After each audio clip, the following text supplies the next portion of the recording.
Hey, yes, we're on everything. We're on everything. We're on everything. Hey, appreciate you being here, sis. Most definitely. We on here early, but early in the morning. And my phone too popping. All at the same.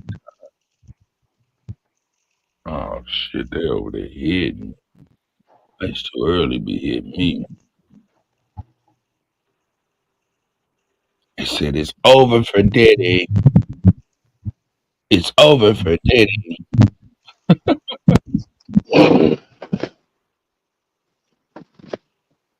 Yeah, New York, that's pissed off after the money's dropped. Everybody done news done traveled. Everybody in New York knows about it. And motherfuckers is pissed. terrible. No Diddy. No Diddy. Hey, God, we see God. Shout out to the God. so here's my thing, man. Once again, bro, there's a lot going on. Um, damn, you know what I mean? I just don't wish nothing negative on nobody. But if you doing negative shit, then it's definitely gonna come back on you, man. It just seems like a lot of people are rooting against this guy. I seen some come across the thing said Tyrese was supporting him. Um, that's interesting. Oh shit. Nick, man, let's get up off. We got plenty everybody talking about Diddy. But remember, I learned the other day how what's the name? How Tyson Foods, right? Right. 14, 1,300, 1,500 people, right? To hire 42,000 people, right?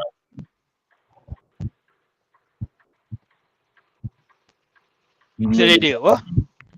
they fired 1,300 people at a Oh, plant, right? real fast, man. Is this really Tommy Sotomayor in the chat room?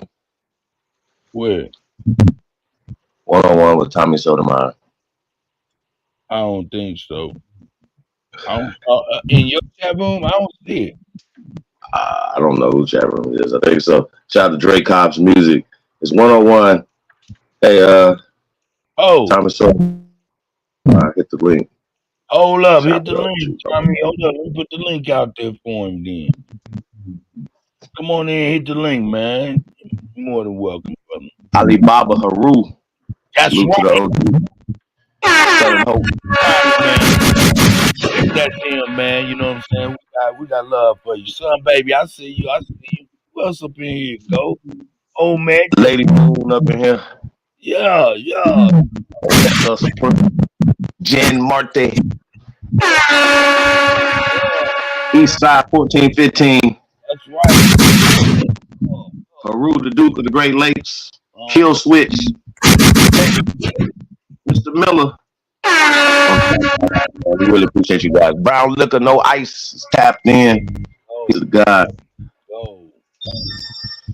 Shout out to Jim Jones, man. Supporting the movement. Appreciate you, my brother. What's we got here, man? Do it, man. Man. Shout out to everybody, man. Do us a favor, man. Share us on all your social media platforms, man. Y'all know what it is, man. Y'all tuned into the greatest of all motherfucking time. Cut the best to do it. We got Tayshawn, the Confederate motherfucking Dons tapped in. Yeah. Hey, Cut. I got it. Damn, that's crazy. Cause of Hey, shout out. somebody Hey, man, shout said out to number. this in the building. Why you always lying? Why you always lying? Why you always lying? Shout out to Nada.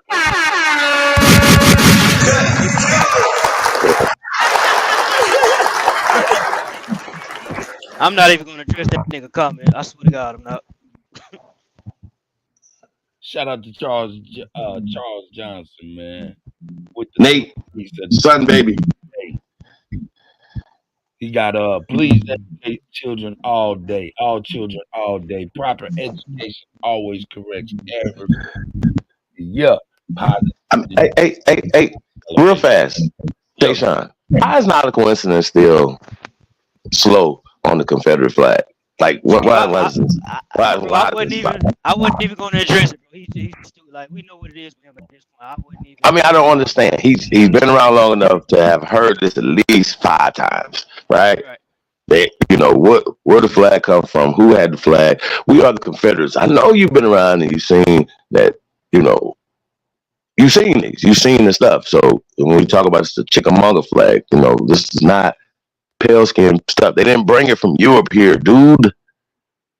Like, I don't understand just the slowness.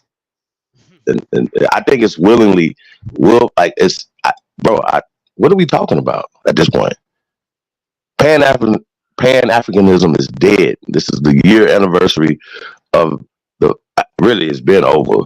You know what I'm saying? So you guys are just relics walking around here like zombies. This shit is crazy. You're not adding nothing to the culture. You niggas are literally doing the work of the CIA. I think you chop it up. Or is it my phone? I don't know. It could be me. Especially when I'm talking about this type of stuff, man. They definitely don't want this stuff to get out there. But he's still talking. I don't understand. Shout out to James Lattimore. GG is in the building. I don't understand this, man. I don't understand this. We didn't get to talk about that much last night. Rod Hayes, which I caught the end of it last night. We get into that. His performance over there at Sinette is terrible. I just gotta say it. Like I just call it like I see it, man. I'm not a get along nigga. I don't give a fuck about that. You know what I'm saying? I told y'all I'm about to start speaking on shit, and if I see it, it is what it is. You know what I'm saying? So I'm definitely gonna need to be talking to Rod Hayes, because if he thinks Sinetta is the toughest environment, then he definitely haven't heard of this platform over here, which he has to be blind. Anybody has to be blind and not see us over here beating on our chest. That's right. Interesting. Yeah, y'all better stop it. Be Amos. We own it. We ain't gonna get up off of their ass. Nope. You're not 2 feet on the neck. Yeah. Straight up. Nigga, it is going down, Master man. Green. Man, why the fuck, man? It is going down, dog. Man, I got to bring this shit, nigga. First of all, it's going down, man, it's going down. Hey, number one, I told everybody about Tyson Foods when I reported that they motherfuckers fired them 1,500 workers just to hire 1,000 immigrants, right? I told you they was gonna be the first domino. Well, the second domino, sure enough, I even said this. I was like, people talking about boycotting Tyson Foods in the grocery store, but what about at your restaurants? You know what I'm saying? And shit like that. Well, the first domino is a restaurant. What restaurant? Chick-fil-A. They say we were forced into it.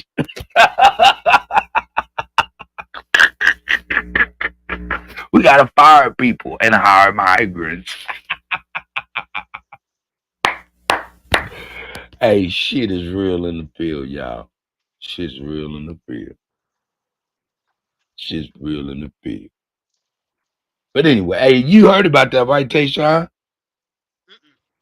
Yeah, man, they fired a whole bunch of people just to hire thousands of migrants at $3.25 a pop an hour. $45 for a 12-hour shift. And I said it. I gotta be real, man. If I owned the business, I did it too. God damn.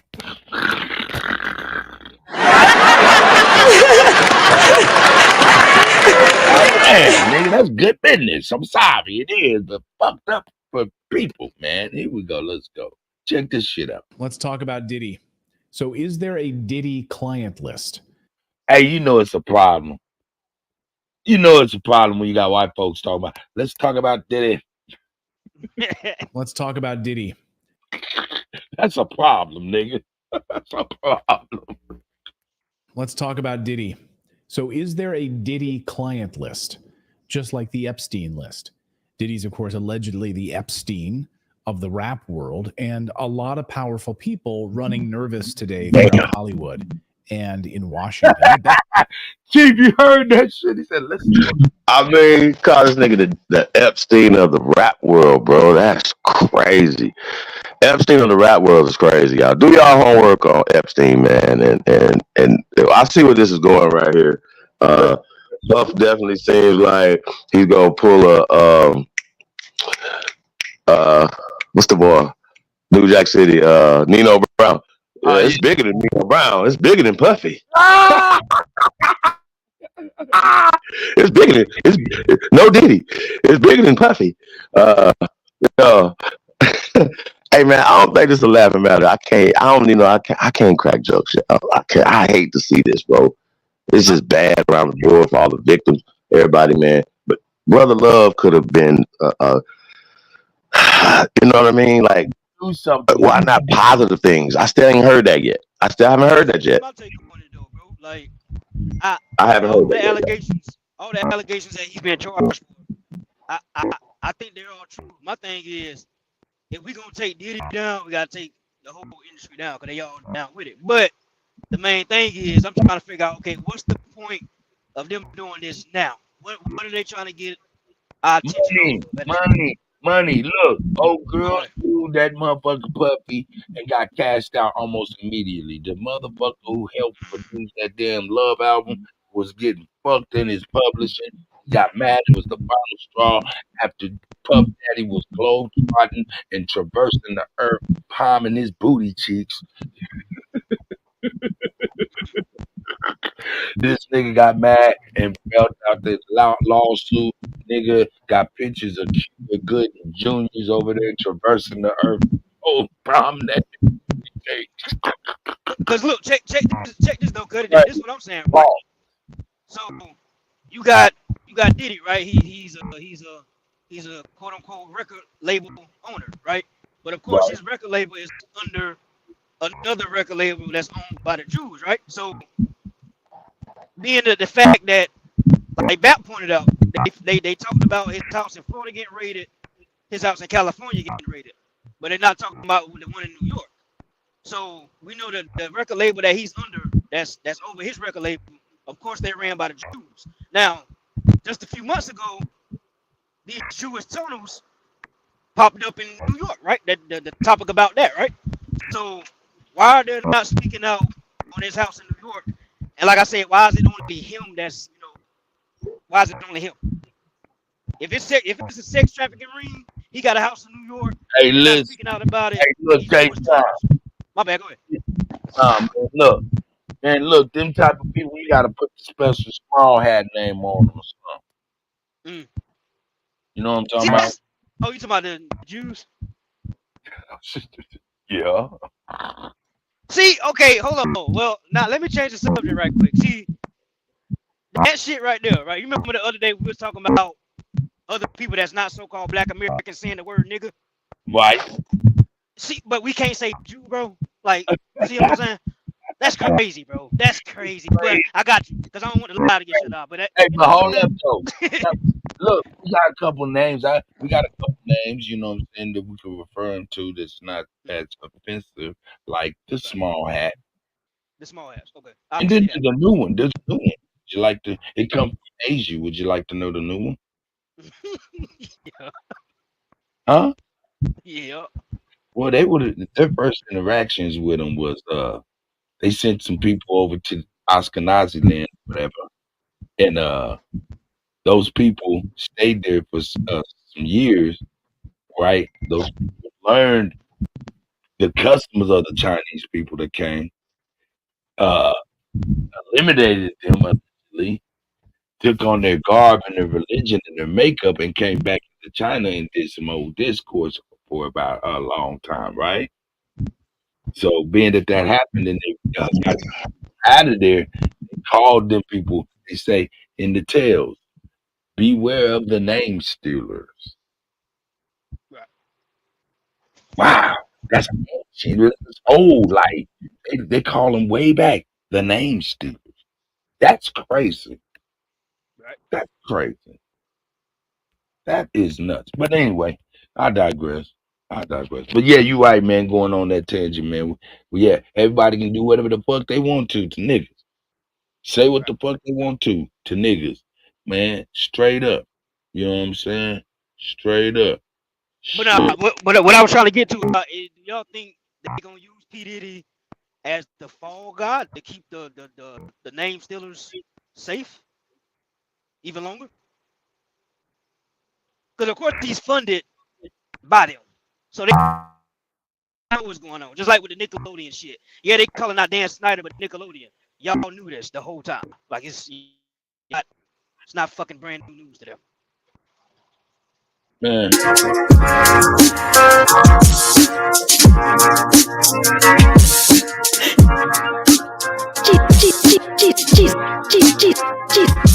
Jesus Christ is my nigga. Jesus Christ is my nigga. Jesus Christ is my nigga. Nigga. Jesus Christ is my nigga. He's the son of the original G. Jesus Christ is my nigga. He's the son of the original G. Jesus Christ is my nigga. He's the son of the original G. G. G. G. G. G. Everybody can say nigga. But I think my phone cut out. Yeah, my shit definitely going. Jesus Christ is my nigga. He's the son of the original G. It's crazy. Hey man, I'm an idiot, y'all. Y'all got to. Hey, I apologize, man. You know, y'all have to excuse me. Y'all have to Y'all can hear me now, Kutty. My shit going in and out. Yeah, I can hear you. No, I Yep, was I asking. can I hear was saying, I said, do y'all think? Like I said, I believe. I ain't gonna say I believe, but I know everything that they trying to charge Diddy for. I know he did it. But like I said though, he's getting funded by these name stealers, right? And I'm asking, do y'all think they're using him as the fall guy in order to distract everybody so they can continue their operations the same way that Nickelodeon is using Dan Snyder as the fall guy, when we all know that Nickelodeon knew the whole time. That's not brand new news to them. They knew what was going on. Man, to be real with you, I think you know what I think this is? I think this is a smoke Mm-hmm. bomb. I think it's a smoke bomb. You know what I Exactly. mean? Like how ninjas be right there in your face and then they drop some smoke bomb, pow, and then they disappear. I think this is a smoke bomb. Exactly. I think this is way bigger than P Diddy. This to me is the That's what he gonna say. nigga. This is the country being sold out, and everybody's making their grand exit dramatically. What do I mean? A lot of times when these motherfuckers be going to jail, I don't be thinking they going to jail, nigga. I think they being reassigned, whatever. Hey, number one. Number two, hey man, check it out. Everybody's getting the fuck up out of America. Dog, this might be just his what is that? That shame moment. He's actually nothing gonna happen to him. He getting the fuck out of here like everybody the fuck else.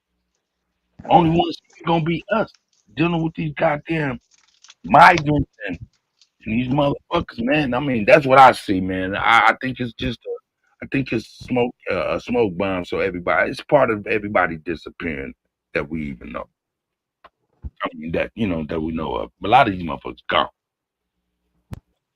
Yeah. Yeah, I they think say they're Russell Simmons on, ain't he? Mm-hmm. So Russell Said you Simmons what? on, right? Yep. Oh, Russell Simmons. Okay. Yeah. He, Yeah. Yeah, he been going for a I minute. know, Where y'all. he been all last? Hey, so I was trying to see was that 101 with Tommy Sotomayor, really Tommy Sotomayor, yeah. yeah. What's up, Tommy Sotomayor? Is that you, my brother, man? More than welcome. Come hit the panel, man. You know what I'm saying? We got we got some love and respect, brother. We got love and respect for you, brother. We ain't gonna come down on you. None of that shit. Appreciate you being around. Hey, y'all do us a favor, man. Like, share, subscribe. Share this on all your social media platforms, man. Y'all already know, man. Support the platform. Support the movement. Niggas gonna get all nighter. It's the go. Cut, you killing them.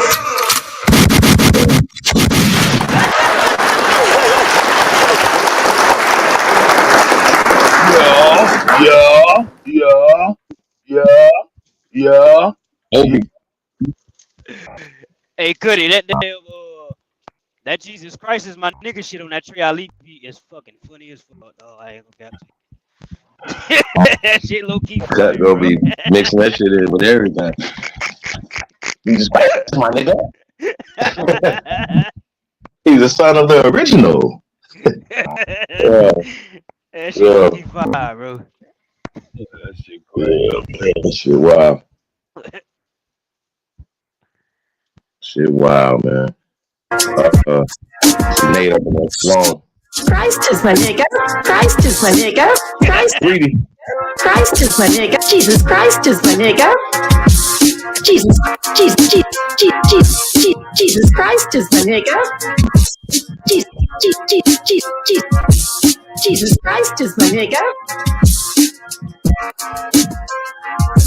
Jesus Christ, Jesus Christ, Jesus Christ, Jesus Christ, Jesus Christ, Jesus Christ.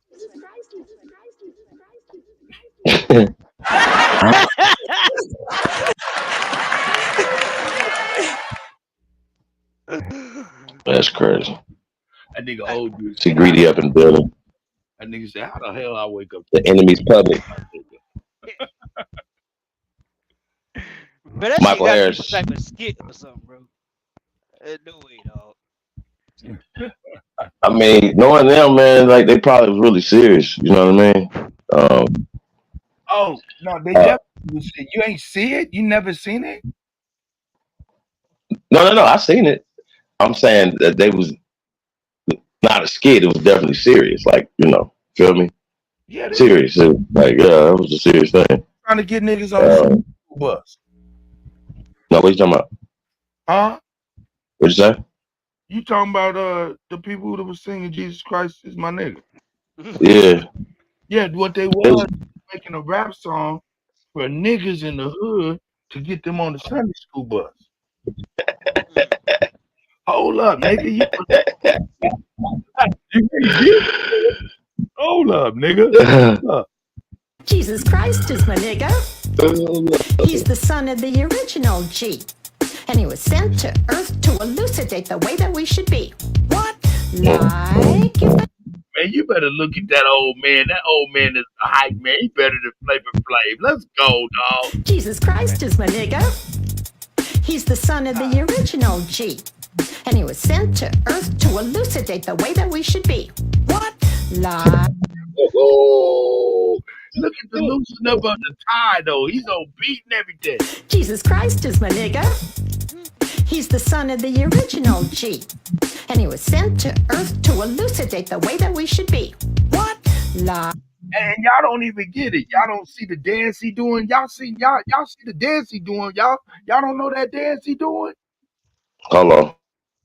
Let me see, man. I wasn't looking. Let me see what the old man doing, so you can see. Y'all don't know the dance he's doing. Here we go. Oh, let me see. Jesus. All right. Let me know when you're ready. I'm ready. Here we go. Jesus Christ is my nigga. He's the son of the original G. And he was sent to earth to elucidate the way that we should be. What? Like Jesus Christ. Y'all don't know the dance he doing. You don't know. Nigga, I know you know that dance. Tayshawn, you don't know the dance the old man doing. I've seen that dance, but I don't know the name of it. Like that's you be in the club. I'll tell you what I call it. Nigga, y'all don't remember that nigga. Hey, y'all don't remember Colors when Frog was dancing at the party right before the raid and he was doing that dance? You remember that the Mexican dude named Frog and the old man? He was dance. He was doing that. Here we go. Jesus Christ is my nigga. He's the son of the original G. And he was sent to Earth to elucidate the way that we should be. What? Like if the MC says you're a freak, you're a lame butt rapper and your rhymes are weak. I don't get mad and I don't critique. I forgive him and turn the other cheek.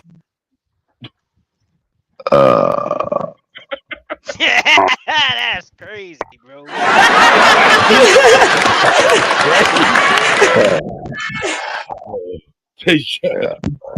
That's terrible.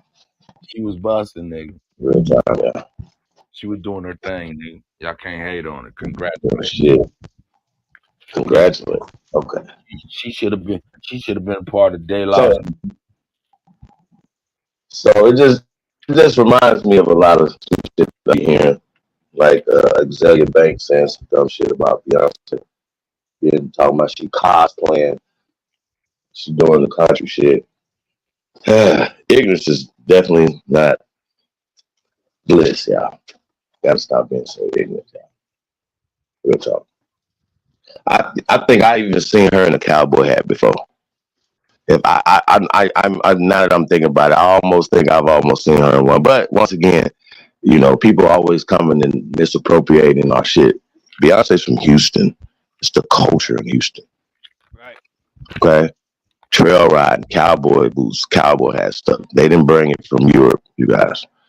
So please stand down, Azalea Banks. Stop clout chasing. That's really the culture of the South, bro. Yeah, the South, absolutely. Raise horses and shit. They trail riding all the way to North Carolina. What the fuck is wrong with y'all? Oh God. Yeah. Hold on, what you said? Azalea Banks? Oh, I missed it. You said Azalea Banks? No, Azalea Banks wrote some shit talking about Beyonce was cosplaying a white woman. Talking about basically like trying to be a cowgirl. That she was misappropriating, just going to misappropriating culture. You see what I'm saying? That reminded me of that when I see this pale skin up here rapping, which to me, it's just corny. I'm not offended, like, you know. And she said nigga. Right. I'm not offended with the word nigga. I just need to. Okay, let's be clear. Okay, so it's a different tonality. Even if one of us say, and we've been on this live and we've heard people say nigger, and it's shocking because we hear that ER. I'm like, oh, what did you say? He said, oh. we don't use that word. And nigga, right, has a tonality that only niggas can use, right? Like just see how it just slides off. Shout out to Smoke. Niggas says niggas, right? I'm gonna get back to that too. So, but just the cultural appropriation is just overwhelming at this point. Because once again, Indians is a descriptive term of copper-colored people. It's not a descriptive term of mestizos or mixed people, and you know what I mean. So we gotta set the record straight, y'all. You know, from all the misconceptions from Native Americans owning niggas, and you know, or they say that we're enslaved. Okay, well, we have family members. When we're talking about the word family, that's enslavement. You know what I'm saying? Apprenticeship, that's enslavement. So I just think it's interesting. Jabari kept saying enslavement ships. When y'all know, y'all can go back 3-4 years and he say slave ships. Why is he saying enslavement? Hold on, he's saying because he don't want to get his ass sued. He says enslavement ships. Enslavement. Oh God, bro. He been doing this since last year, bro. We just played a video last night of the fools over there on Sinettas going crazy. You know what I'm saying? Blocking information. There was an Eld on there. Copycat was trying to drop information. They wasn't trying to listen. I mean, really adamant. Don't let him talk. Like, bro, this is what they do. They are censoring information, and I think that the people that listen to them are the dummies. They don't hold their feet to the fire. But Jabari, when he says brother, I think if you just wipe his face, he'll crack under that. That's not a brother. He doesn't have the right tonality to say the word brother. My brother. Like, yeah, bro. Like, nah, man. Nah. Say brother. You say brother, Jabari. Brother. Don't say brother. Yeah. Put an ER on that, bro. You terrible, sir. You niggas is terrible. Sinetta doing what Sinetta do. He got to get his shit back up. You know what I'm saying? So he knows that bringing an Aborigine conversation over there is gonna spark shit. Hey man, they throwing Hail Marys right now. That man wine and this shit. That shit was crazy, man. That shit was crazy. Yeah. Nuts. Damn. But you know, I just had to put hands on I had to put hands on a Jamaican Monday. At a truck stop. Word. I got this story kind of long, so I don't want to take up the time with it. But yeah, I had to put him in his place. Bumper clot off your ass. Huh? Yeah, get to the first part, the middle part, and the end. Okay, so basically what happened, all right, so I'm going to a truck stop. I'm in Florida at the point, coming from Orlando, headed to Tampa. I had to make a pit stop to the pilot in Selfner, Florida. I think it was Interstate 4, like exit 10 or some shit like that, to get fuel. So get up to the light to turn to truck stop on your left. Long ass line, truck stop to get in. So I'm sitting at the light for like 10 minutes. Finally turn. Now I'm sitting right there by the truck stop for another 30 minutes at this point trying to get in. The truck stop to your left, you got RV parking and shit straight ahead, and then straight ahead, you bust a left, you can get out. So, like I said, we sitting there like 30 minutes at this point, and this truck behind me start flashing his lights. So I pull up a little bit, and he pulls up beside me. He's like, "Hey, I'm not getting fuel. I'm trying to leave." I'm like, "All right, cool." So I back up and let him try to give him some more room. So instead of him going straight and busting that left ahead, he busts a direct left, which is going into the truck stop to the fuel aisles. You know, he pulls up and he pops his brakes. You know, pop his brakes mean he pop his brakes, set his brakes, and he's about to chill. So I look around. I'm like, that's interesting. So I pop my brakes and hop out my truck and go up to his door. I'm like, bro, what you doing? He's like, I'm getting fuel. I said, motherfucker, you said you was leaving. Like, nah, you got to get back in line. He's like, nah, I'm getting fuel. I said, bro, nah, you not getting fuel, bro. So I go back to my truck, turn my truck off, and walk back to him. I'm like, bro, I said, bro, we're going to have to fight about this shit. Like, bro, you got to move, bro. Like, you said you was leaving, and you just cut the line. I'm like, bro, it's a whole line of people waiting. Like, you're not just about to do that. He's like, nah, I'm getting fuel. So at this point, I start spazzing and shit. I'm talking shit, and he pulls up his phone. He starts recording, and he's laughing and shit. And mind you, while he's talking, like I already picked the accent off rip. So I'm talking my shit, and then he says, fuck you, nigga. And this is why I get really mad. Cause I'm like, all right, you just said nigga, but you said it with an accent. I'm like, bro, you fucking off rip. I'm thinking you're African. So I said, you dusty foot African, fuck you. And he was like, I'm not African. I said, what the fuck are you? Where you from? He said, I'm from Jamaica. So I called him a fucking jerk chicken eating faggot, right? And so he starts talking shit. He's like, fuck you, nigga. I came here. I got my own truck, this and that. I said, yeah, bitch, you gotta leave your dusty ass island to get the truck and this and that. And he started talking about, oh, yeah, the white man took your shit, this and that. So at this point, I'm already going back and forth with him about a good 5 minutes. So at this point, it's hot. I start sweating. Now I'm pissed for real because I'm sweating. I just took a shower. Now I'm mad as fuck. So I calm down for like a good 10 seconds and I just stand there. So the whole time I'm talking to him, his window down. So as I'm calming down, I'm like, cool, your window down. So I climb up on his truck. Before that, I'm pulling his doors. His door's locked. Passenger door locked, driver door locked. So his window down, I hop up on the truck, hit the shit out of him. I jump back down off his steps. So he's no longer recording at this point. He put his phone down. I'm like, all right, yeah, he about to get out by the box now. That's what I want. Fuck that, I'm ready. This nigga put the phone to his ear. I said, oh, he calling the police. So I walk back to my truck. About another 10, 15 minutes pass. I'm finally turning in to get to my fuel pump. And the police pull up beside me. And, you know, the police asked, he was like, what's happening? Mind you, when the police first pulled up, the police got out the car. I get out my truck. I don't step down the steps the safe way like I jump out the motherfucker every time. So I jump out. I'm puffed up and shit. The police, like, he walking up to me. He put his hands on, like, hey, you good? Like, what's wrong? And I told him, like, man, I'm like that dusty ass fucking immigrant right there, man. He cut the line and he trying to cut the line. We've been sitting here for an hour and this and that. He's like, man, you know, it's all good. Just try to relax this time, this and that. Mind you, At this point, me and the Jamaican is parked beside each other. So we would get to the pump at the same time. So once we get to the pump, I get to the pump, pop my brakes. He's pulling through the pump. He look at me. I'm fastening my seatbelt, and I'm looking out, pointing out, like, yeah, we about to box you. I'm about to beat your ass. He drives straight through the pump and leaves. And that was how that went down. But yeah, I had to put hands on that motherfucker. Fuck you, you fucking immigrant, you dusty bitch. You fucking.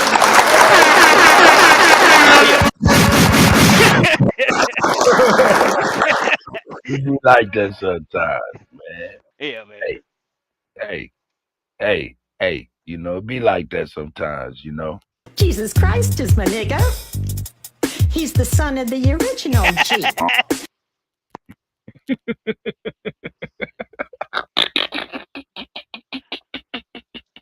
But yeah, long story short, these immigrants think they could disrespect us. That's why I had to put hands on him, because he got disrespectful. Well, on top of him, I mean, they're getting very disrespectful.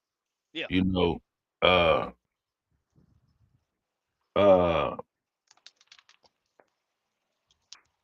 and let me see.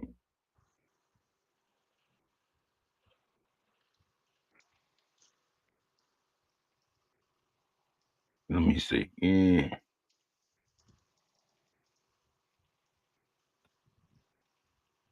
Let me type this in real quick for y'all to see this.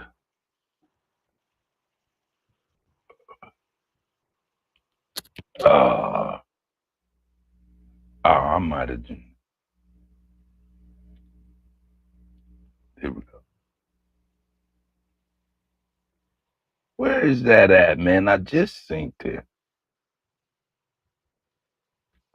Man.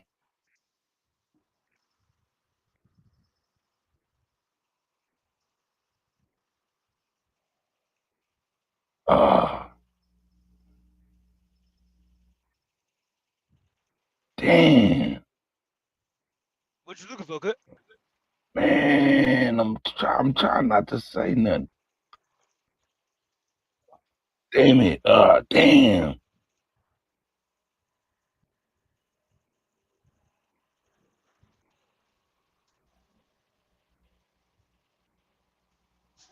Yeah. Here we go. Oh, no. Whatever. Hey, man, look. Where the fuck is it at? That's fucking crazy. What the fuck is his name?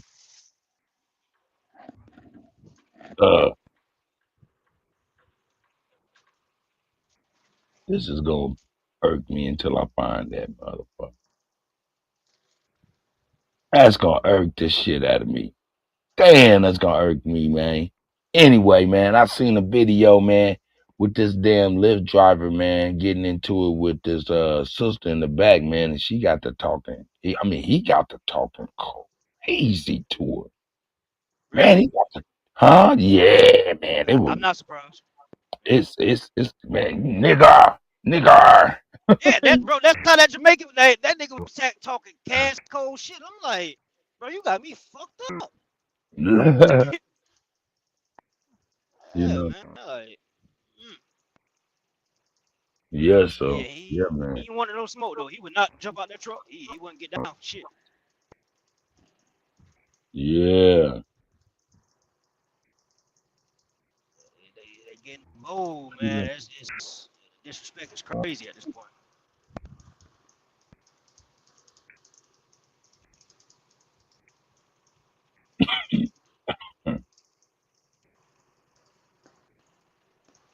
Man, I don't even know what the fuck to put up on it. Yeah. I can't even find that motherfucker, man. And that shit been blowing up. I think they may have got rid of that shit, man, because it's he was talking crazy, too. He was talking crazy, too. He was talking crazy. So I seen something with my own two eyes yesterday, and I wanted to I tried to capture the aftermath of it, right? But like it's just when you're in the moment, it's just hard. But I seen, right, I'm looking out the window, right? I'm in this restaurant. I'm looking out the window and see a car pull in the middle of the street, stop abruptly. Somebody hop out the car. To me, it looked like a female hopping out the car, jumping on another female, right? So, time I'm running out the store, people at across the street, a group of pale skins across the street, made a beeline. They didn't have a conversation. They didn't have enough time to have a conversation. They were making their way. By the time they got about 10 feet to the people having an altercation, the people that were having an altercation turned out to be a guy that jumped out the car on a girl, and they were playing. But what I seen was a group of 5 to 6 pale skins who did not give a fuck. All they seen was a dude, because I couldn't see it from that, where I was at. It looked like 2 girls, like a dude that was looking like he was jumping on the girl. 2 copper colored people. Pale skins went to intervene with no conversations. So I just want to point that out for you New Yorkers out there. This is not a New York thing. This is a weak nigga thing. It's not about, oh, you're a Jamaican. No. This is a man. They instinctively knew to go stop that. They didn't pull out their cameras.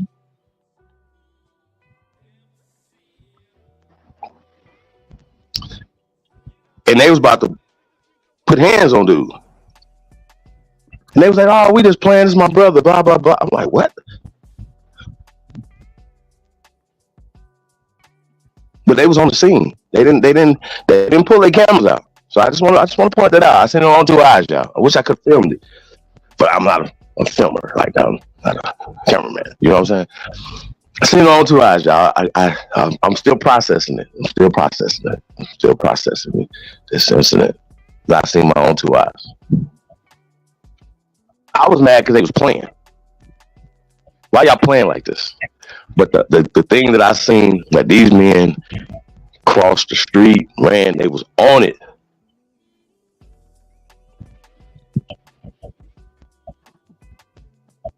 We're like in a business district. They wasn't loafers and shit. You know what I'm saying? They wasn't briefcase. They didn't think about none of that.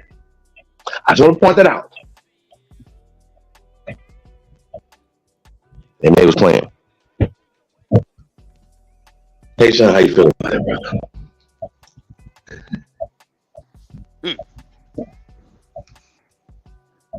That nigga not a coincidence would have put his phone up.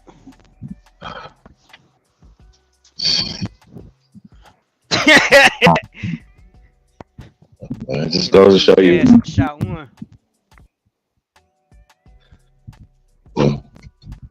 Let's show you what type of people we're dealing with. So yeah, I see them on 2 eyes, man. Indian Peach.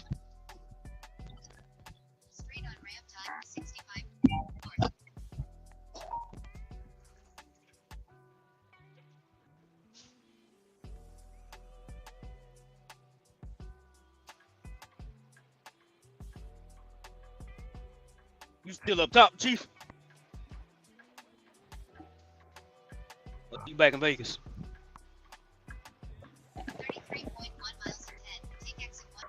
Mic check. I can hear you, that, Sean. Okay.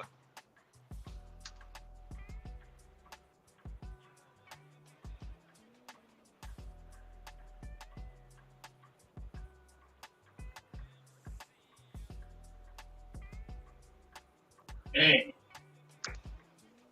the Epstein of fucking hip hop. You far away, Kutty. I can barely hear you. No. I said the Epstein of hip hop is crazy. That's crazy. That's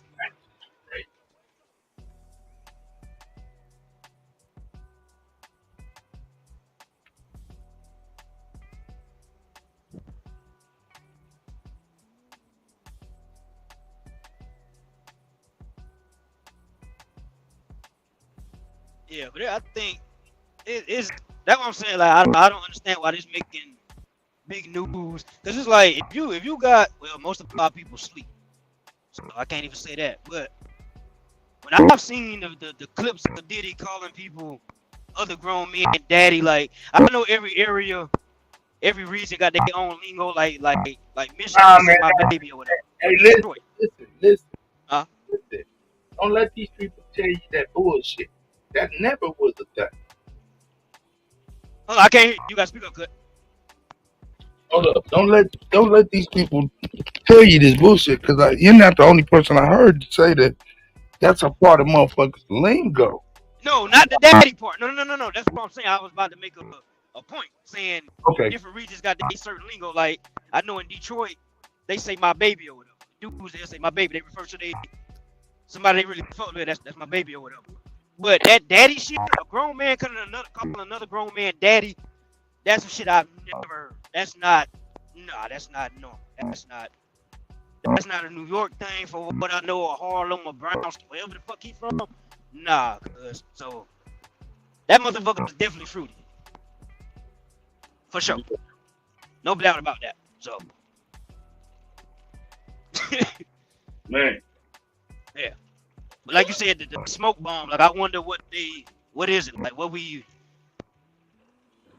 trying to distract us from, basically. Right. Yeah. Well, I mean, the world's going crazy right now. That's what they're trying to distract us. The money ain't worth a fuck, and the money that is worth a fuck, they giving it away. That's what they do. They're doing all kind of shit, man. We got everybody and their mama calling this shit an invasion, but us. You know what I'm talking about? Mm-hmm. Oh, this is. We're in the craziest time. While I'm bullshit, think about history. History ain't did nothing but get crazier and crazier, right? Right. Shit, we in the craziest. Again.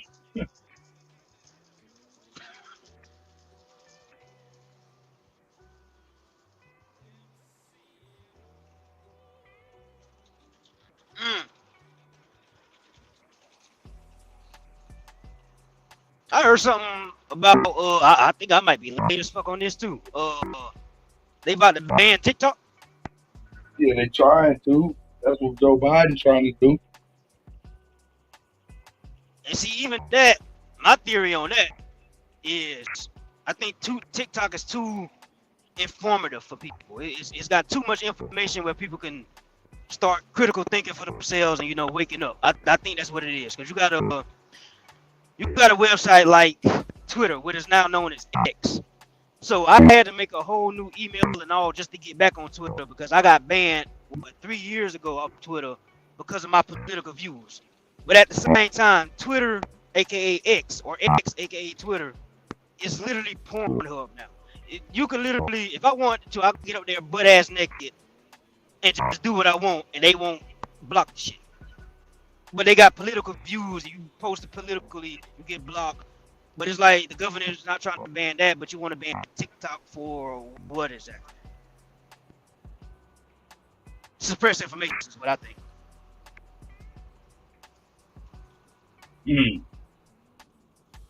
Let's think about it. It's too. You can find out about Aboriginal history. You can find out about African history, European history. You can find out about anything on TikTok these days. Right. So even a person that's right now, they might be asleep. So say they go on TikTok and they see some shit that say, well, Africans have always been in America. Of course, us over here, we know they're not Africans, but just that thought, to put that thought in somebody's head, like, oh shit, Africans came here? That's a light bulb going off. Now that person's thinking. Now that person's doing more research. And that's thanks to TikTok. Because a lot of people don't have the attention span to sit on these live screens the way we do and listen to information all day, every day. So they might need a TikTok to get some quick 1 minute video. Shout out to Trey Ali. Trey Ali be dropping fire on that motherfucker. So that's what I'm thinking it is.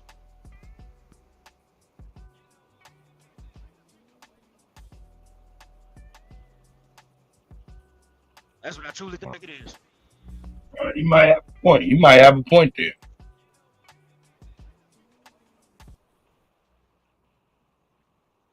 Like, yeah, it's a dude up there. He be showing how he I think he make his own fuel, his own gas. It's all you can find anything on TikTok. These, bro, all these do-it-yourself videos up there. It's just too much information, man. Like, people talking about the taxation, how the government works, how the government is really ran by the people. Like, man, it's some fire shit up there, bro. So Yeah, that's what I think.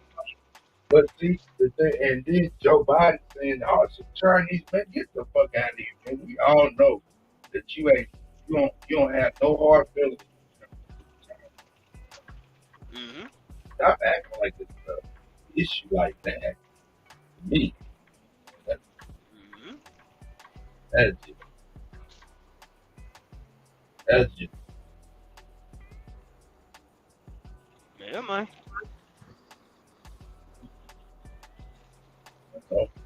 Hey, y'all hit the link. See now what I got going on here. Got our geopolitical news jumping up, man. That you gotta see what they talk about with Epstein. Let's go. Epstein the hip hop. Let's go. That they are.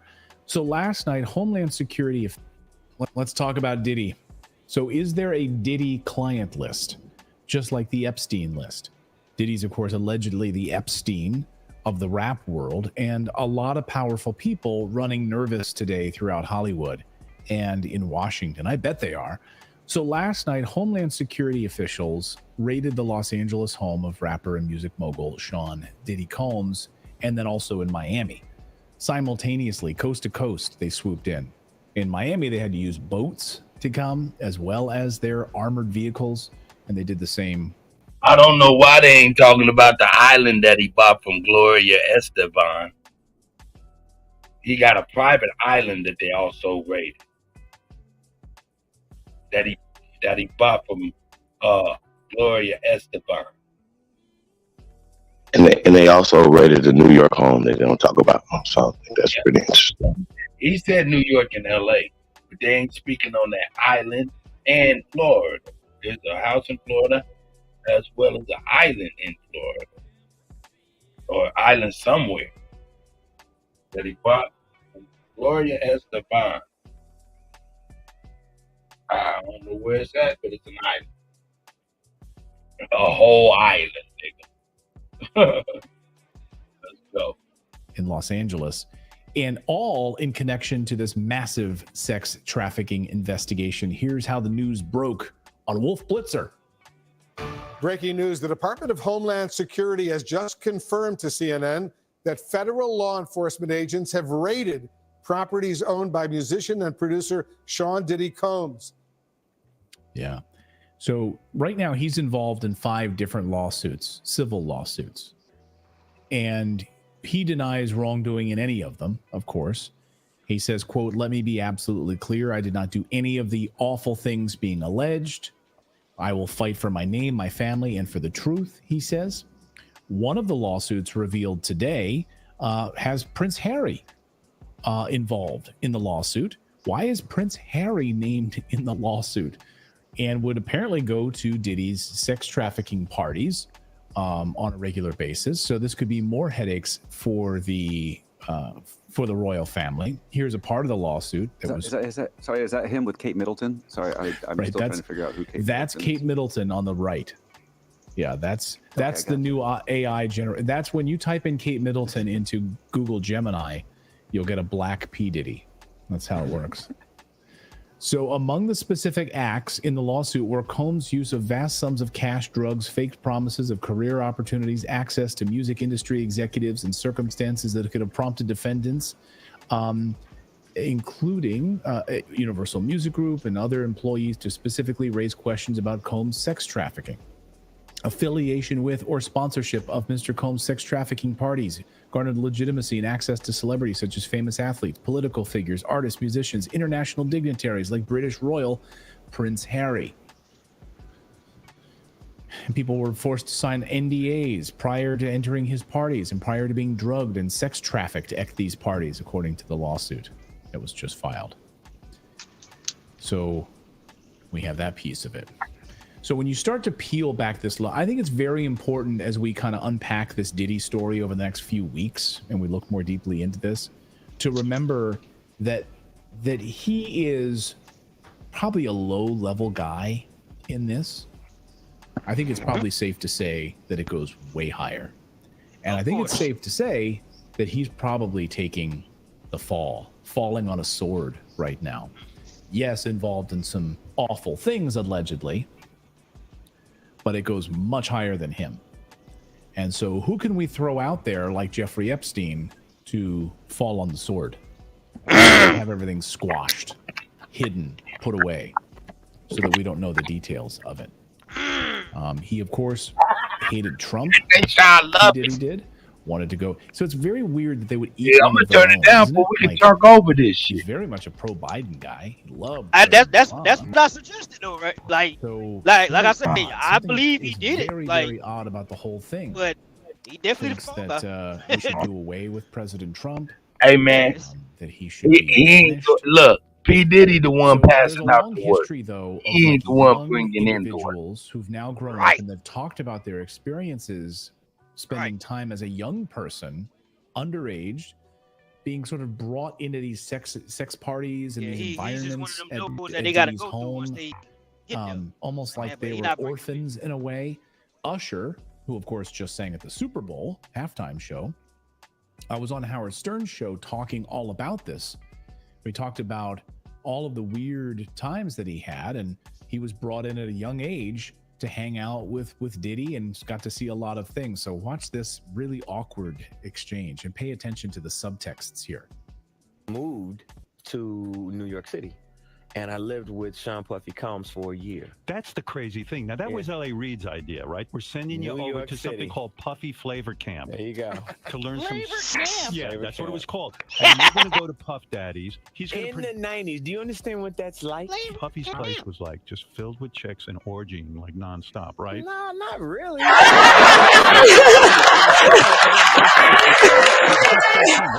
went there to see the lifestyle, right? And I saw it, and it was, but I don't know if I could indulge and understand what I was even looking at. It was pretty wild. So nobody tried to, some woman didn't come along. I didn't say that. Okay. I didn't say that. What I did say is that there were very curious things taking place, and I didn't necessarily understand it. Biggie Smalls was there. Biggie Smalls was there. Lil' Kim, Craig Mack. All these people are hanging around. Yeah, man. Faith Evans, Jodeci, Mary J. Blige. They didn't know nothing about this shit. Oh. I was having a good time. You know what I mean? Does he 13 years old? There have been many weird young children encounters that Diddy himself has filmed over the years. Like, for instance, we'll play. I want to play this Justin Bieber thing here in a second, which we'll show you here. But Justin Bieber's father-in-law, Stephen Baldwin, just posted a video on Instagram today calling out the demonic tough guys and quote bitches in Hollywood that hide behind their accounts after the news broke of the raid on Diddy's home. It's a very odd video, but we'll show you why it maybe not so odd in just a second when we show you very young Justin Bieber in just a moment. So this is Justin Bieber's father-in-law posting a video calling out demonic tough guys. Does he know, okay, something bigger is about to go down? That this is just one small piece of the puzzle. It's much bigger than Puff Daddy. Watch. This is a comment about some of the comments, which I rarely comment, but since some folks have chosen to be obviously demonic, therefore it's not their fault. So I'm here just to share a beautiful message of hope, unconditional love, and peace. To all of the haters out there, God bless you. Pray for your enemies. Do unto others as you would have them do unto you.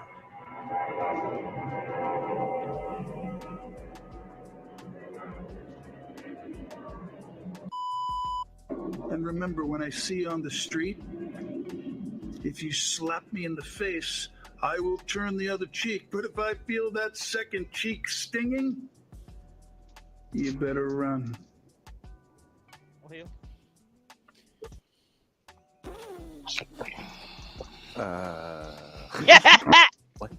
Hey, that was some bitch ass shit. First and foremost, in the Bible, it don't tell you to turn the other cheek in that fashion. It say if the slave master slap you on your face, turn the other cheek so he can slap the other side as well. Look it up. Stop listening to these motherfuckers remixing some shit to make it sound right. Like Santa Claus. Santa Claus come from Krampus. So look up Krampus, motherfuckers. And you see if you want to fuck with Santa Claus. That's Krampus where you get the word kidnap from. He put the kids in the knapsack. Kidnap. Kids in the knapsack. Kidnap. Krampus. Look at his angels. Them is a whole bunch of niggas. Yeah, that's what they think. That's how they celebrate Santa Claus overseas. Krampus. But when it came here, we got to soften it up, make it nice. Santa. But he still got that knapsack. Uh-oh. Did I say that, Tayshawn? I did, didn't I? Oh, shit. Let's go. What?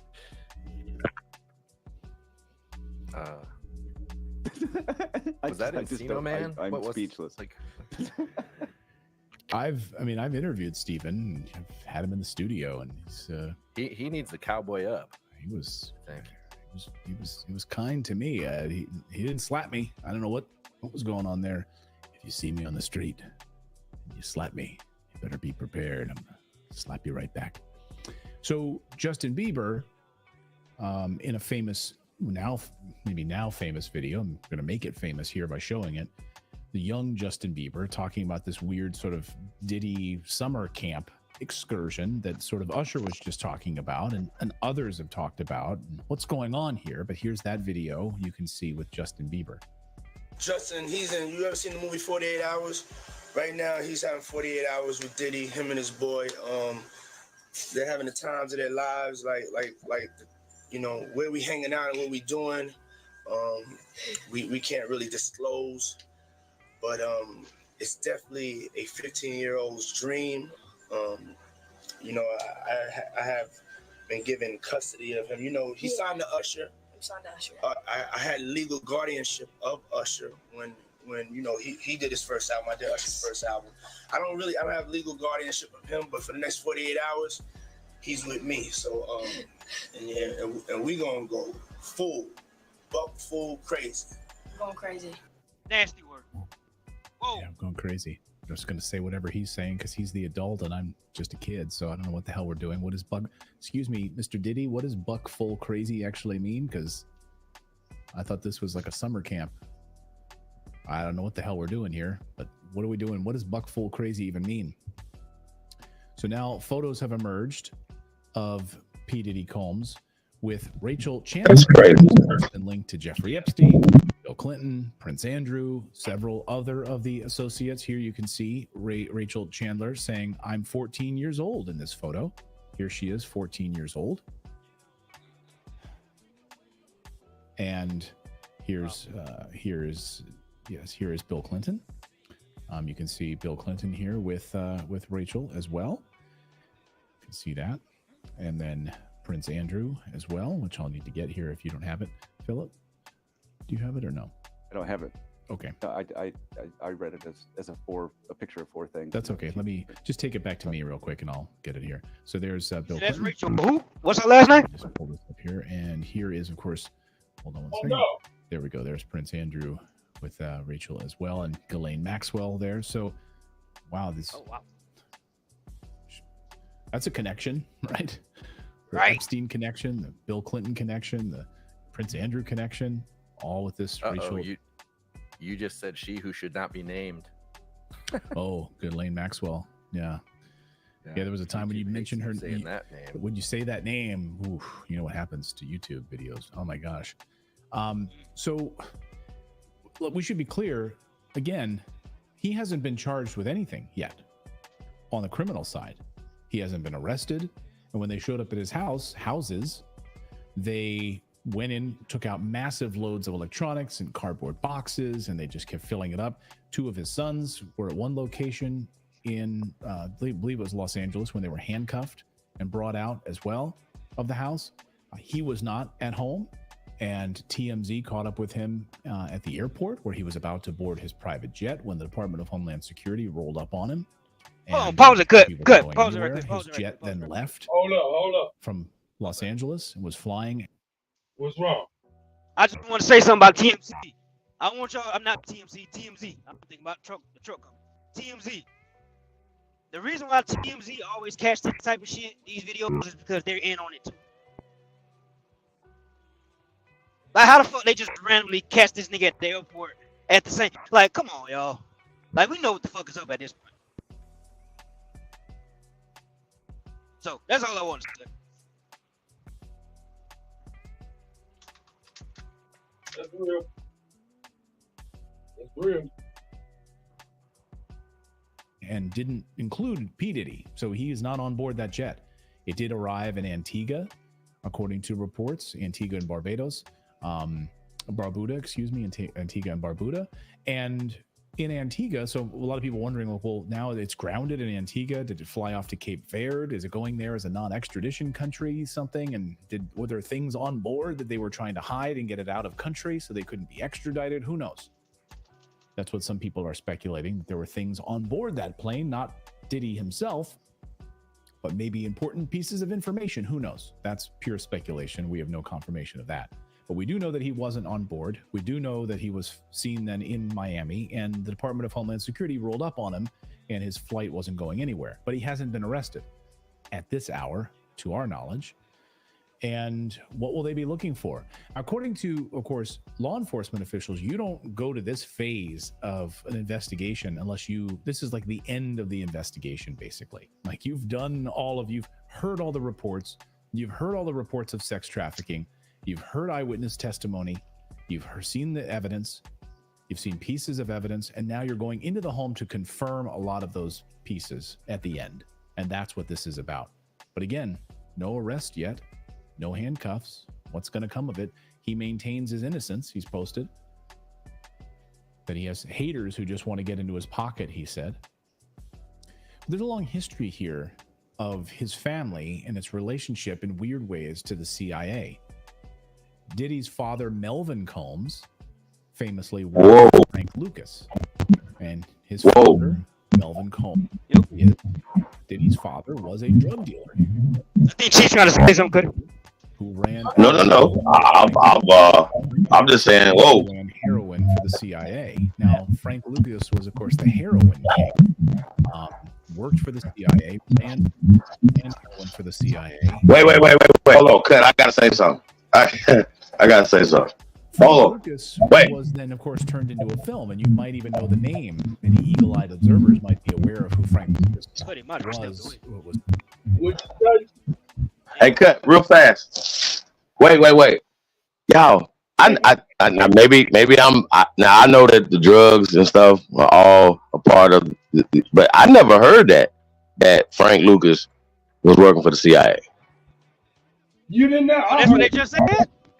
Never do. Just said. He said it twice. Like we were winding back, but he said that Frank Lucas was working for the CIA. Now I understand that, but that had never been said. And remember, he was like, y'all understand this. We know that the State Department and everybody else was involved in getting the drugs into Harlem. We understand that, but that was never said.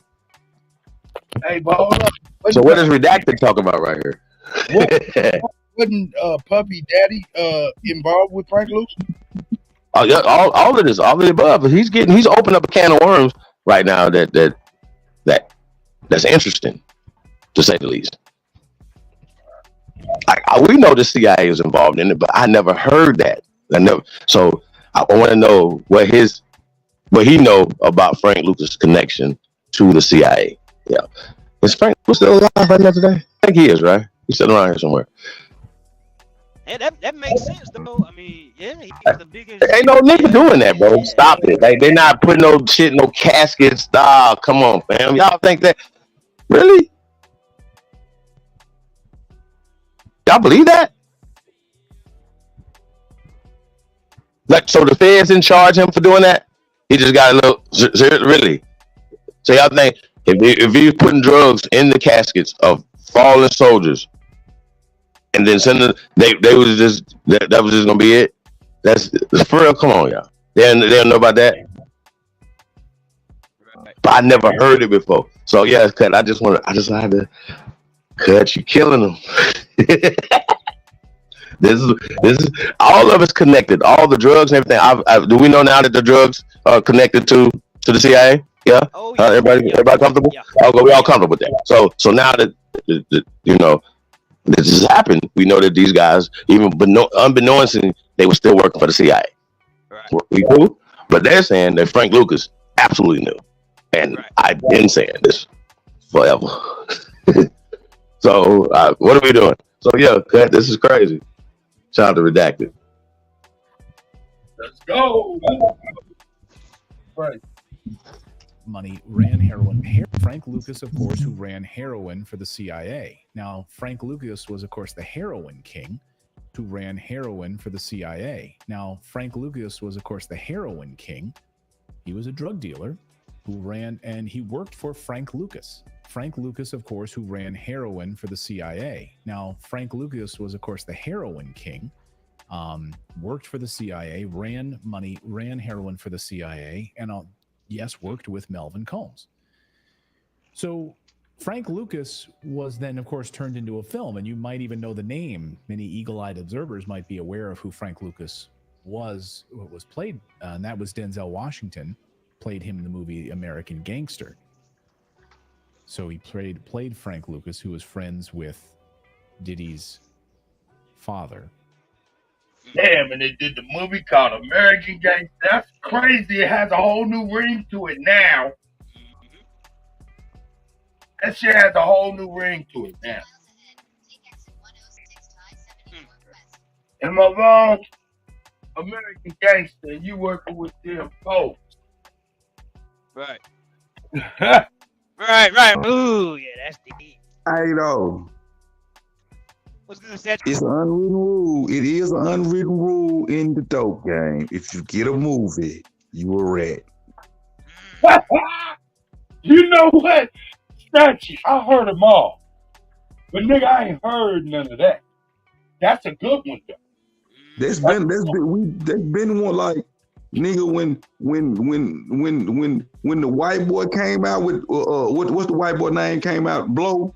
When he came out with that, they were like, oh, he done snitched. He got a movie. Like all the old heads that I know from the game gonna tell you if a nigga got a movie, he a rat. Yeah, I love it, man. I love it. Shout out to Sachi. How you been, buddy? That makes sense though, Sachi. I ain't gonna lie, that makes perfect sense. It makes a lot of sense. I can't deny it. Man, that's crazy though. It makes a lot of sense though. Damn, the plot thickens. Let's go. Here is the drug king, Frank, talking about... Y'all hear this good, though, for real? Can y'all hear this good? Yeah, it's perfect. Good. All right.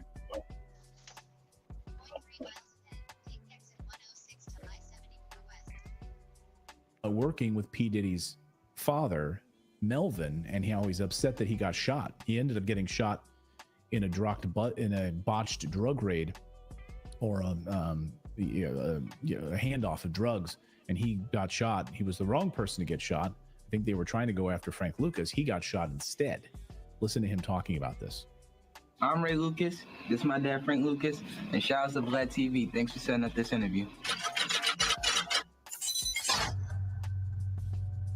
Me and Melvin Combs were good friends. We did a lot of business together.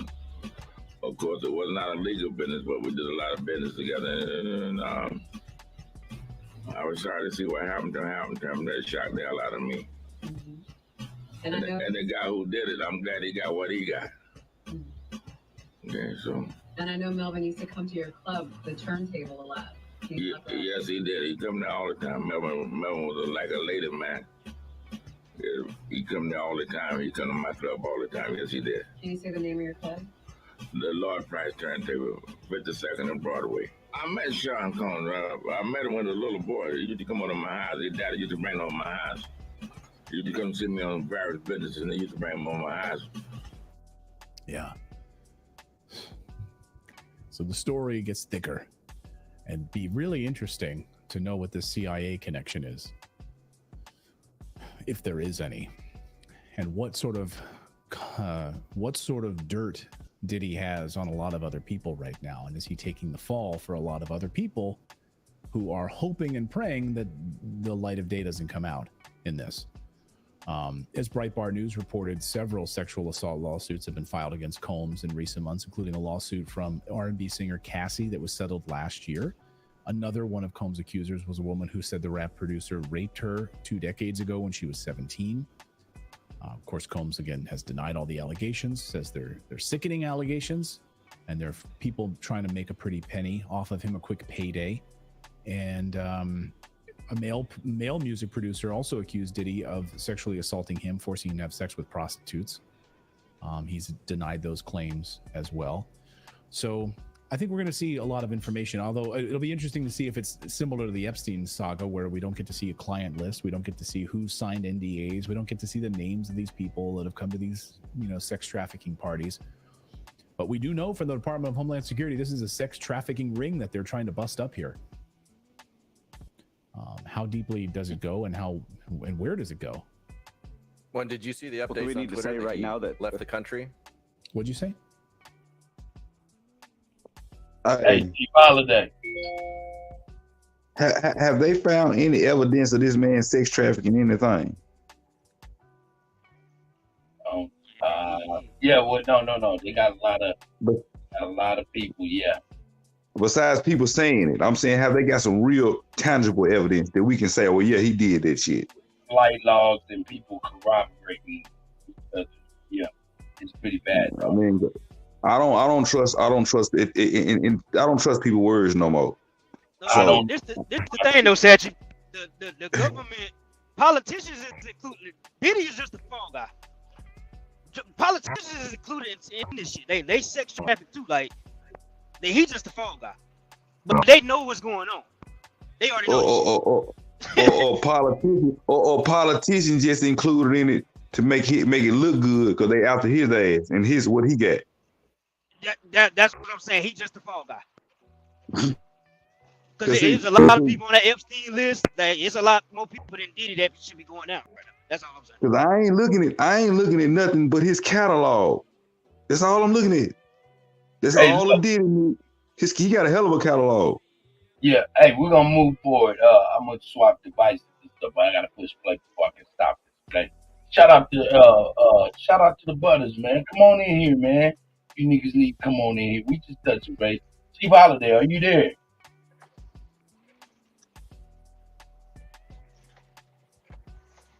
And at any point, Chief Holiday can. Yes, sir. Man, I'm talking on mute. My bad. Hey, I'm gonna push play on this. You can push keep on the video, or you can put the same and bring it back up and then keep going. You know what I'm talking about? Let's get it. Right now. So you said I could pause it and play it? Well, you all you have to do is remove it from the stage. It'll still be playing. Oh, okay, I got you. Or you can mute it while it's playing too and keep it on the stage. And unmute. You know what I'm talking about? Okay, I got you. All right, so I'm about to push play and move play. In fact, I'm gonna go to the next one. Y'all ready to go to the next one? Let's go. I see a lot of people don't understand why this Diddy situation is such a big deal. Maybe they've never been a fan of his music, or better yet, the music that he's kind of responsible for. Diddy bopping in the background of all the videos. But a lot of people don't seem to realize how powerful Diddy is. I know, and maybe you know, but a lot of people don't really understand. that Diddy is connected to some of the most powerful people in the world, and Diddy has been one of the most powerful people in the music industry for a while now. And you know, there's just years and years of shady stuff that Diddy has been tied to, including the murders of two of the most famous rappers of all time.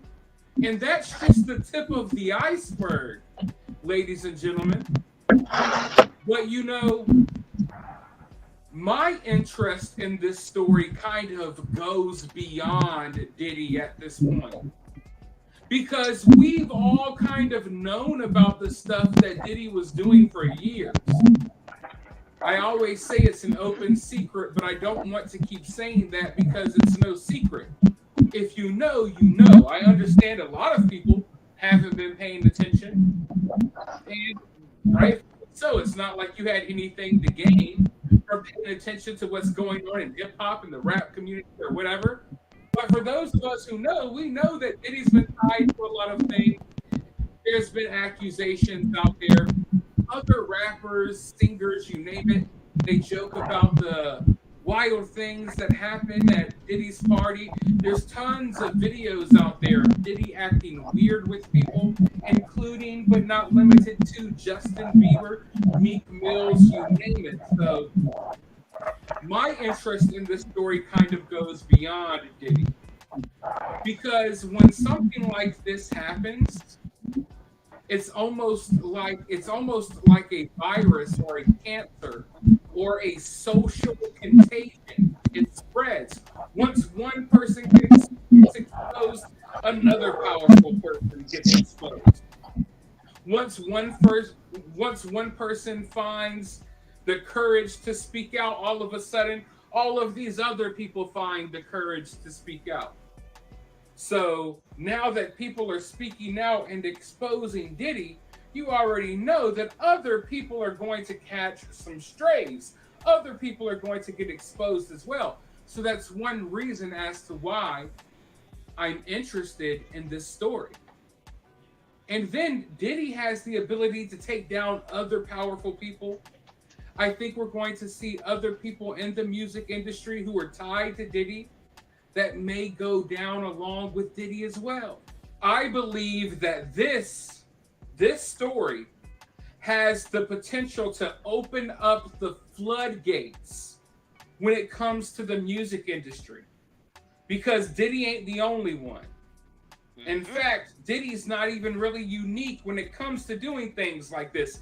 Everyone out there, all of these powerful people, are doing the same damn thing that Diddy is doing, basically, right? Exactly. So this story has the potential to open up the floodgates. People thought that when R. Kelly was exposed, that would open up the floodgates. Now, R. Kelly had a certain amount of power, but R. Kelly's situation and Diddy's situation, it's totally different. Now, of course, people knew, once again, an open secret, people knew what R. Kelly was doing for years. R. Kelly had a team of people who were helping him that knew what was happening. Other people in the music industry may have known, but for the most part, R. Kelly kind of stayed in his own lane, doing his own messed up things, right? Whereas Diddy, he's been described as like the Epstein of the music industry almost. He kind of, whereas R. Kelly kind of stayed in his own lane and did his own thing, Diddy kind of brought everyone in on it. Hey, man. He brought other powerful people in on it. You know what I mean? I think he lying on public Diddy. events, these public parties, where all types of wild stuff happened. So Diddy's situation is so much more unique. I don't want to say unique, but it's just way different. It has the ability to take down way more people. Like, even if you want to expose Diddy and everything Diddy is guilty of, in order to do that, you're probably going to have to expose a lot of other people along the way, because other people are part of Diddy's story. R. Kelly was kind of, you know, the only person in his story, along with his victims and maybe his assistants and stuff. P. Diddy's got other powerful people, from royal family members who are so-called possibly connected to him. I don't know how connected they are. Other rappers, other musicians, presidents, people who ran for president. Like, it's not just Diddy. A lot of people tied to Diddy. A lot of people But tied man, to Diddy. every motherfucker with money ain't no this shit twisted motherfucker though. does have Like the this shit getting weird. open up the Like, floodgates. like And what when I'm it saying is gets like open, it's going every to be nigga with hard money ain't no sick to twisted close them motherfucker. up. And I don't think Diddy did this But shit. if Cause you're what I like know one about of those Diddy, people he that been maybe weird as doesn't hell and out necessarily open with his really weirdness. understand what's going on here, I want to roll this news clip really quickly. Don't get me Like, wrong. This news like he clip ain't the kind of nigga just that hide in the back office and try to do no bullshit. Diddy was the type of nigga come right rabbit out and hole say this shit runs to you. way deeper than this, but at the very least, this clip will give you a better understanding of what's happening here. After I roll this clip, though, I'll be right back with more thoughts. Shockwaves reverberating through the music industry after federal agents raided the LA and Miami homes of billionaire hip-hop mogul Sean Diddy Combs. Homeland Security conducted the armed raid in an alleged sex trafficking operation. TMZ later capturing Diddy pacing around a private Miami airstrip. Diddy wasn't arrested, but his phones were seized. And there's speculation tonight that he's fled the country. We can't confirm it. Like, Just come breaking on, tonight, bro. though, How Diddy's y'all attorney is hold putting up? out a statement See, saying, quote, "There's no that shit don't even excuse go together, for the bro. excessive show of force and hostility exhibited by Fuck is y'all authorities." running in this house for sex, talking about sex trafficking, and y'all don't arrest him. This shit sound made up. Leads to a premature rush to judgment of Mr. Combs and is nothing fall more guy, than man. a witch hunt. Man, this shit is fake. It's fake news. How the it's fuck not. you It's running not in fake. this He's just a fall guy. That's all. Alleging It's abuse. true, all but this it shit shouldn't be. Diddy It settled shouldn't be down. him. Like just like with R. Kelly. R. Kelly shouldn't have been the only one locked up. His former producer, You know what I'm saying? Rodney Lil Rod No, Jones, this shit fake, nigga. You can't be running in nobody's house talking about sex trafficking and throwing this shit all over the news, and they ain't even in the fucking jail. did not only implicate Diddy, but aimed straight at the He's heart the of the music industry. guy, bro. An elaborate racketeering, blackmail, guy. and sex trafficking They scheme using that his him lawyers compared to Jeffrey That's way Epstein. over him. Hit it. For over a year, Lil Rod had That's unfettered what it access brought out. to Diddy's world, his He's a pro homes, guy. his planes, and his parties, where he claims he witnessed mountains of narcotics, Just like illegal Epstein, firearms, laced drinks, sex And his workers, wife. and They were underage just boys and girls. The producer claims he was groped by Diddy, groomed, and forced into humiliating sexual performances. Now, all of that I believe. All that grope and groom shit, because that's right up did that. I heard them stories from several niggas been around him. Allegedly, Now, all that I believe. assistance to keep Mr. Combs high. I don't believe that gummies, kid shit, though. pills, cocaine, and ecstasy, and maintaining a steady stream of sex workers for her boss. Now, some of the women brought into Diddy's orbit were under the age of 16. That's according to the complaint. The lawsuit claims he required the sex workers and underage girls to sign NDAs prior to entering his parties and prior to being drugged and sex trafficked at these parties. Diddy allegedly forced all of the women to drink laced De Leon liquor, as well as laced Ciroc vodka and champagne. His former bodyguard, Gene Deal, said this. Guys don't put those pills that they get to the girls in the champagne bottles because they popping them in front of. It's in the orange juice and it's in the cranberry juice. They didn't put the pills and the stuff in there, the roofies. Those girls. Man, nigga, you didn't have no business at that party. Nah, we not gonna do this. Cause every motherfucker in that party knew what was up. It ain't in I the done been to these parties before. Those guys. Every nigga in the party know what the fuck is up with the liquor and all that shit. Those girls who don't know no better. Them girls do too. Cause they not hiding that shit. In attendance were celebrities, politicians. Yeah, that's what I'm saying. Diddy the fall. Like, these dignitaries motherfuckers know what's going on. British royalty, That's Prince all. Harry, That's all I'm saying. and music label executives. Lil Like, he Rod shouldn't be the only claimed one some caught of the biggest names in the recording industry sponsored these parties with sex workers, drugs, and underage girls. The CEO of Universal Music, He signed that contract Christian with the devil, Grange, so is hey, named what as a happened? defendant. So is the former CEO of Motown Records. Just know, if you're going to a party and they ask you to sign an NBA, don't even go to the fucking party. It's gonna be weird room of Diddy's home. Facts. Say that shit again. Rod believes that Mr. Combs possesses compromising footage of every person that has attended his freak-off parties and his house parties. Salacious tapes of Hollywood's biggest names, including record CEOs and politicians, doing drugs and cavorting with prostitutes. And politicians, of course. The complaint argues Yeah, they that these all there. freak-off Yes. parties were a business model. Young TD and Jakes, up-and-coming all of talent attended and were promised career opportunities and access to music executives. They were then plied with drugs and alcohol, filmed. Some were blackmailed. There was a quid pro quo, according to the complaint. Lil Rod said not only were these music executives sponsoring these parties, they were handing Diddy large sums of cash that he used to pay for the sex workers and drugs. Network, they call them networking parties.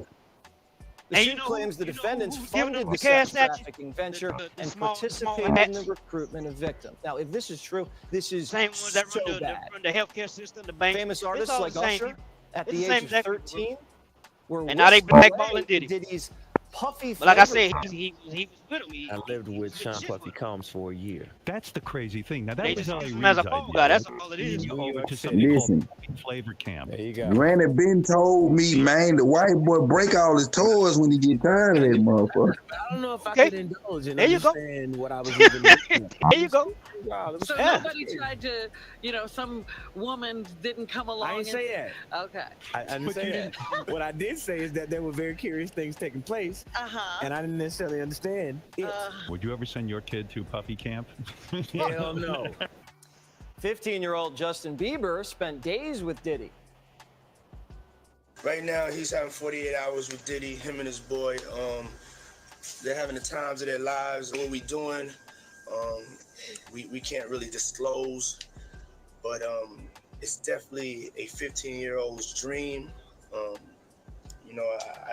have been given custody of him, and we're gonna go full crazy. Going crazy. Crazy. I'm taking this out tonight. What you want to do? Let's just go get some girls. Let's go get some girls. Man after my heart. That's what I'm talking about, kid. Hey, Chief, can you pause it right Accusing Diddy of doing anything bad with Bieber, but Diddy's lifestyle was an open secret in the industry. People have been warning about this for years. I've had to turn down $50 million 4 times. Cat Williams, you was with the shit too, Cat Williams, because you was there. Just to protect my integrity and that virgin hole I was got. No, you was at those parties too, Cat Williams. Gotta tell him no. You got to tell him no. I did. I did. See, I got the receipt for Oh, everything. we sure about that? Diddy operated like he was protected. Mr. Combs made it clear that his head of I'm not sure you told him no. Gentlemen. Yeah, exactly. Hold on. Good, guys. Alabama. When you're listening to this white man do what he's doing, did they go in depth at all into Epstein, the infrastructure, and the alleged, now it's alleged for him because he's dead, but Ghislaine Maxwell is in jail for sex trafficking ring, correct or incorrect? Hey, shout out to Alabama. How is one person in jail for a sex trafficking ring?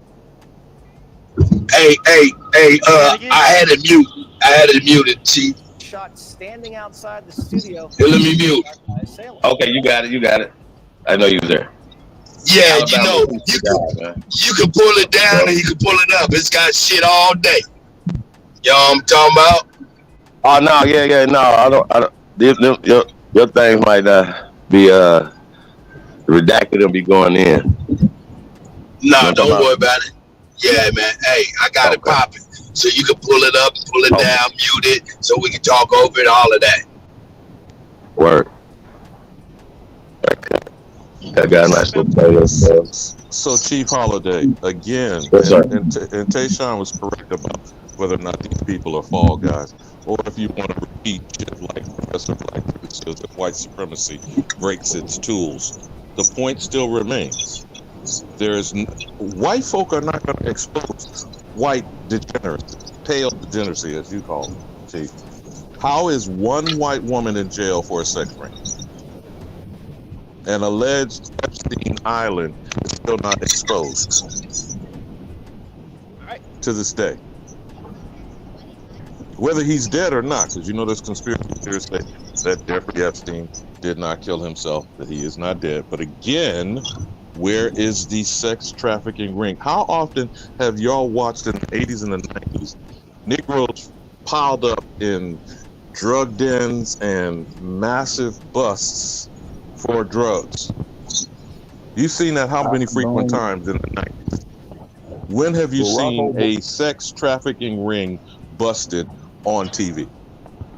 Ever since Barack Obama passed that goddamn what's the name act, let them tell you anything on the news, I don't believe none of this shit. It's propaganda.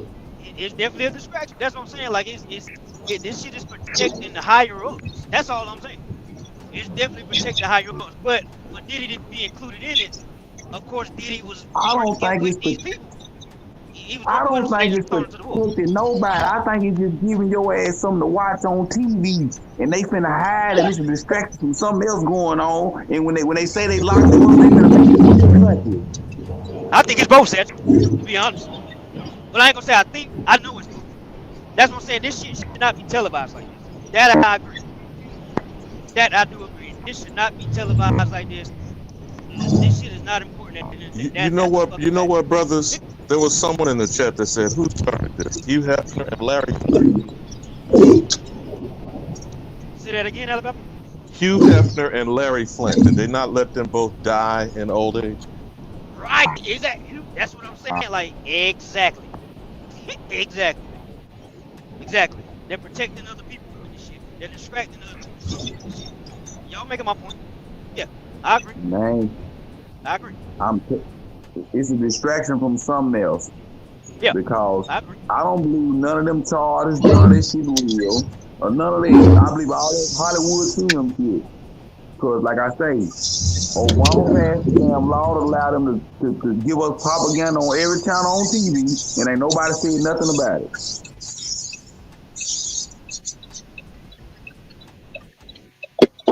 I agree. That's real. That's why I said earlier. I don't know if y'all was listening earlier, but I was asking Kutty. I was like, man, do you think this shit is really just a distraction at the end of the day? Like, whether it's true or not, like, why put this on TV right now? Like, what's behind the scenes? Hey, let's check it out. Let me see. So it may take a while for them to put these pieces together, and we may see other pieces fall. Like other people around Diddy, they may fall first, because once the feds and stuff get involved, they don't get involved unless they think that, oh yeah, we got you. And the Department of Homeland Security is involved in this situation. So that lets you know that we're not even looking at crimes that they think with the CIA committed here in America. We're looking at things that they got on Diddy abroad, okay? We're not looking at just, they must have evidence that would suggest that Diddy is doing illegal things in other countries and stuff as well. But for now, let me know your thoughts about all of this down in the comments below. While you're down there, if you want to donate to the channel, you can do so via Cash App, or by liking, subscribing, and sharing the video. With that being said, I'll talk to you all really soon in the next one. Yeah. You know, Kutty, I'm gonna have to repeat what Arthur Brown said in the chat. Hugh Hefner, Larry Flint was more raunchy, obvious, but Hugh Hefner and the institution of Playboy has been heralded by every part of this society. Marilyn Monroe is what started the empire of Playboy. Hey. And what is Marilyn Monroe, even today in 2024? Is she not the symbol of sex and debauchery? This the question though, Alabama.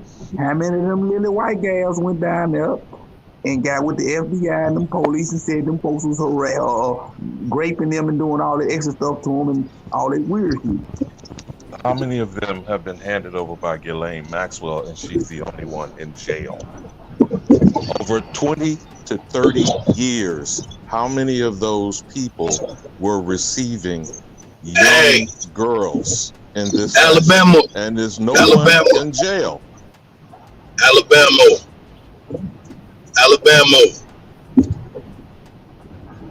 Are you there? Yes, sir. Can you prove it? Can you prove what?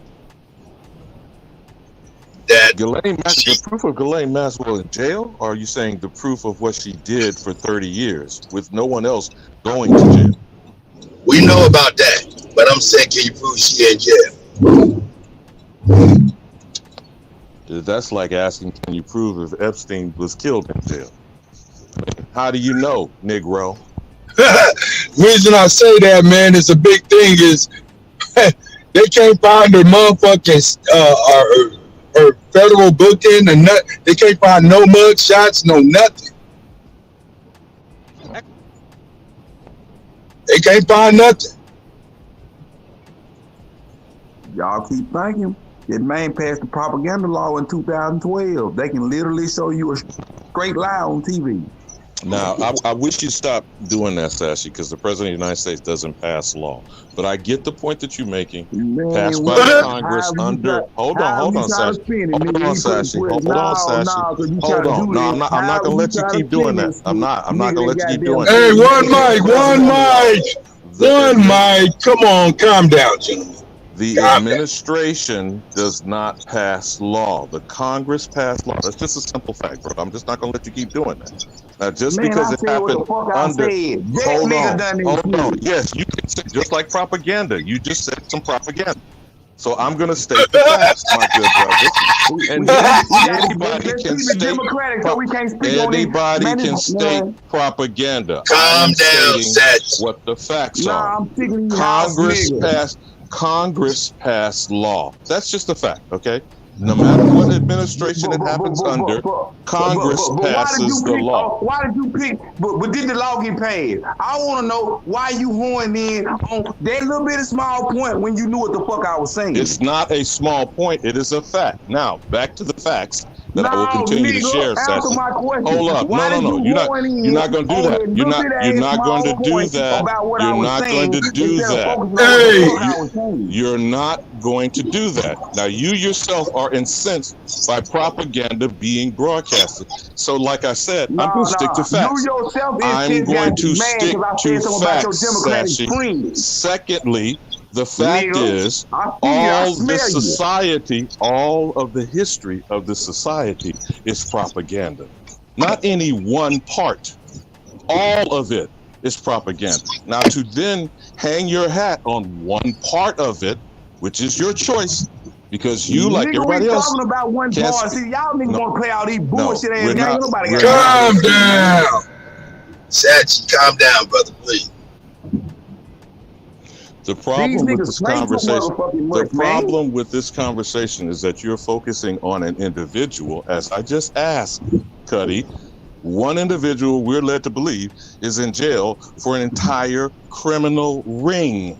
Correct? That you asked, you said ask, how do we know she's in jail? You just asked that, didn't you, Kutty? We don't. We know that. We don't. But we do know what has been reported, whether propaganda or not, that this person was jailed for sex trafficking ring. Yes? No? Maybe? No, we don't know none of this shit. Because like I said, the goddamn propaganda law that is Cuddy's point, Sashi. But the point still remains. It still remains, if there is a sex trafficking ring, one person, any individual, is not the only person to be put in jail. That would be a fact. Not propaganda. How can one person get locked up on a RICO charge? Is that possible? And the RICO Hold on. R. Kelly's the only person locked up singularly on a RICO. So is that not a contradiction in and of itself, Kutty? RICO racketeering operation takes more than one individual, correct? That's a fact. And isn't a step up? Hold on. It's a step above conspiracy. Mm-hmm. And a conspiracy, by definition, requires two or more parties. There you go. So anytime an individual is the only one that goes to jail, that is the point Tayshaun is making about being a fall guy or a fall girl. This is what we need to start doing when we start discussing facts and don't fall in the trap of propaganda.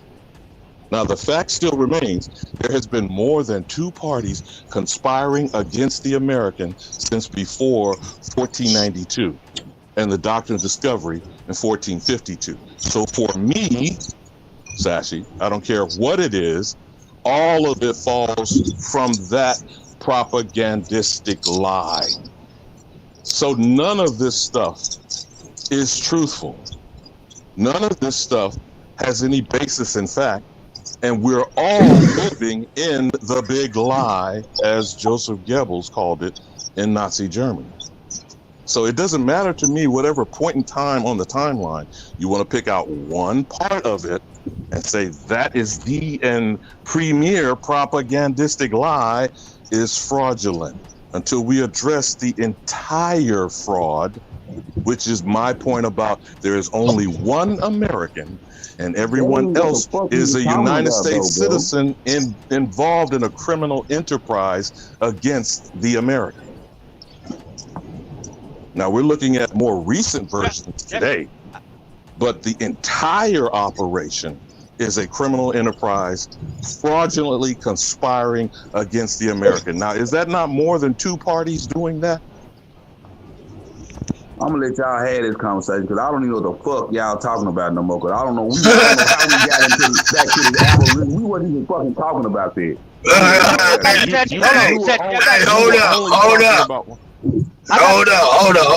Hold up. They definitely agreeing, but you gotta understand, you know, hey, the elder is the reoccurring theme. Let's get it. The conversation today is about only P. Diddy, right? Only P. Diddy. Supposedly, only P. Diddy. So again, as I'm pointing out, the example is only Ghislaine Maxwell has gone to jail for criminal enterprise, whether you call it a RICO, sex trafficking ring. It is an operation more than one individual, right? Hey, but hold up though, context. That latest lawsuit got some heavyweight motherfuckers' names in that shit. Exactly, and those documents and those facts are still not being revealed. If you want to talk about distraction, you want to talk about diversion. That's not true. We went through that. We went through those documents. No, you went through it, Kutty, and you've done great citizen journalism. I said for the ongoing propaganda is for that truth not to be reported daily, because the propaganda is reported daily. Do you follow what I'm saying, Kutty? Gotcha. So until the truth is broadcast every day in opposition to the ongoing lies that have gone on for 5 centuries. And the main lie is get the nigga. Who is the American called out of his or her name with how many labels now? 12 and counting? And everybody attached to all those labels are stealing the identity of the American with the propaganda that you, nigga, are a slave from Africa. Now, I gather in this community, we don't have arguments over that. I'm going to say that that's a fact. Anyone else got a problem with it? Is that a fact or not? And if that's a fact, everything else is a propagandistic lie. So all of this shit that's going on, that's what pisses me off about all this bullshit conversation, is a distraction from focusing on the only problem that should be addressed. Why is the American being attacked by everybody on this planet? And being distracted from conversations like this about the sexual deviancy and depravity of an individual, about whether or not Clive Davis is not mentioned, I might add. Tony Mottola, not mentioned, I might add. David Geffen, I might mention, is not it's been mentioned. This is all a part of the music industry. Why is one man the only conversation? Same thing with R. Kelly. Where were the attorneys and the CPAs that should have gone to jail under the RICO covering up for the decadence of Robert Kelly? Exactly. Time and time again, this happens, and we are stupid enough to fall for the distraction of the superficial conversation of this kind of bullshit. When do we wake up to that? So no, whether it happened under the Obama administration or it happened when the first motherfucker got off a boat and came over here and called us a nigga or said that they brought us from Africa, that is the beginning of the propaganda. Can I butt in real quick? You get that, Sassy? Let me. You got it, Tayshaun. Where were you niggas? Hold on, cause you asked me a question. So we had niggas like good man, Tayshaun.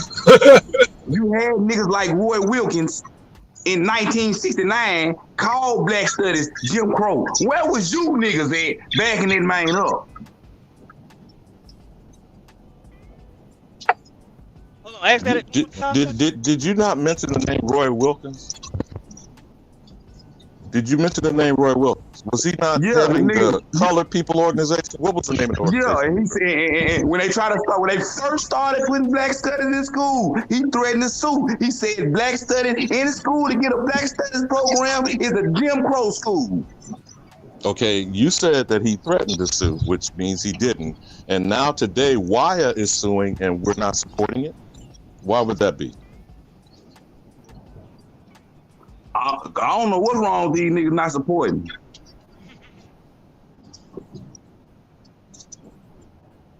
So, Sashi, my only point is, as I continue to say, the truth is only here with the Aboriginal in this community.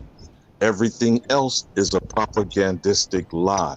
But, Tayshaun, I didn't want to cut up your wisdom, bro. Just a thought. Y'all got it. No, I was just trying to say y'all was basically agreeing the whole time. Like what Sachi was saying about Obama. I mean, yeah, he's right. Yeah, Obama was into propaganda, but at the same time, even Obama himself is propaganda to the propaganda. That's the propaganda that's above that propaganda. Like y'all saying the same shit. It's levels to it. So yeah, Obama might have quote unquote signed it, but that he didn't have to really sign shit because they was already doing whatever. They was already issuing out propaganda. He just made it legal so they could tell you a lie legally on the news, and when you find out it's a lie, you can't sue or do nothing about it. Right. So he's just another piece of the puzzle. But wait, whoa, hold up, wait a minute.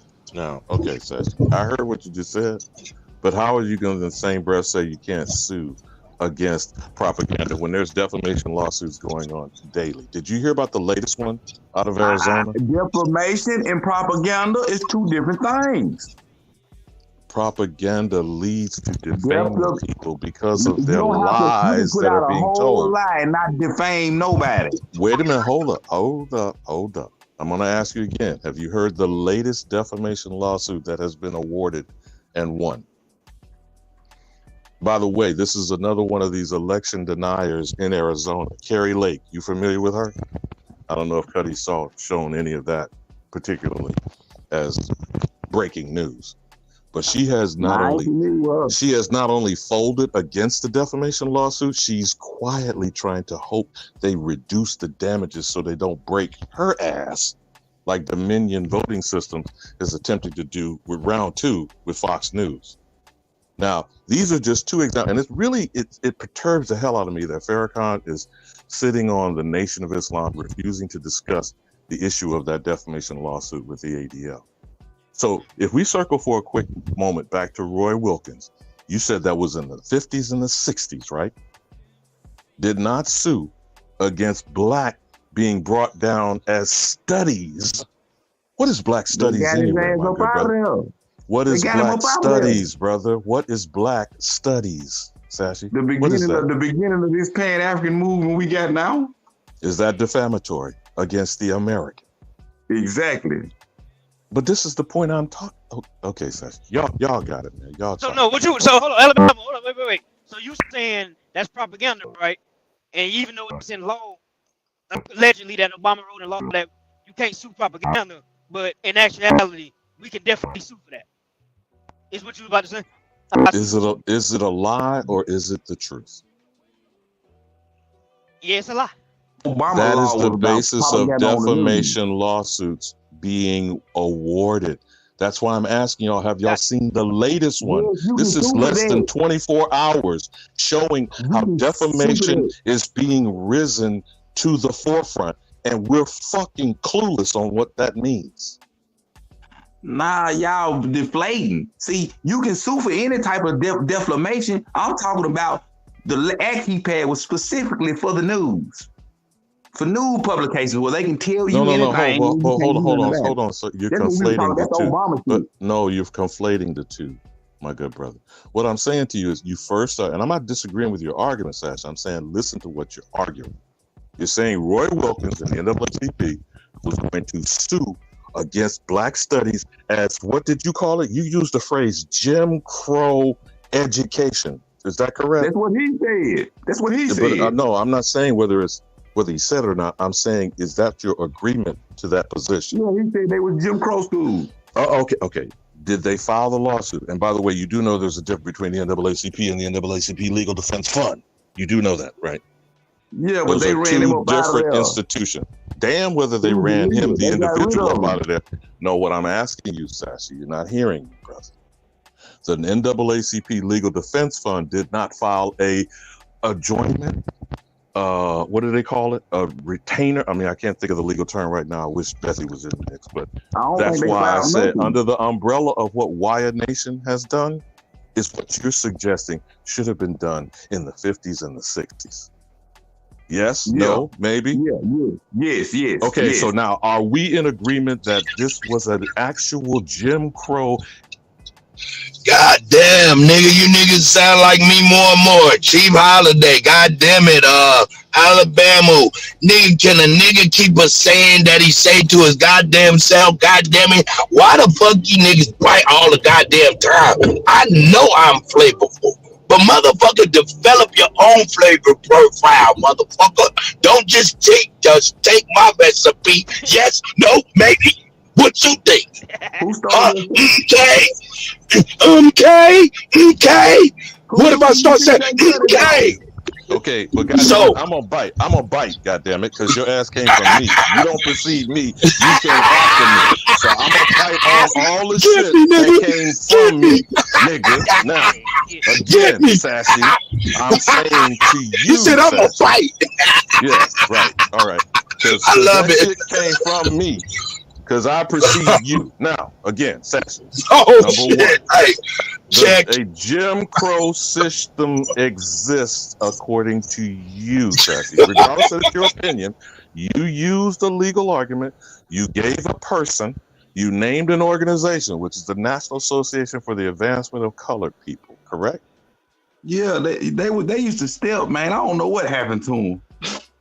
Well, let's put a pin on that for a moment. I'm talking about the issue of, is there a Jim Crow education system based on the creation of Black studies? I want to clearly understand your argument.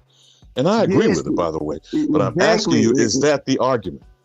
That's the argument, and we got reference. Okay, so let's deal with one point. I got you. Hear me, brother. Hear me clearly. There's one simple reference point that I hope we're still in agreement.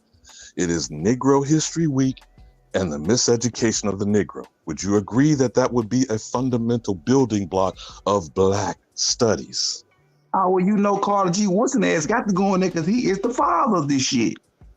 Okay. I hope you're still walking with me. I hope you're still walking with me, brother. Tayshawn, I got you.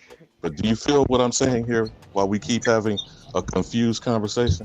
Because we don't give me a chance to say something when you get a second, Elder. Go ahead, please continue. No, go ahead, Kutty. Go ahead. No, it's totally off the subject. I want to make sure y'all get to where y'all going. Go ahead. No, I think the problem is the premise. We still keep arguing past each other, not focus on the fact. The facts are we are defamed by being taught to be Black. We are being defamed by being called Black. And we are more than defamed by other motherfuckers, non-Black motherfuckers, I might add, are studying Black studies. Is that the point of your argument, Josh? Yes. That's the crust of my argument, because there wouldn't be no such thing as a tether, a whole lot of this shit that we going through if it wasn't for no fucking Black studies. then you understand that the propaganda is turning the Negro, who was the American, into a black thing. Is that the black culture that we're seeing broadcasted daily in this society and sold all over the planet? Black They culture, turning your quote American unquote. Indian ass into a black racial group from Africa. Okay, Kutty, you got it. Hey, yo. All I was gonna say is, let me get it together. I wasn't quite ready. Spy versus Spy, one of my favorite cartoons. Nah, man, this is brought to you by the Golden Kuttack. You know what I'm saying? Hey, $ only builders for Chief Holiday. $Kuttack. That's $Kuttack for your man's Kuttack. If you want to tip or donate, we do accept quarters, nickels, and dimes. In our world, that shit is fine. Okay? So we love y'all, man. We appreciate y'all, man. Let's get it.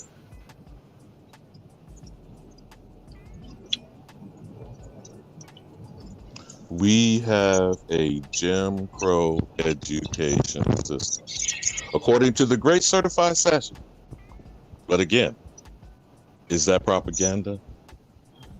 And if the system is based on that lie, is that fraud? And everything that flows from that system, that Jim Crow education system based on black studies, are we getting somewhere here, Tayshaun?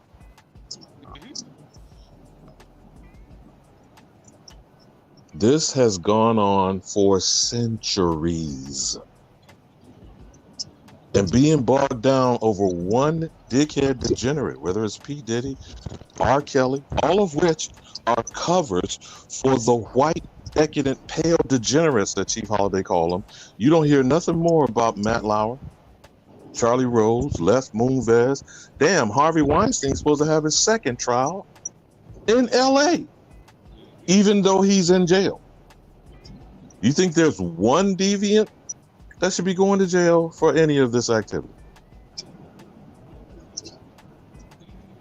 But that's how the media works to keep you distracted, focusing on an individual. Therefore, you can't address this is a systemic problem.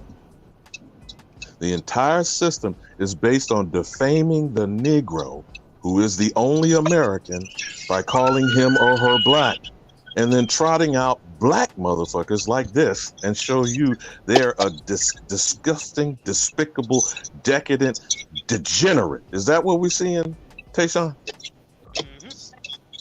That's the game they've been running.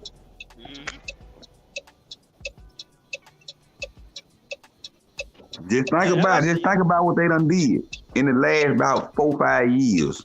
They done crucified Bill, or they crucifying some well-known so-called black men in front of the world. If I say y'all was agreeing the whole time, like, yeah, it's a distraction to distract us from some real shit and to protect the people above these so-called black men. Yeah, absolutely, y'all both are right. Yes. Propaganda, yes, absolutely. But here's the problem, though, Tayshaun. See, people will say we're giving a pass by saying, "Oh, it's a black thing. You're blaming it on race." No, I'm saying this is some superficial shit to a deeper problem that is white face using a black face. Y'all got to remember. What is the point of blackface? Hold on, Satch, because this is extremely... Hold on. Black studies is a part of it. Listen to what I'm saying, Satch. Al Jolson, Mammy, Vaudeville.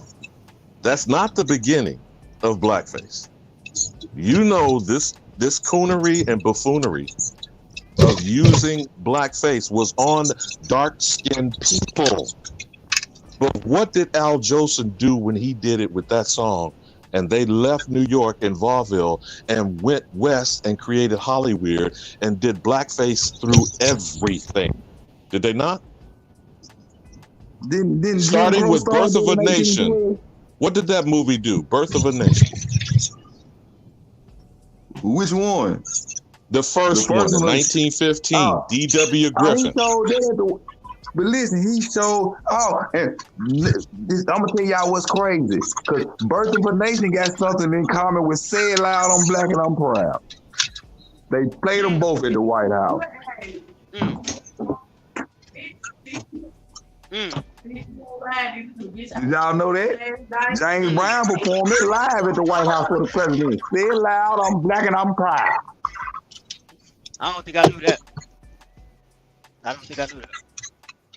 But he also said he didn't write that lyric. So who was the small hat behind that proclamation? There you go. He also said they was best of friends until after he did the song, and about 4-5 months after the song was done and all that, he started seeing the true colors. But until while they was getting to work on the song, they was best of friends. Now, is that a handler from MK Ultra CIA, or is that us accommodating pale-skinned people amongst us? And then what is the end result that comes from these relationships? It's a handler, and it's a band. They come at him saying, well, look, we're going to pay you to make this song. He a nigga, he thinking about the bag. He ain't really thinking about the consequences this is going to have on his people. All right. Who is Joel Spengarn? Any of you know who that is? That is the #1 award given by the National Association for the Advancement of Colored People. So who are the colored people? The Spengarns? Or the Walter Whites and the W.E.B. Du Bois? Birth of a Nation, D.W. Griffith is the #1 directorial award in the Motion Academy, the Academy of Motion Pictures, Arts and Sciences, known as the Oscar. Is that not run by the small hats? But you know the Dave Chappelle joke now. There's a lot of them in Los Angeles. Hold up, Elder. Say that though. Elder. God damn. Elder, do you mind if we get your ass out of the old and into the new? What you think? Brother, in 2024, they will still hand out the D.W. Griffith Award for the. I mean, hold on, don't take over what I'm saying, goddammit. If you don't know what I'm saying, goddammit. Do you know what I'm saying? Do you know what I'm saying? Okay then, don't take over. Listen.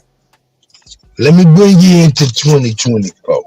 Small hats, we ain't using that no more. We using the name stealers. Did you say the name stealers along with the body snatchers? If come on with it. Come on, Elder. Come on, Elder. I knew you would like that. You gotta let me make you laugh, goddammit. Now the name stealers are the identity thieves. Let's make that clear. Clear. Very clear. Very clear. So when this community says that the preeminent white supremacist tropes of propagandistic lies of the black male, flag on the play, is a sexual beast and brute that can't wait to get a white female, flag on the play, and the definition of white slavery is exclusive to white women, flag on the play, and the Mann Act in 1910, which was 5 years before Birth of a Nation, was targeting Jack Johnson, the black, flag on the play, heavyweight champion of the world, for taking who across state lines, Sashi? Tayshaun, what's the Mann Act from 1910? You can't drive no woman across state lines, specifically no white woman. A Slav. And what did Robert Kelly go to jail for under the what? The Mann Act. Under the Mann Act with what?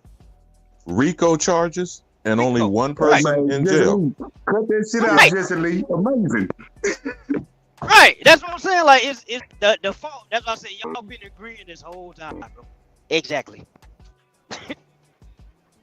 How can R. Kelly go down for all that by himself? Make it make sense. And wouldn't sex trafficking? That's what I was trying to ask earlier. My phone kept breaking out. Isn't sex trafficking a RICO charge? I don't know. That's why I'm asking. Is sex trafficking a RICO charge? Wait a minute. No, Now, no, hold on. slavery. Let's stay focused on one fact he just said. Can you hear me? Trafficking, is that trafficking? I don't care what it is, that's traffic. Is trafficking across state lines? That's white slavery. Yeah. Once you cross state lines, is that a federal offense? Yes. Is that an offense of commerce? The Department of Commerce, the FBI, and why in the world did these motherfuckers came by plane, trains, automobiles, helicopters, and boats on the two properties of Sean Puffy Combs? Right. I'm sorry, I'm missing something here. Have you ever seen Department of Homeland Security roll up on anybody? No. Not the house. I don't think.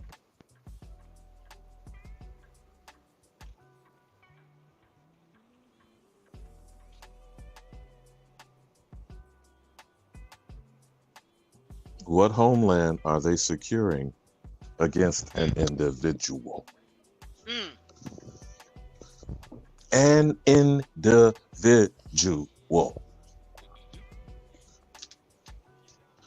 Am I missing something here?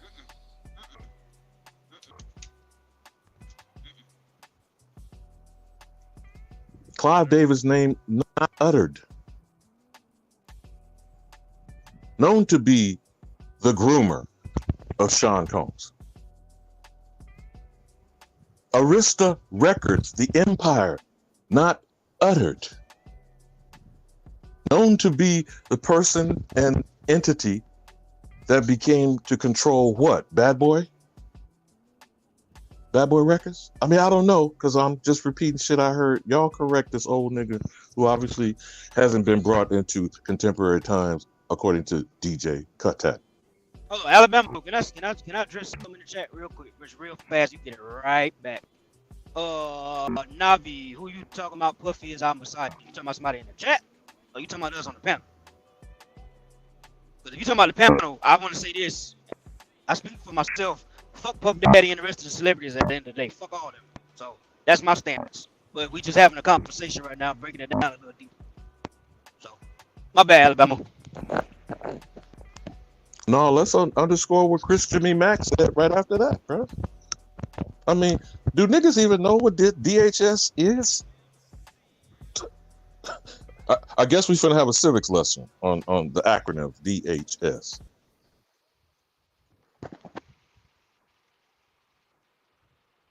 Hell, when the FBI raid these niggas, rappers, drug kingpins, Crips blood, I mean, that's old-fashioned shit, Tayshawn. Right. That's some old-fashioned shit. That's back in the day. Now, that's 100 years ago. You had an FBI raid. Huh? I'm sorry. Did I miss? Do y'all even know when Department of Homeland Security was created? I don't think I know. How about George W. Bush, brother? So this is a 21st century government division. Right. Okay.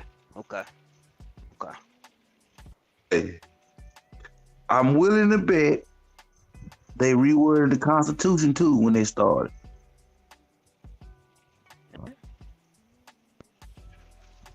What is the homeland, brothers?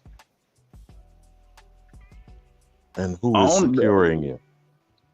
I mean, but who homeland are they securing? Are they securing ours, or are they securing it for some other homeland? What did y'all like to call him, Uncle Jim Crow Joe, announce in the State of the Union? I've said this, and Kutty, I hope you will pull that clip from what I sent you from the State of the Union address. We are all from somewhere. I'm paraphrasing. We are all from somewhere else, but we are all Americans now. Is that a confession of guilt? But hold up, though. If we all from somewhere else, who the hell is homeland? I think the homeland is their government. That's what they're protecting. That's why I said this Diddy shit is a fall guy. That they're protecting. Nah, listen. My bad. If the America's a melting pot, an immigrant country, It means this is nobody's country. Who is homeland? What homeland security? Security for what homeland? See, it sounds crazy what I'm saying, but it sounds like to me that them is the queen. Sassy, it's not a crazy question to ask. You didn't complete, but you didn't complete the statement. We are all Americans now. Yes, but it sounds like homeland is the queen soldiers or something. No, That's you, what I was again, getting to. Sash, They protect their hold on. Both of you That's what brothers, I was still you're not hearing what I'm saying. Okay. We'll stay, again, it's paraphrased, but I hope that Kutty clips the actual statement by the president, commander-in-chief, head criminal, who declared, we are all a nation of immigrants. That's first. We are all from somewhere else, but we are all Americans now.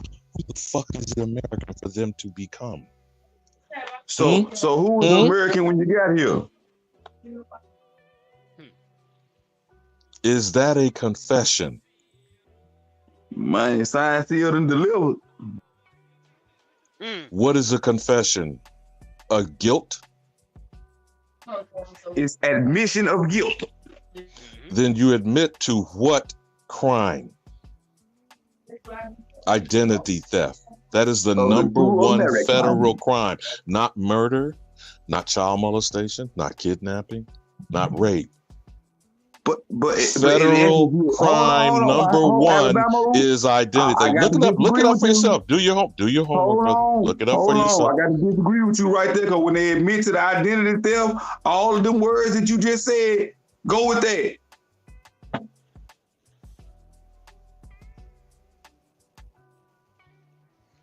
Hey, what's up, y'all? That falls under the. I'm gonna hand it to you this way, Straight Smoke. It falls under the American Declaration of Rights of Indigenous People. You got it, brother. Cook on that.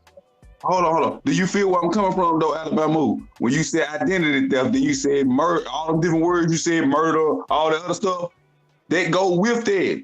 That's one and the same with the identity theft. How do non-Americans, United States citizens, become Americans? They got to do all them things you named. Yeah, I see what you're saying, Sadie. Yeah, everything you just named, it went along. That's how they got. Okay, that's how they got to this point. So once again, y'all agree. Y'all saying the same thing once again. I get what you're saying. I get what both of y'all saying. It took rape, murder, theft, all that shit for them to get to the point where they can now classify themselves as Americans. It took all that for them to take our identity. Absolutely. Exactly. Absolutely.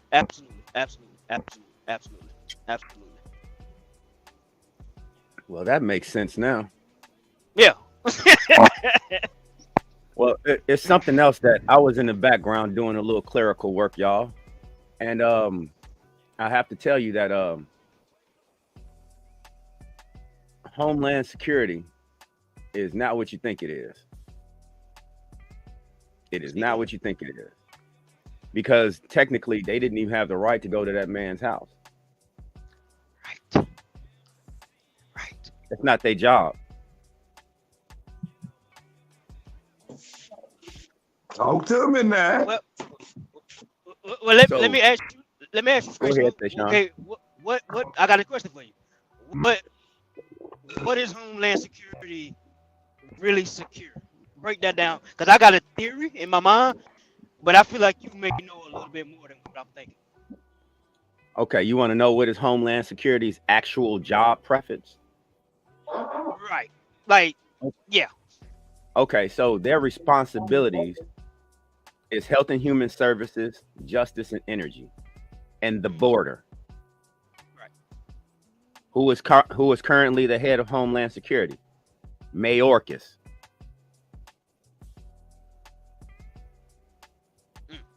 A Cuban. Don't forget that part. A Cuban. I'm not gonna stroke that entity like that. What I'm trying to get to the brass taxes of, it's not even, at one point it wasn't even called the Department of Homeland Security. I'm listening. It was called Homeland Security Council.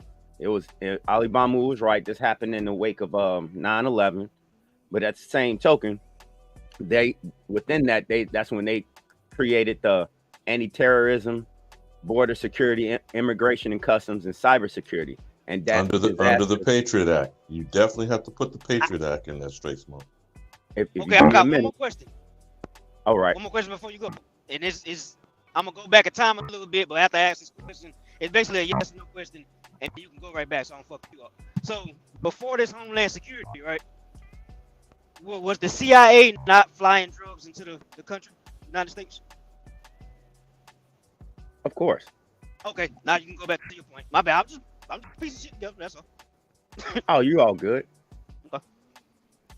But it has to be duly noted that this is not under the spectrum of what they do. Let's be first and foremost clear about that. That's not their job. The job that they have has nothing to do with this. So for them to be doing anything like this is out of their realm. And I'm not gonna sit here and sugarcoat it, but if he wanted to, he can push the issue and say that they had no jurisdiction to do this. But see, I don't think Homeland Security raided his house and stuff. I think Homeland Security just went and talked to him with TMZ. And I think TMZ was with him. Well, you gotta Sachi, I'm gonna say this again. They had no right to even be on the property. That is not in their spectrum. Oh yeah, man. Hold on, Sachi. I get it now. They ain't supposed to be active inside this country. Hold on. So I need you, whether you put your, do your clerical on the Patriot Act and explain to me how this fostered the Department of Homeland Security. Straight. 1 second. That's what was throwing me off. They supposed to be outside. If they inside, that means this ain't the home. They're not supposed to be doing that here.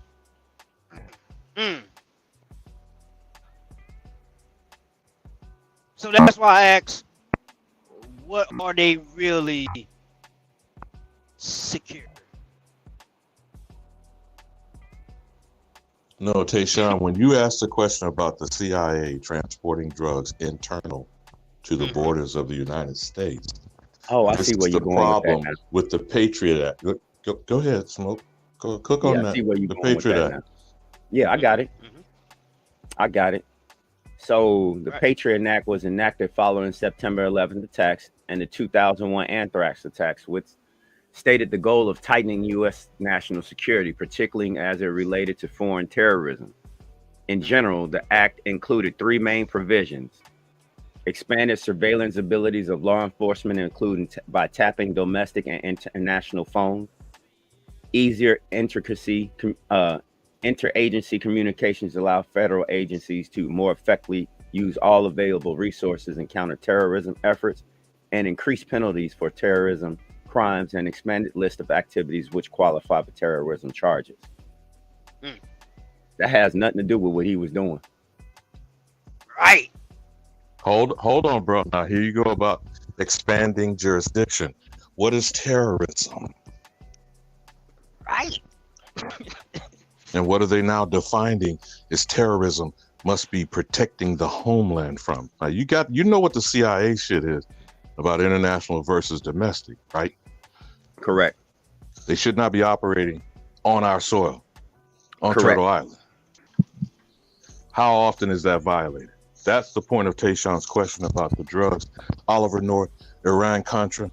Not to go down the rabbit hole, but work on that, brother. Well, we have to keep in mind of two things.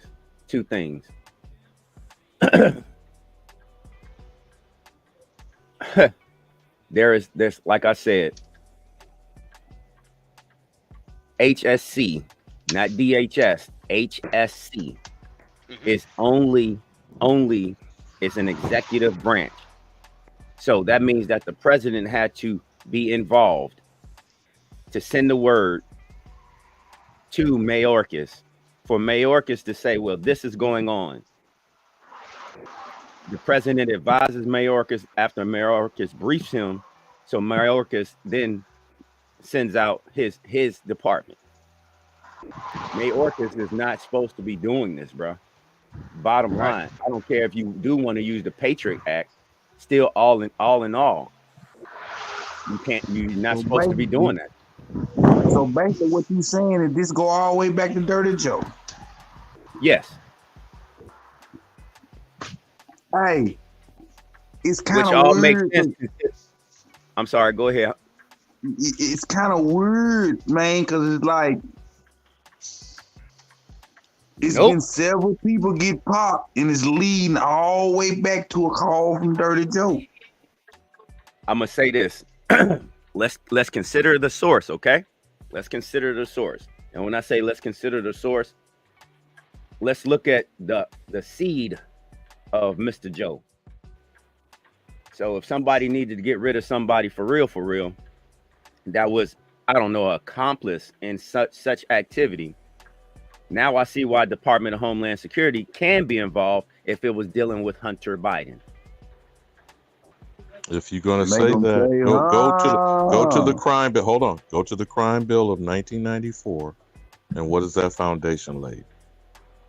Give me 1 second.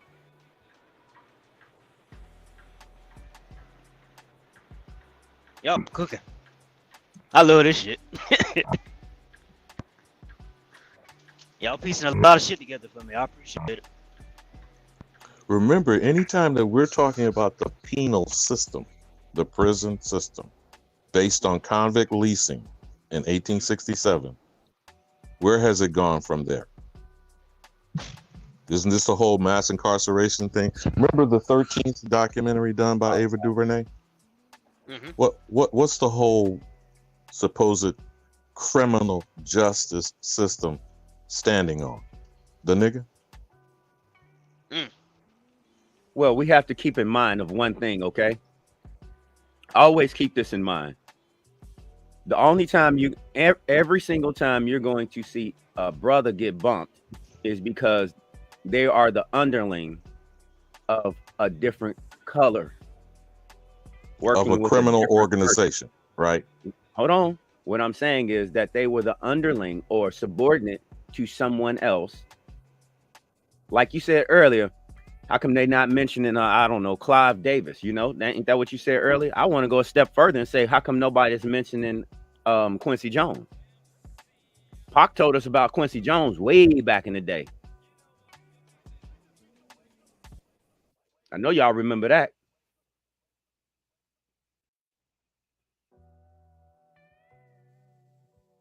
But overalling, this is not something to do with the executive branch of HSC. And what is HSC, my brother? Homeland Security Council. That's the real name. The origin under W. Bush that became a federal agency, the Department of Homeland Security. This for the slow bus, pan boo boo motherfuckers. This is what I'm reiterating. Yes. HSC became known as Department of Homeland Security, but it was first called HSC. A lot of people don't even know that we still have the SS here.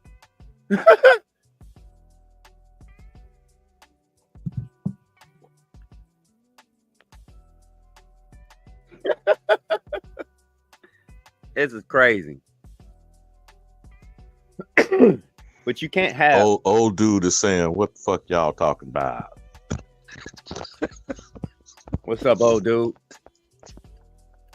But I'm all I'm doing is I'm trying to lay out the clear path of understanding of what these entities can and cannot do. Now you were talking about boundaries, straight smoke, and jurisdiction. That's just the fancy word of boundaries. But again, you described first orchestration. What is dangerous about the Homeland Security under the Patriot Act? That's the reason why I brought you the Patriot Act to the discussion. What did the Patriot Act cause authorization? surveillance of Americans, or better yet, United States citizens, because they are not Americans. But the surveillance was practiced on American Negroes for how long? What predates COINTELPRO? J. Edgar Hoover. The actual creation of the FBI and the Killers of the Flower Moon. You participated with movie night, right? With Kutty? And Killers of the No, I wasn't there for that. Flower Moon? I didn't get that one. But do you understand that's the origin story of the Federal Bureau of Investigation? That's what I was led to believe. But I've done some more digging on that, and I found out that they had two entities prior to the setup of those two. Oh, please enlighten us, my good brother. So now, is this on a federal level, or was this local to the District of Columbia? This was only in the District of Columbia. This was only just for the District of Columbia. This was solely to monitor congressmen and women. And it's funny that you brought up the Patriot Act, because through the extension of Obama is when they started intercepting Americans. Prior to that, they were intercepting some Americans, but it was mainly journalists and it's somebody else I'm missing. But that all of that happened, that was during 2001, 2002.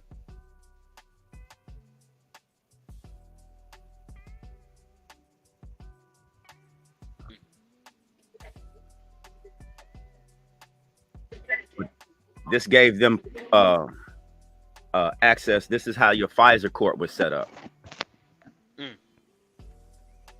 And if anybody doesn't know what the FISA court is, that's where they can actually tap in and use through cybersecurity and activate and backdoor any and every device that you have. Now, this is the secrecy court. Yes. But again, let's go back to what the Patriot Act caused and unleashed in the first 2 years of the 21st century. And then we got Yellow Cake, remember Colin Powell, weapons of mass destruction. Cook on it, brother. Well, we all know that to have been a straight up lie, because everybody knows that Bin Laden was a CIA asset for over 20 years.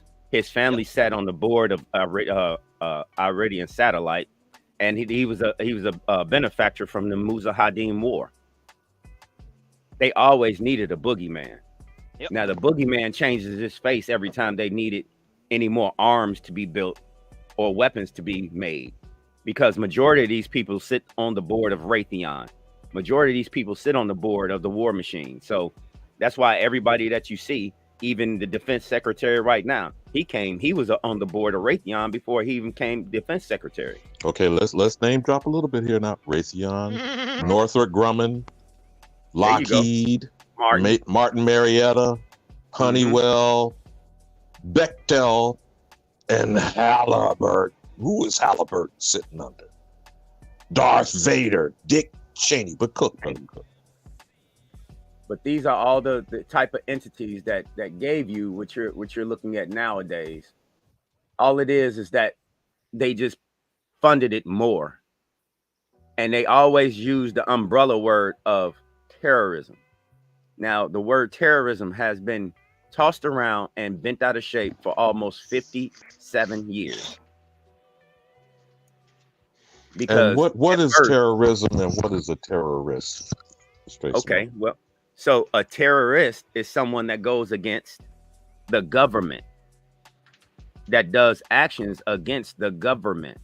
That's where you become a terrorist, or the act of is called terrorism. That all transpired in the wake of World War I, when everybody was throwing around that you're a Nazi sympathizer and whatnot. That's how they did everything under King. That's the same thing they did under X. They're just doing what they're saying is that if you're not a part of us, then you're a part of them, and if you're a part of them, you're a terrorist.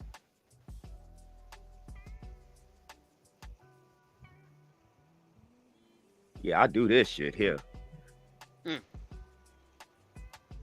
That's crazy.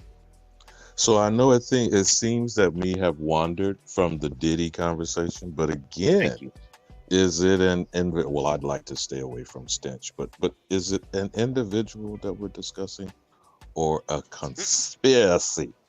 And a conspiracy is a legal term, two or more parties agreeing to do what, Straight Smoke? Undermine or usurp the government. But I will have to say this. By the Department of, by HSC doing what they're doing, the only reason I can come to the conclusion that they're doing what they're doing is because of you have to be around somebody that is in government. That's it. But let me throw this in for us considering. This jurisdiction argument, which you made a very legitimate point, Straight Smoke, is child/sex trafficking, putting what under the umbrella of terrorism and needing homeland security against? Cook on that, bro.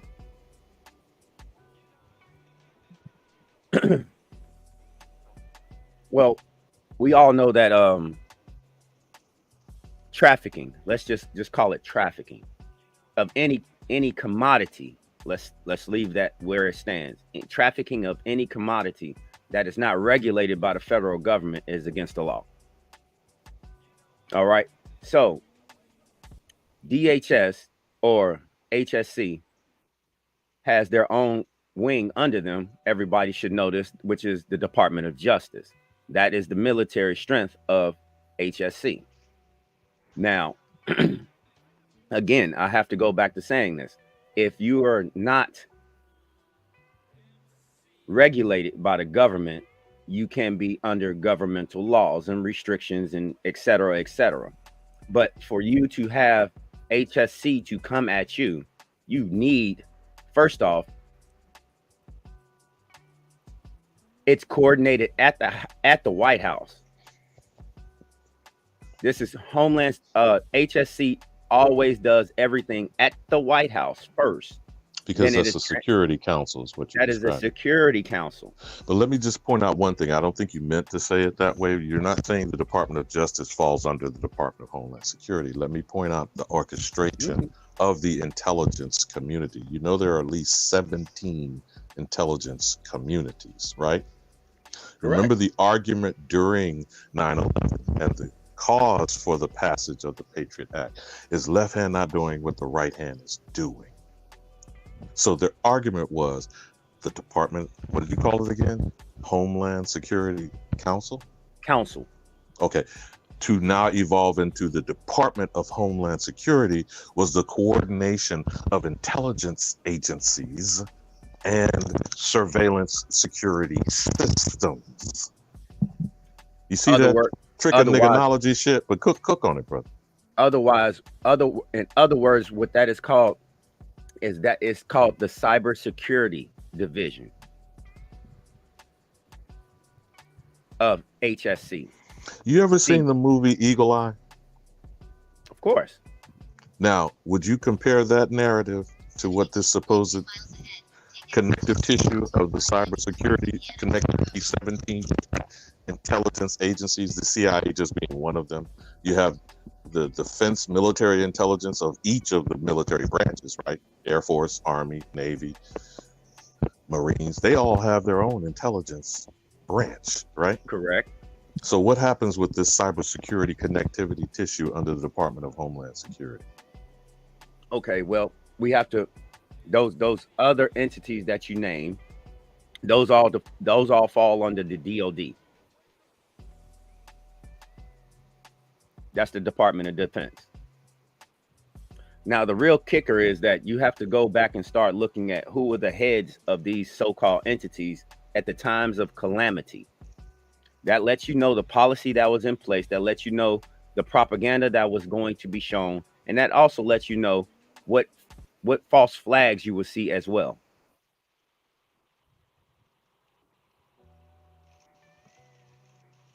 The only reason that HSC became DHS is because they had to get more funding to make the FISA court even stronger. And when you become a department, you become a cabinet member as well, right? A member of the president's cabinet. Now, let's stay for a point on the surveillance. Again, remember, you familiar with Five Eyes, right? I'm sure you've heard of it. Course. Okay. So, who has been surveilled since 1492? The American? You mean overall? There's only one person that's been hit with the most surveillance. Cook on it, brother. Cook on it. Shit.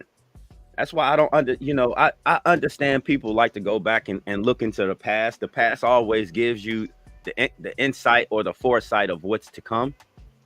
But if you don't take that information and use it in a strong way, mostly to inform people of, then it's a waste of your time because you're not giving the information out that people really need to know. See, if everybody took a time out and just understood this. Now, most of us is old enough to know that the baddest person on the block had a big ass bag for a cell phone. The house phone was connected with the long ass cord so you can be able to walk around the house. So they had to put this tracking device in your pocket so they'll be able to kind of see where you are at all times. I brought this up to Kutty a long time ago, and it was called From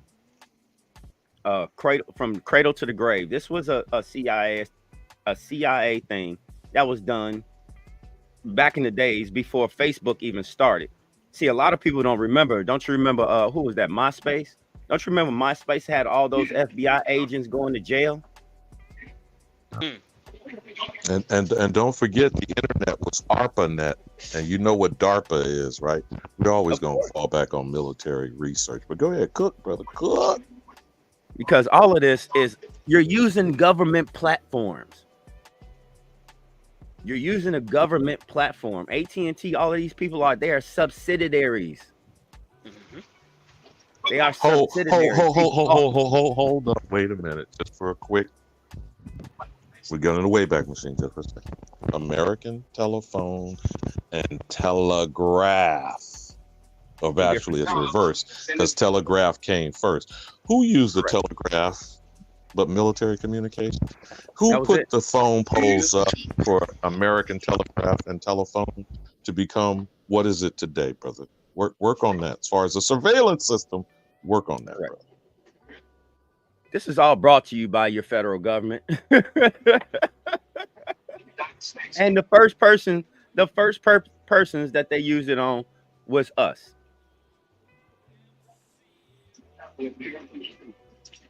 That's how this all works. You have been the test subject since day one. You have always been the test subject. That's why I didn't understand how did you go along with the program and you know what happened in Tuskegee? I mean, it's simple. It's simple mathematics here. But you have to understand your branches of government. You have to understand those things. And it's only two ways to go about it. You right. It's like they run a dam every, I don't know how many years it is, they do the same exact things. It's like you can see it coming. You can see it coming. But to a trained eye, to a very trained eye, I'll put it to you like this. Why is HSC so involved heavily with my man, but they ain't Hey, that did it. That got y'all to let me up here. Let's get it, man. Huh? All right. With that being Oh said, shit, man. Let all me right, help you get your all right, numbers never mind. up, Go man. ahead. Come on, man. Huh? What y'all talking about? Diddy? Homeland Security had to get that vampire out of here, huh? He's a vampire. Ain't P. Diddy hooked to adrenochrome too? Huh? Let's go, huh? He's hooked to everything, huh? He's a fallen angel. P. Diddy is P. Diddy is some kin to Cain. Cain, look, P. Diddy wasn't able to be righteous to Biggie Smalls. He killed Biggie Smalls. That was his little brother. Let's go, huh? Let's go, huh? Huh? Some of you Indians have never been to jail. They gonna run down on y'all next, huh? Some of y'all have never been to jail. Some of y'all have never had jobs. Huh? Ramu, this is what I was saying. If you knew the intricacies of the department, you wouldn't have conversations like this. And I digress. Man, you don't know, man. What you is, a federal agent or some shit, huh? Huh? This is the problem right here. Here's the deflector right here.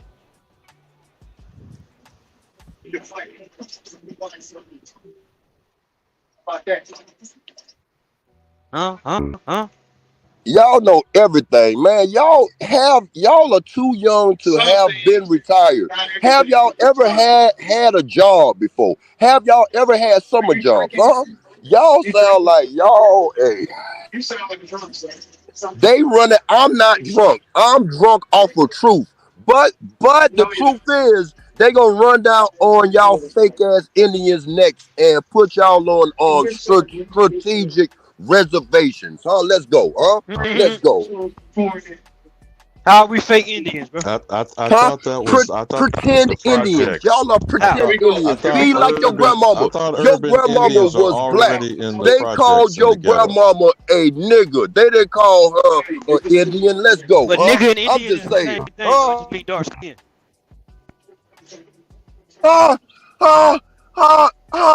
It ain't no Indians, huh? You a niggas is the nigga. Indians. You a nigga with an attitude, huh? The niggas is the Anytime your first of the month check The niggas ain't is the on Indians. time, you act like a nigga with an attitude, huh? Let's go, Now huh? you pretend. Let's go, huh? Now you How pretend. many of y'all get first of the month checks? DjKuttack fat ass waiting for his first of the month check, huh? Anytime that first of the month check late, that Indian act like a nigga with an attitude, huh? Big fat ass. Let's go, huh? But you the only one yelling though, bro. So Man, I gotta yell. I ain't gotta yell, man. Let's talk about whatever, You got your huh? check yet, bro? I'm in South Carolina right now. Let's What go, part? huh? Shit, what part of South Carolina you in? Huh? Yamansky. I'm around the nigga Shit, town right right down now. the Let's street. go. Huh? Shit, I be in Columbia on the 4th. Man, I be all over the Carolinas. The fuck you mean? Let's go, huh? What I just said though, I'll be back home in Columbia on the 4th. What you trying to do? My auntie was a mayor of a town that she was always in you do realize this Columbia. man. You do realize this man is a deflector. What you saying? Don't engage with this man. Hey man, don't participate with this idiot right here. Man, I'm the real, man, huh? My Get name is your ass out of here, Capo, man. huh? I'm the Nigga, get the original. fuck out All of of here. you fake ass Indians start naming yourselves confidence and No matter what confidence. your I'm dumb the ass is first. gonna say, no matter I'm what the your dumb ass is first. gonna say, we're gonna stick to the topic, man. Shut the fuck up, bro. Man, You ain't stick to saying the shit, topic, nigga. man. Get a job, nigga. Get a job, nigga. Huh? Go back How to about you work, getting a huh? job, nigga? You You ain't already nothing did, but stupid. 25 years Get your old. dumb How ass out of have here. you retired You don't know how already, old I huh? am, bro. How have You you a retired foreigner. Get the hell out already? of here, You bro. ain't 30 years old Get yet, your huh? stupid ass out of here, bro.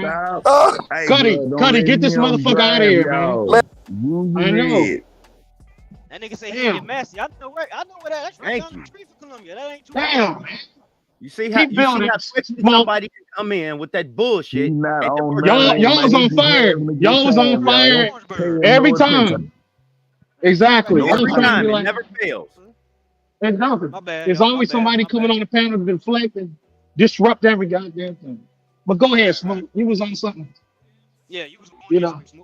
Right, you was on fire, bro, until this guy came up here talking some stupid ass shit. And I hate that. I hate that. Yeah. You know? 'Cause I now do too. It's like I gotta reclaim my train of thought I mean, I still got all my screens up, but I got to reclaim my train of thought now. I want to mention this because The only point that I was Go ahead. moving in south, the only point that we were trying to describe was surveillance in general. The American Telegraph and Telephone was the first military installation where those phone poles were put up under Indian not taxed money. Those poles were given public access on either side. Now, they were on the land that are the Indian trails. Who has authority of those things, over those things? Do you even know? The United States government. Okay. Next, you have the telephone going from the telegraph. What average person ever used a telegraph? You went to the Union, the Western Union Depot, to send a telegram. But how did you do that? After military had used the telegraph for how long? 50, 60 years? Straight smoke? 72. About 72 years. So then who were they telegraphing and who were they surveilling for westward expansion called Manifest Destiny? Indian territory? I mean, I'm trying to just refocus where you were in the conversation. I'm not saying where It's getting to the point. now. It's getting to the point where you just mentioned DARPA.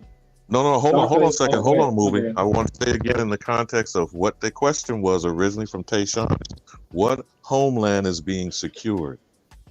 Is it the squatters? Is it the settlers? Is it colonialism? But you got it, Straight Smoke. Go ahead, moving.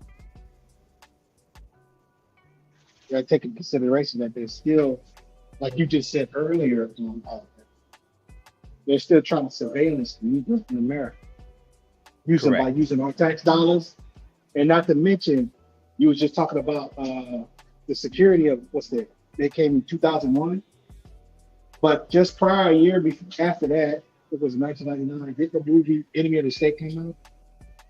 It was letting you know that they've been monitoring us for years, and people didn't even know.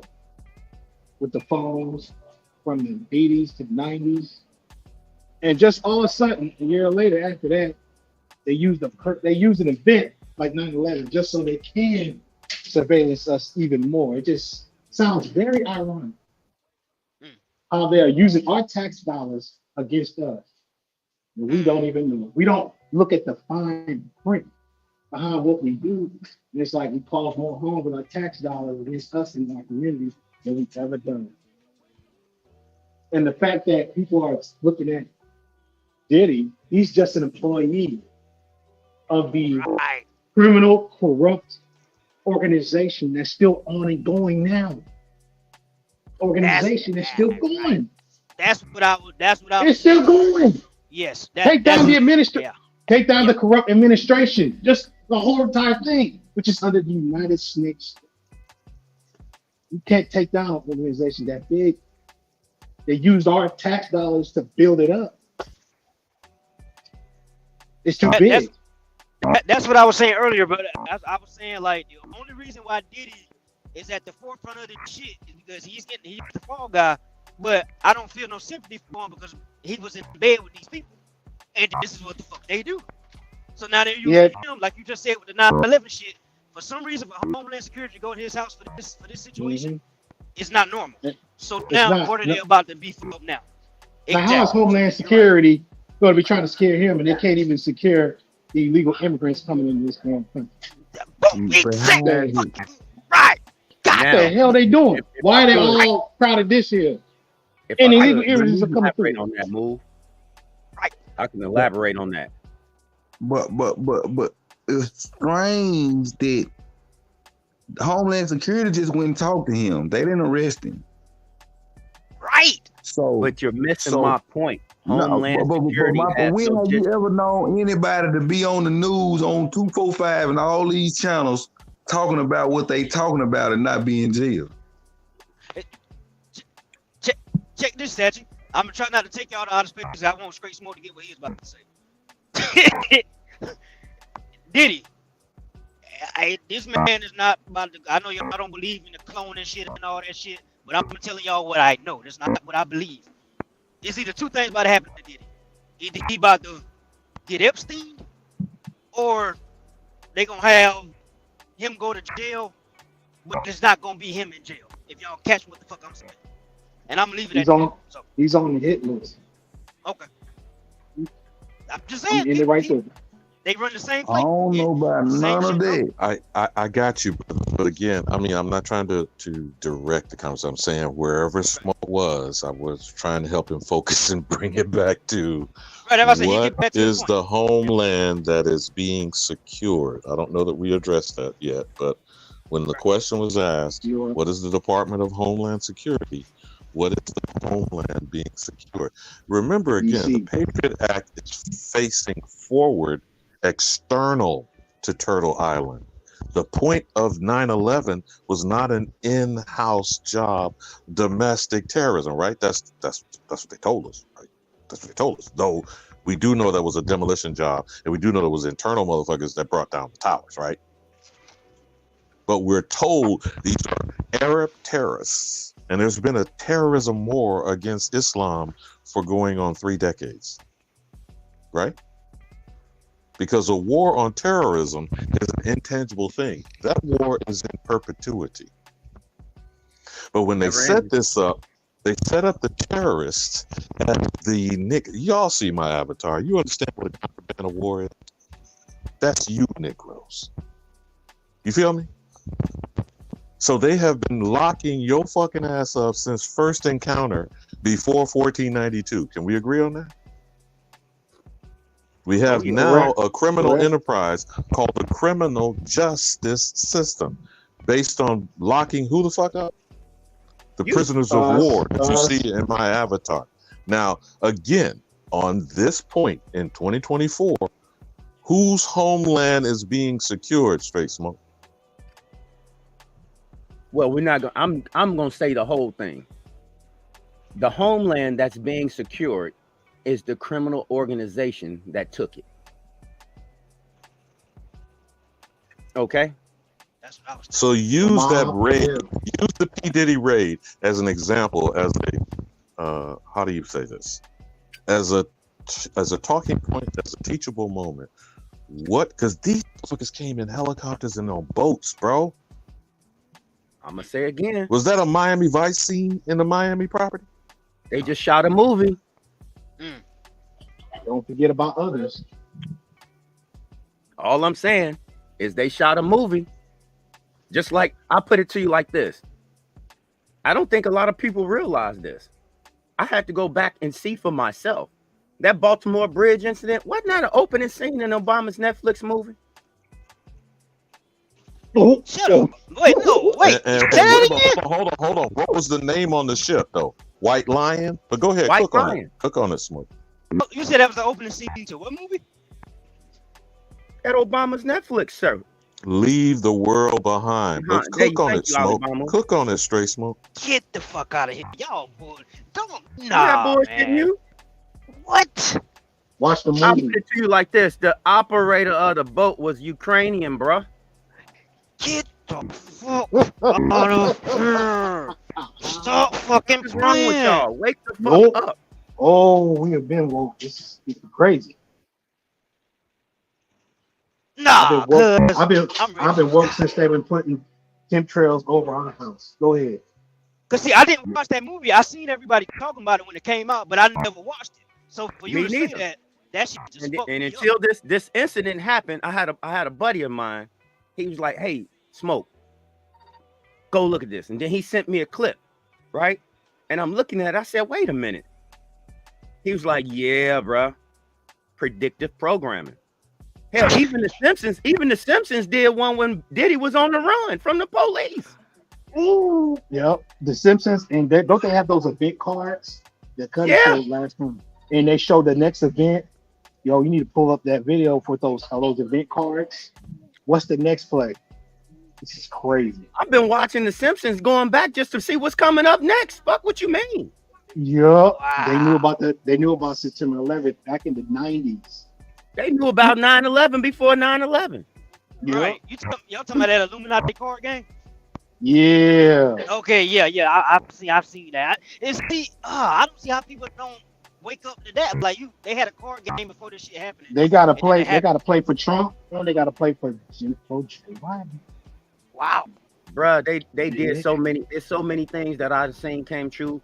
by just looking and going back to certain movies or TV shows or anything like that, it's strange. But at the same token, how is it strange if that was already in play? To get the Negro off.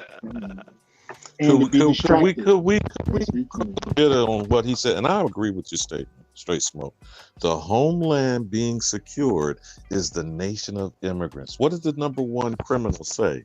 We are all from somewhere else, but we are all Americans now. Can we identify this homeland being secured? That's all I was just hoping we could bring just some focus in while this idiot's still in the back trying to bring some more troll, deflection. And Great Britain in control of Homeland Security? Obama? No.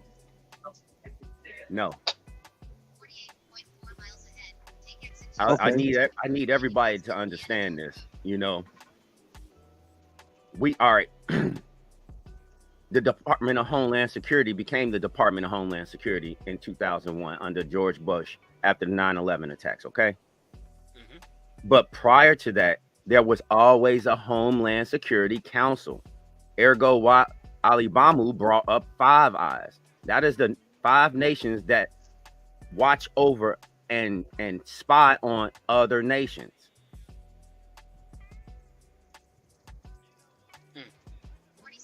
Yeah,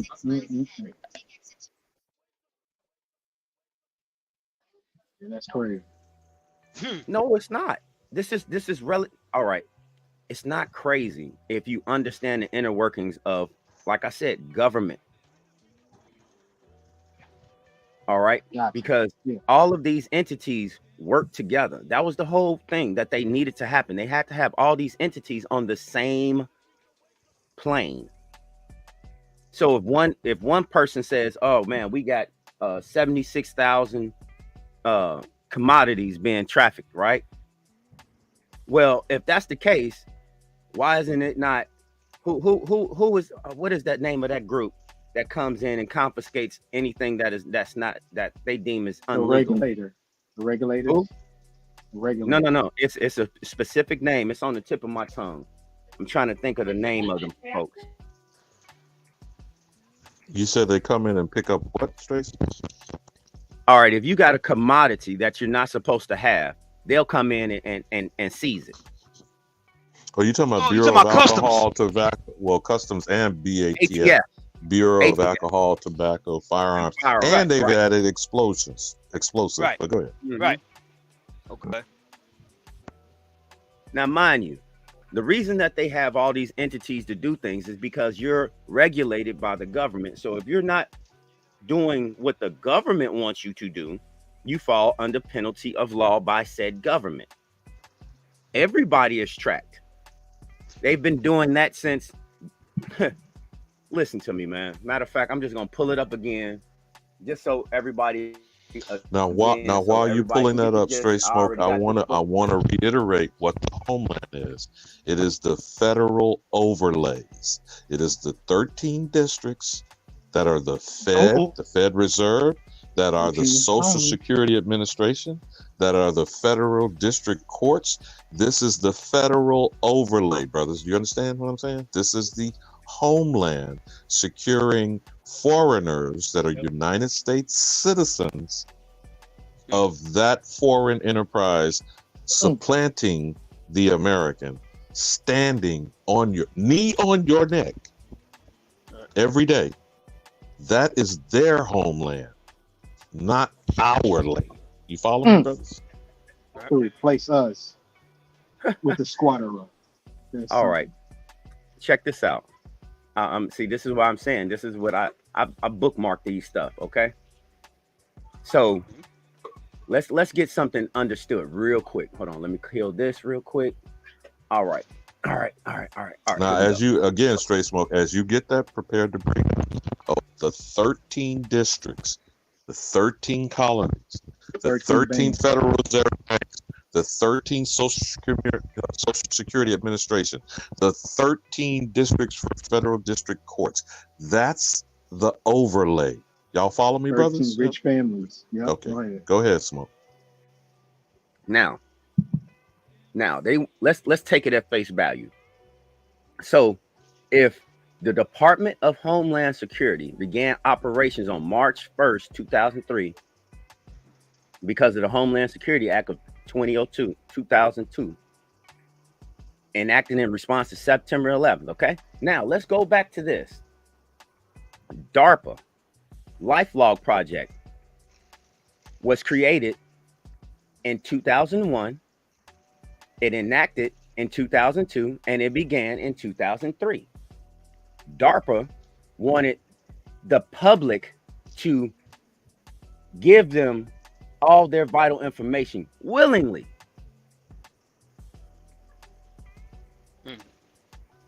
Okay, this is the overall. This is what I'm trying to tell you about cybersecurity. This is what I'm trying to tell you about the surveillance state.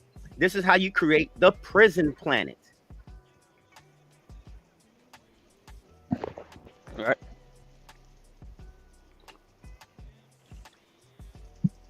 So, under DARPA's LifeLog concept was to be able to trace the threads of an individual's life in terms of events, states, and relationships. It has the ability to take in all of subjects' experience from phone numbers dialed, email messages, viewed to every breath taken. Listen to that. Every breath you take. Okay?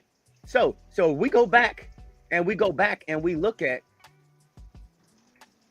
the HSC Council, the HS Council. They needed to be able to still do what DARPA was doing for them, but you had to be a willing participant.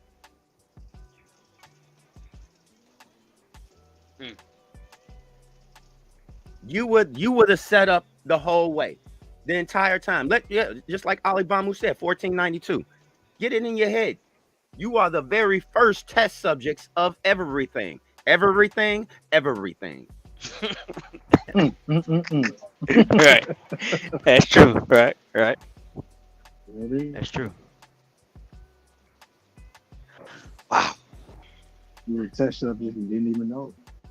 But remember, again, underscoring that we should all be in agreement. I think that we are.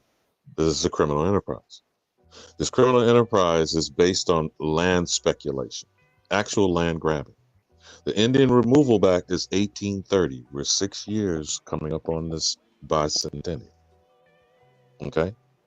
Over this 200 years, what is the homeland that these subsquatulating cracker motherfuckers created on our necks? That's why I keep pointing out the federal district overlays, the Social Security Administration, the district courts, the 13 Federal Reserve banks. These are all connective tissue for the federal nation that the President of the United States says that they are all from somewhere else, United States citizens. But we are Americans now declaring identity theft. Correct? Correct. So the whole thing that Ali Bamu is saying is this. Everything was set up to document your ass, surveil your ass, indoctrinate your ass. There is no nothing without you, but you have to be a willing participant. Right. By certain people that know the secrets to participate and get paid to persuade others to fall into a ditch. They're bullshit. There you go. In military terms, we call those point men. And that's a great example. Gatekeepers. That's why you need to take your DNA test and figure out if you're African. That's what the point man gonna tell you. Oh my God. Sachi for the win. But you understand where I'm driving at with this, right? Oh, definitely. Yeah. I really, this is my field of interest. This is my field of study. And this is what I really like to do, because I break down how these departments and these department heads, and you have to understand also this, in each one of these departments, they're supposed to be, what is it, biased or unbiased or something like that. They're not supposed to be able to be swung either side of any spectrum. You talking about objective, Straight Smoke? Yes. Could you put this log on the fire that you cooking on? Yes, sir. Public lands. Can we circle back to that? Because we're still talking about the homeland being secured. Tell us, the good young slow bus motherfuckers out there in Pan Boo Boo land, what's the history of public lands? Oh God, let me pull that back up for you. You know I bookmarked it. Oh, there it is. Public lands. Oh.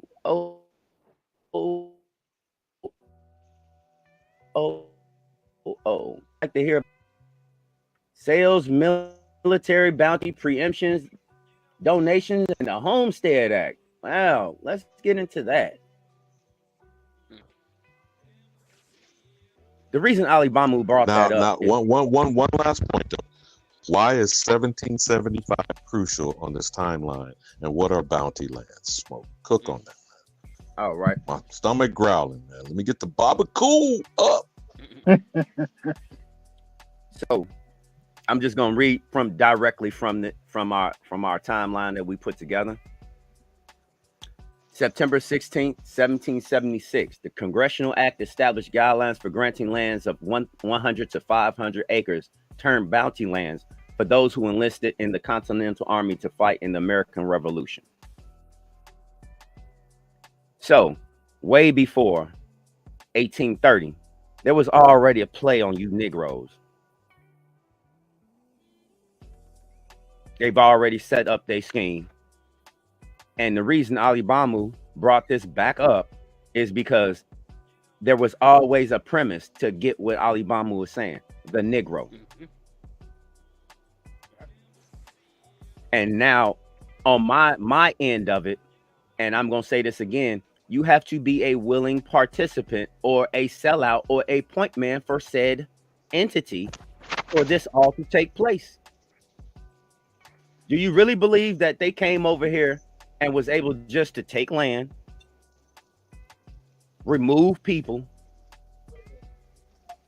and set up this massive thing you see today without the help of someone that was already here?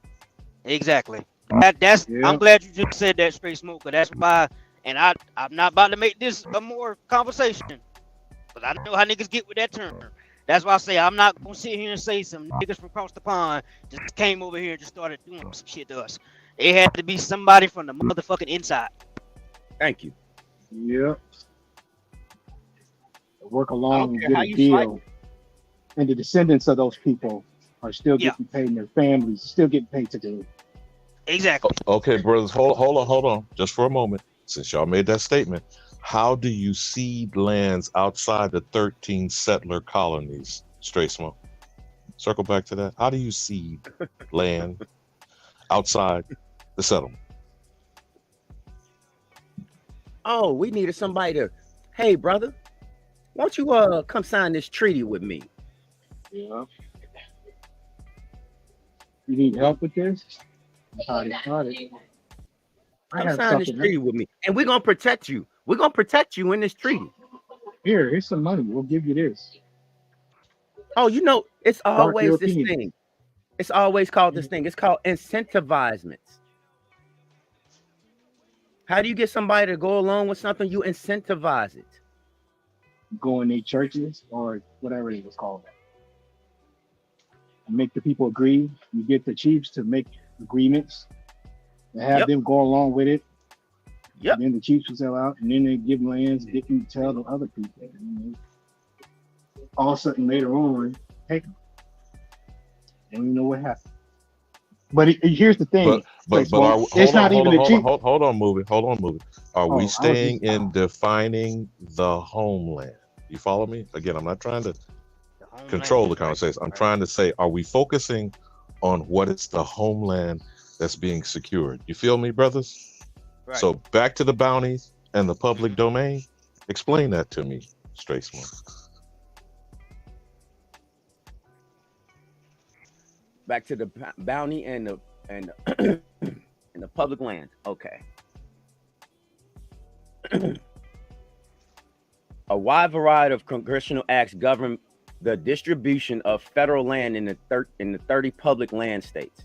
Various acts opened up new territories, established the practice of offering land as compensation for military service, and extended preemption rights to squatters. These acts each resulted in the first transfer of land from the federal government to individuals. Now, how can someone get some land that's not theirs? Correct? Right. Okay. Now I've heard plenty of people say that. How do you become a military personnel at this time, knowing that you was part of a tribe? Okay. Doesn't that sound like a disgruntled tribe member? Did you hear what I said?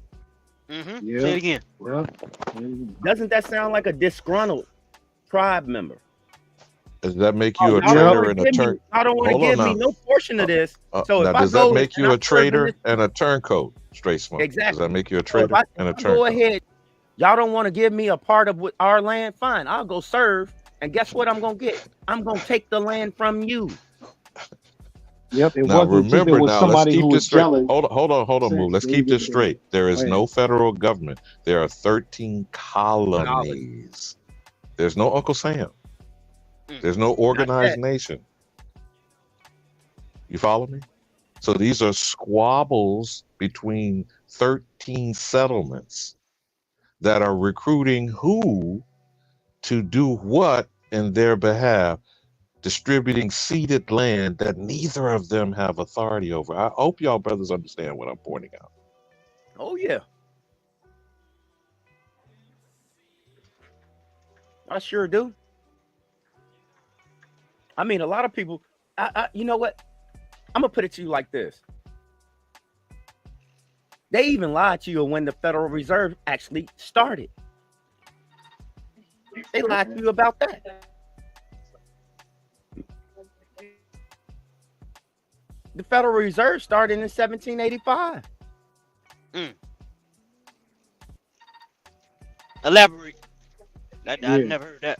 19. I got the 19. That was the Early first 1900s. cash entry system. Yep. My bad. Go ahead.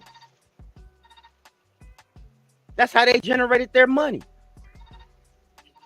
By Woodrow Wilson, who wasn't even the president. No.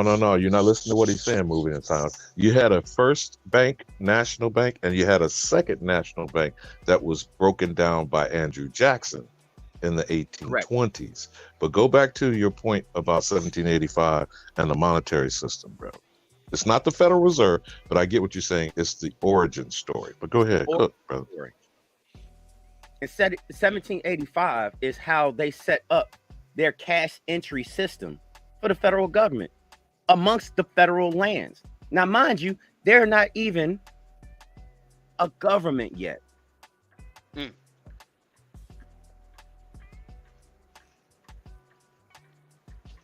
I think what they're missing, straight it's all smoke, Northern is how. Rule. Hold on, stay with me, brother. Stay with me, brothers. This is very important.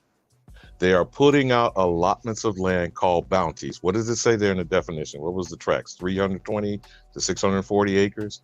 And tell them about the military versions from 100 to 500 acre tracts of land for who becomes recruited as officers and soldiers, corporals, non-commissioned officers. Explain that so then understand how they're getting money off of these land transactions. I think that's what they're missing, straight smoke. Okay, so to a colonel in this army at the time, you was going to get 500 acres. A lieutenant colonel 450, a major 400, a captain 300, a lieutenant 200, an ensign 150. Each non-commissioned officer and soldier 100. This is what they were giving lands that they didn't even have. Without Americans' permission. Hey, go ahead, Shay. Hey, you said 1785, right? Yes. Okay, let me add something real quick, and you get right back to your point. It's just like I said, y'all piece of shit together for me. So, when I first came to this information, I did a little research on the Revolutionary War in South Carolina specifically, and I seen this lieutenant colonel in the records named Maurice Murphy. Now, the reason I bring this up, right, because it goes along with what you're saying. When you hear the name Maurice Murphy, what do you vision? What type of person? What quote I'm not a unquote speculator, race? bro. No, but like You're not play the coming game. with We're gonna play another the game that indirect niggas play. more conversation, Tayshaun, are you? But No, I no, would no, say no. a I'm just saying. melanated person if you're Okay. talking Murphy as a namesake. No, the name Maurice in itself. Dark Europeans. Maurice. How do you know a white Maurice, a pale skinned Maurice, a You mean like Asian Saint? Maurice? You mean like Saint Maurice, Tayshaun? Like Saint Maurice? You mean Right. a very famous Saint Maurice? But go ahead. So to go along with what Straight Smoke is saying, like it makes sense. Okay, this entity, outside entity, had the original copper-colored people of this land, Maurice and them, fighting for each other. So you just piece some shit together for me, because if we were supposed to be slaves at that time, how was this black man named Maurice Murphy a lieutenant colonel in the Revolutionary War in South Carolina? What's the point that I was getting to? So that's why I say you piece some shit together for me. So Yeah, he was given, if he served at that time, he was given 400, and you said a lieutenant colonel, he was given 450 acres of land. Talk your shit, man. I wasn't even there. Wasn't even there. But remember though, Kuttack, you keeping this in context. 13 colonial regiments, which are 13 militias, which are rogue, renegade American Indians. Is that what we're describing here now? But go back to the bounty land, the process of this land, and who's collecting the money before a federal government existed, Straight Smoke? Hold up now. You dealing? They got to be offering something for him to fight, because he is part of a government too. But Satcher, you got to understand, there's no government at this time. Yes, there is. Well, they lying. As we know it today, yeah, but we definitely had our own government, yeah. You're missing what I'm saying. Okay, I'm talking about. What they're not seeing, Straight Smoke, is the loose confederation between the 13 colony settlements. Correct. And the different confederations, like the Iroquois Confederacy, like the Muskogee, like the Seminole, things that we've had passed down to us now in historical record. These different confederacies of tribal nation governments, you brothers are correct. But we're talking about the criminal enterprise that's being created that we think of as Uncle Sam today. Right. And how are all these constituent parts working? You got the colonial settlements, 13. And I like the way that Bethy says, think of 10 square miles like Washington District of Columbia. So these settlements are barely 10 square miles. How the fuck are they seeding land for this public domain that Straight Smoke is revealing to y'all? Then dangling these lots in front of who is being recruited as the troops for George Washington. I'm sorry, George Washington. I mean, is it a Moor or is it an Indian? Hey. He's a Moor. I mean, no. He came from overseas. Remember, we're talking about the process of recruiting these ragtag forces that's going to defeat the British naval empire.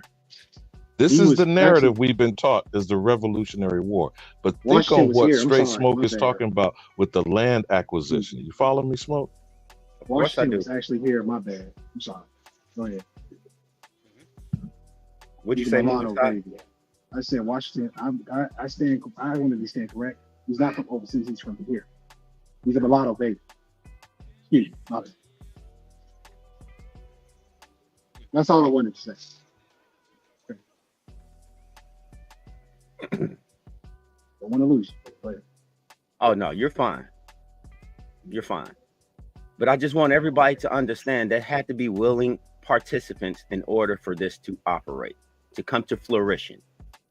There was people that joined this, and I will always stand on this. Those was disgruntled folks that was probably done wrong in trade. That was probably done wrong on someone saying that, oh yeah, once I get old, you can take over for me. And that never happened.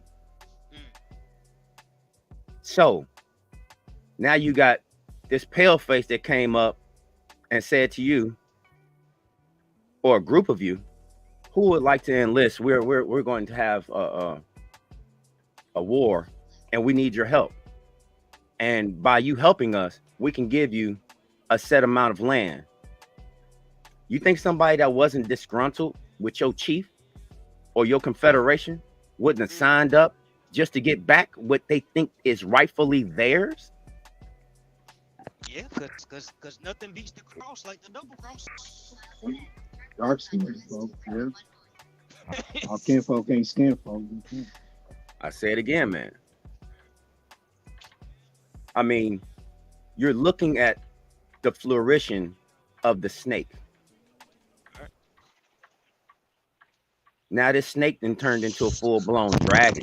See, now that you pointed that out, Straight Smoke, do you remember the original illustration of Join or Die, authored by Benjamin Franklin? The 13 constituent colonies were to join as a segmented serpent. Yep. Correct? Join or Benjamin die was the slogan. So when we keep going back and forth here, the only reason why I'm bringing this up, good brothers, is the public land domain. That is the Bureau of Indian Affairs, the Bureau of Land Management, the Department of Interior, whose logo is the buffalo. How did we get here in 2024 from 1775 and these bounty lands and the public lands? Underscore that again, Straight Smoke, for them, especially for the slow bus motherfuckers. Oh, I think you just stumbled upon something. You just helped me figure out something. Uh-oh. Wait a minute. Wow, Alibamu. Guess what? Cook on it, Master Blaster. There you go. Hey, guess who HSC was before all of this? Would that be the Colonial War Department? No, sir. They started out as the Department of the Interior or Home Ministries.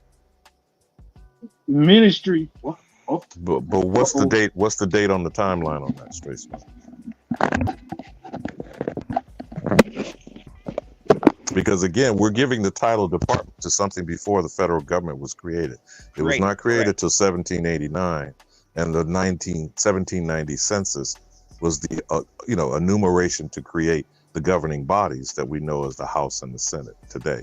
So everything we're discussing predates the federal entity we're combating, the criminal enterprise that we're fighting. We're going into the origin, just like every villain in the comic books. We're going into the origin story of the criminal enterprise based on bounty lands. What's a bounty anyway, brothers? What's a bounty?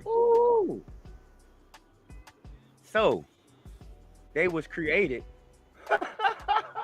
This is getting repetitive, man. Minister George Washington. Go ahead, Straight Smoke. Oh, is that correct? Yep, that's correct. So, March 3rd, 1849 is when the Interior was created. That coincides with the gold rush, the minor 49ers, the gold rush in Georgia, because it started there before California. But cook on that, bro.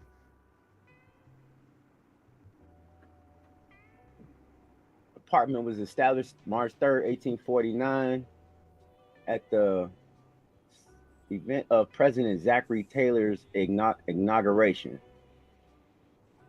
Senate voted 31 to 25 to create the Department of Interior.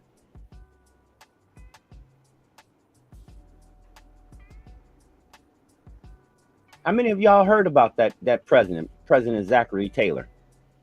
No, never heard of it. Never heard of it. Nope. Wonder why. I know you can't share Stream Smoke unless Kutt's back in the mix there, but stay with where we remember we first stumbled on this timeline. What is Yeah. bounty land? What is it used for? And how does it come the public lands that you're describing this Department of Interior is in through the Bureau of Land Management is in charge Correct. of. So that's from 1775 to 1850. That's 75 years, bro. Yep. What happened over that course of time?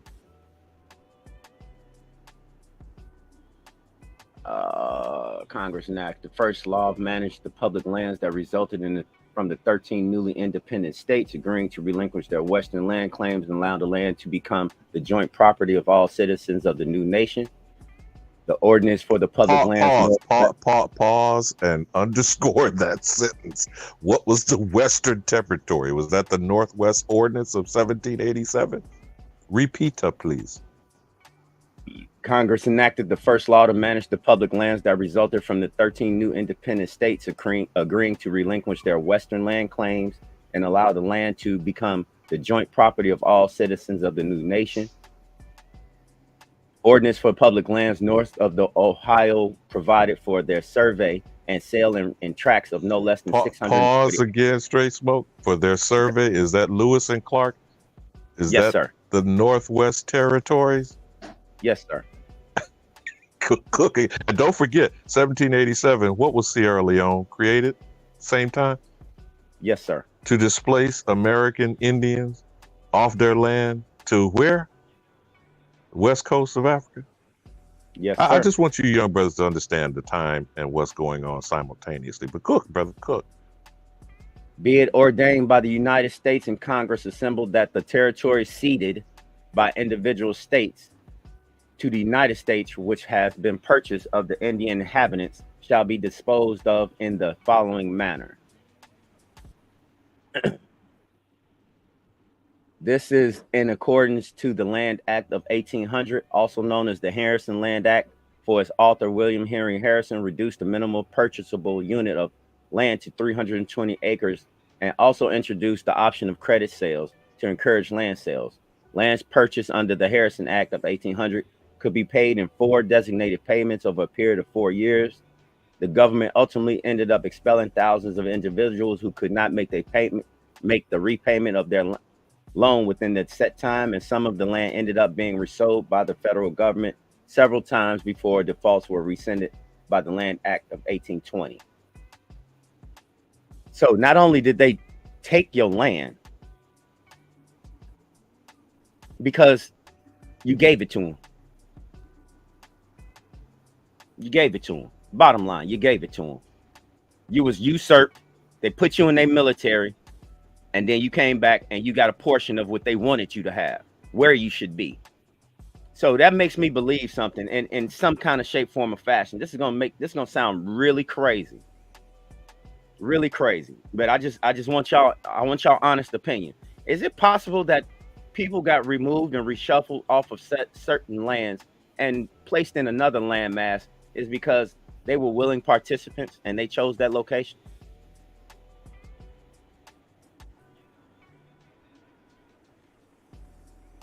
Some, not all. You understand what I'm saying, right? Those are the people who signed what's the name to move there.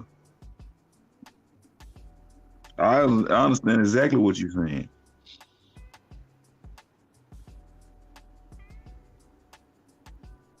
This is the flourishing of the snake.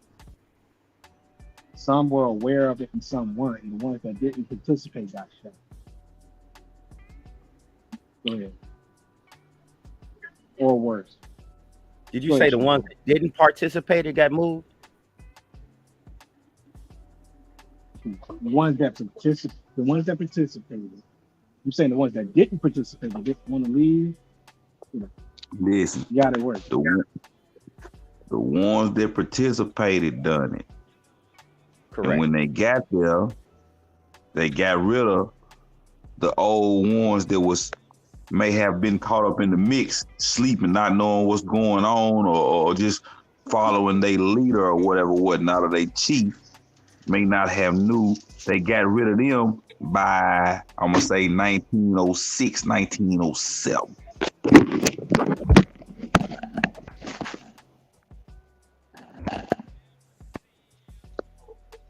That's around the time they became a state, I believe. Would you this gonna sound, well, you know what? All they did was wrote up their own bill of sale and said this is their land. This all remember. I was just gonna say Hawaii. I already said they done the same thing down there. Mm-hmm. Yep. But don't you all know that, okay, this argument is legal versus lawful. Possession is 9/10 of the law. Where does that come from? Where does the standing come from? The term is called land speculation. It is a crime by definition. Land speculation, and Andrew Jackson, the Indian, was defined a land speculator. Then the Indian Removal Act, passed by Congress in 1830, gave sanction to do what?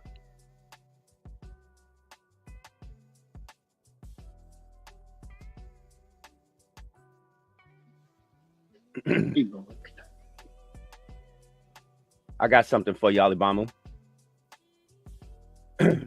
Chris Jimmy Mack in the chat summed it up with one word: squatting. Go ahead. So check this out. Public land in the United States is land that was originally transferred directly from the federal government to individuals, to be distinguished from the land that was originally granted or sold to individuals by the British Crown. How Public can land, a foreign sovereign monarch sell some shit over here? exactly. Public lands, public domain, consisting of all land outside the original 13 colonies and the 5 states later formed from when them and the latter West Virginia and Hawaii first came under government control following the Revolutionary War, with the enactment of the Northwest Ordinance of 1785 and 1787. As the United States grew, additional lands was added to the public domain through the taking of Indian land by treaty and by purchase from other governments. There you go. Treaties. Yeah, man, fuck this shit. Yeah, we're going over there. Let us pick our spot over here out west. We're going over there. Sound like trick or treat. Tricky. How many trees have actually been upheld? Only the one that got them to Oklahoma. No, hold on, because you know this is a funny statement to make. Are you brothers familiar with Jay Winter Nightwolf? Because he did an interview with Louis Farrakhan. There's at least 500 to 600 treaties claimed by them. These are the Siberian Huskies, the Mongoloid hybrid imposters. Close to 600 that they have supposedly in their custody that have all been broken. Now, the one that the queen, before she died in 2007, went to Canada, y'all might want to research, was the only unbroken one supposedly honored from 1607. And that is with the Iroquois or the Algonquin in Canada. How about we maybe look into that and see what is the context of that treaty and who are the parties, the criminals that are in that paperwork? If I could read this to you as well. One of the most significant differences between the land in the public land states and the state land states, that is the public land, was surveyed prior to being made available for purchase or homesteading. Using the rectangular survey system, otherwise known as the township range system, when a survey was done on new public land, 2 lines were run at right angles to each other through the territory, a baseline running east to west and a meridian line running through the north and south. The land was then divided into sections from the point of this intersection as follows. They sent out their enumerators and surveyors. That was Lewis and Clark, right? That's what he's talking about, starting with 1787 Northwest Ordinance. Is that what Yes, you sir. said? Mm-hmm. Now, if you have a tab, could you pull up Oneida Nation versus, I forgot the city in New York, in 2005 with Ruth Bader Ginsburg? Someone in the chat is saying, possession is 9/10 of the law is legalese, which they are correct. But we need to understand, it's in 2005, if you can, straight smoke. The Oneida The Nation. United Nations versus who? No, the Oneida Nation, Oneida. This is one of the members of the Confederacy, the Iroquois Confederacy, that this criminal enterprise is based on through copying the Organic Constitution, written in the Congressional Record in 1988. But Oneida Nation tried to get some of their land back. And see what the ruling said. That was possession is 9/10 of the law. That's what essentially has evolved. We stole the shit. What you gonna do about it? And she mentions the doctrine of discovery in that ruling. Okay, you said the United Nations versus who? I forgot the city in New York. It's some city. So Oneida or Oneida, Oneida versus whatever the city is in New York in 2005. The majority ruling was authored by Ruth Bader Ginsburg. And she mentions the doctrine of discovery in her judgment. You talking about the city of Sherrill versus Oneida Nations of New York. There you go. Do you see there where at the bottom she wrote the majority opinion 8-1? And if you could pull up that part where she mentioned doctrine of discovery and essentially possession is 9/10 of the law in response to shutting down the Oneida Nation's claim. Claim that land fell in with the Aboriginal lands, the ON could exert its tribal sovereignty of the same, rendering property tax exempt. Madison filed a similar suit. Madison County. Opinions of the court. Justice Ginsburg delivered an opinion of the court reversing and remanding.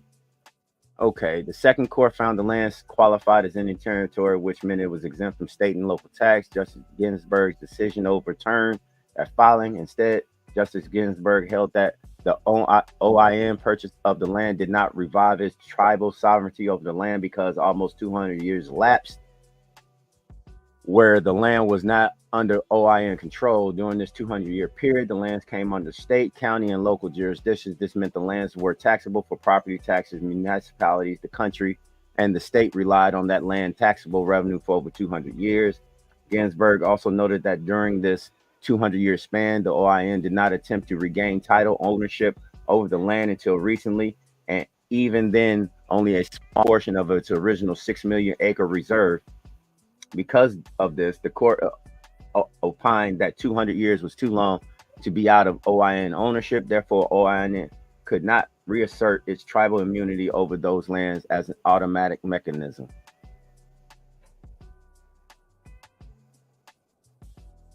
Wow.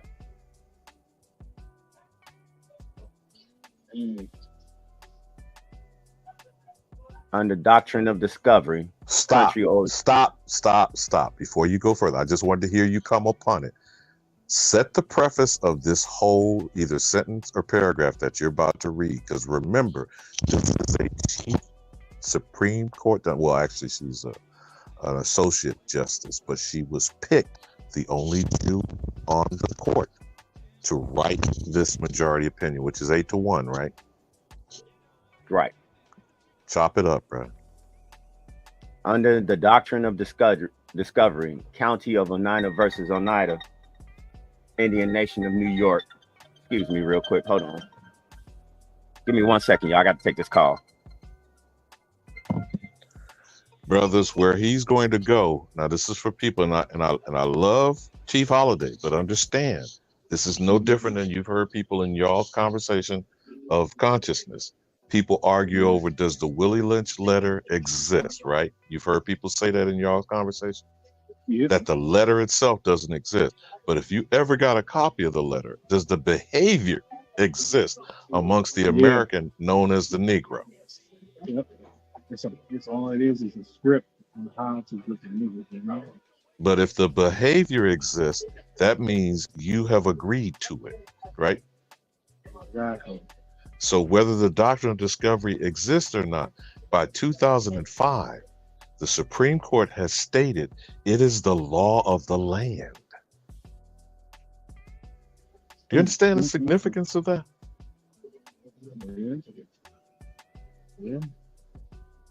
And in this ruling, they're putting their whole existence on land claims based on the doctrine of discovery. And that's what he's about to go into when he comes Land back. grabbing is more like Well, that's an accurate Passively. description, but we're talking about a rationale, right? So the rationale for acquiring the land is that you don't have no rights to it because the Pope, the Vatican, the Vicar of God on earth has said any unbeliever, infidel, Saracen, pagan, savage does not have authority to the land that he, representing God on earth, has authority to the whole planet. I apologize It for makes that, y'all. It makes No, you straight wonder. smoke. We're just filling the space, man. But what do you Oh. think on that moving in silence? It I kind of didn't hear makes that you last. want. It kind of makes you wonder who was involved. I think whoever said that was either someone who, I don't know. I just can't put my finger on it. Because Well, you'd have to go pull he up sounds those very papal books. arrogant.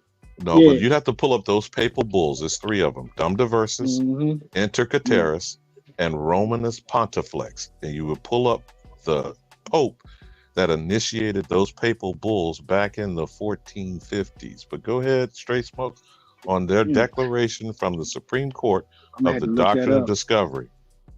Definitely gonna have to look some of that up. The Okay. audacity of someone to just say that. To just take over, basically just try to take over a land. They've been practicing it. And it is just getting just to the Turtle Island. They expanded it to more all around the continents of the world. That everybody can be under due to religion. Or that's why you get the thing, the separation of that church and state. Y'all cooking. Go ahead. Straight from. Okay. Under the doctrine of discovery, County of Oneida versus Oneida Indian Nation of New York, 470 U.S. 226, 224, 1985, Oneida 2. Fee title to the lands occupied by Indians when the colonists arrived became vested in the sovereign. First, the discovering European nation and later the original states and the United States. Oneida Indian Nation of New York versus County of Oneida, 414 U.S. 661, 667, 1974, Oneida 1. Justice Ginsburg concluded that the proper way for the Oneida Nation to reassert its immunity over the reacquired lands was to place the land in a trust, in U.S. trust under the Department of Interior, as authorized by the Indian Reorganization Act of 1934. Ginsburg reasoned that the mechanisms behind the IRA would address issues of jurisdiction, tax revenue loss, and other pertinent issues. Shortly after the court published a decision on April 2005, the OIN applied to the U.S. Interior Department to place 13,000 acres, 20 square miles, 53 kilometers into trust. Justice Souter issued a concurring opinion stating that the amount of time involved from the original transaction to the time of the lawsuit acted as a bar to the tribe from restoring sovereignty to the land in question. But Smoke, you jumped over the part where you were going to show the doctrine of discovery was the basis of the ruling. Yes, I didn't skip over. That was the first.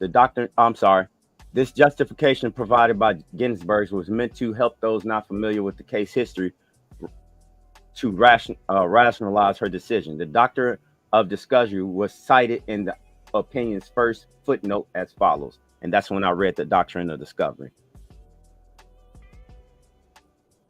So she cited the doctrine of discovery as a legitimate reference in the footnote. Where's the footnote? That's what I had read when I said under the doctrine of discovery. That was her footnote. Fee title to the lands occupied by Indians when the colonists arrived became vested in the sovereign. First, the discovery. I think we need to pause right there. What's the fee title argument that they're saying?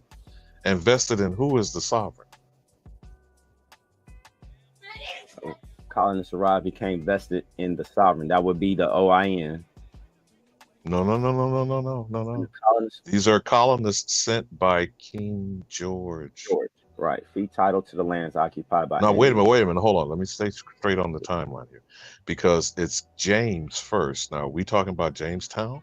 Or are we talking about George III when they were revolting? So when this fee, go back to that call again, under the Doctrine of Discovery. Say it again. Under the Doctrine of Discovery, County of Oneida versus Oneida Indian Nation of New York, 470 U.S. 226, 224, 1985. Oneida 2. Fee title to the lands occupied by Indians. Well, then we need the start date of New York as a colony and Oneida. Notice they're using their name as the name of the county.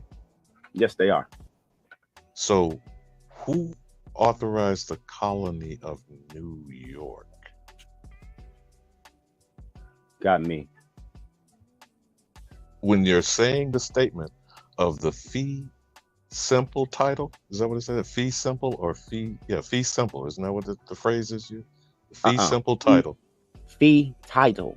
All right, fee, F-E-E, like a fee, like you charge a fee, right? Correct. So the fee title is being vested in who is the sovereign? The person sending the colonists to New York? I would think so. What are these people arguing, actually? We kind of like just gloss over these words that we're reading.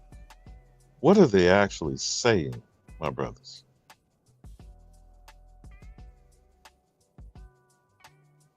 Man. And remember, the Doctrine of Discovery is the authority placed by the Pope into the monarch, right, that sits on the throne, who they're calling the sovereign. So the Indians are not sovereigns? Hey, do me a quick favor, y'all. Just hold me down real quick. I got to make a quick run down the street to the dollar store, grab something real quick. I'll be right back, okay? Yeah, well, who's still with us? Tayshawn, moving in silence. Who's still with us? Chop this up. I think Kutty was somewhere. Is Kutty still in? Kutty?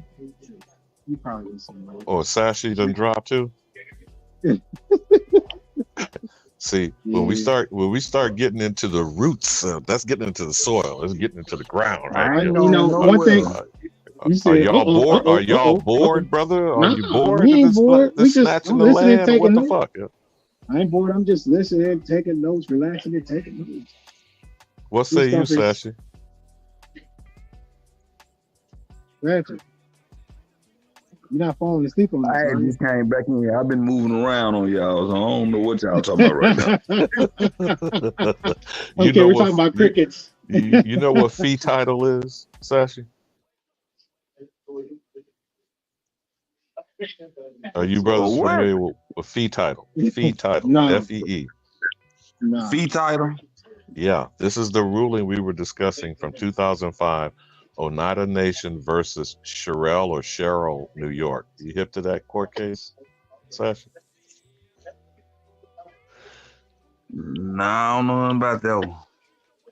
That's where Ruth Bader Ginsburg, the only small hat, or what do you call it, the name stealer, what do you call him, on the court, that they had the majority opinion, 8-1, turning down the Oneida Nation tribal argument for getting their land back, using the Doctrine of Discovery in the ruling, Sashi. And they said the fee title, when the colonists got here, were bestowed to the sovereign. So we were trying to figure out what sovereign is this ruling talking about. So based on the Pope doing the two-step and all that, they finna get their shit back, man. We about to find out. Why the fuck did he go to Canada and he didn't go to New York City? Get a rope. There you go. I'm just saying the Pope gave them their shit back on there in the TV, didn't he? Did he? He just announced them indigenous and called them First Nations. But based on what? No. I ain't even talking about that. I'm talking about when he said, this is a lie. This is a joke. Yeah, he supposedly denounced the Doctrine of Security, but the doctrine of discovery, but what is the rescinding? What's the difference between denouncing and rescinding something? If he rescinded, that means he took it back. He has yet to do that. That's my point. Renouncing, denouncing, those are words. That's like the proclamation, the Emancipation Proclamation. Those are words. What's the actions and the deeds? You're renouncing and denouncing. All that is speaking negative towards. Really? But that's declaring something and acknowledging something in word. But there's also deed, right? There's words and then there's deeds, right? Yeah, you got to correct it. It's not, the words have no merit if ain't no deed behind it. So again, in 2005, they said we took this shit, right? Moving in silence.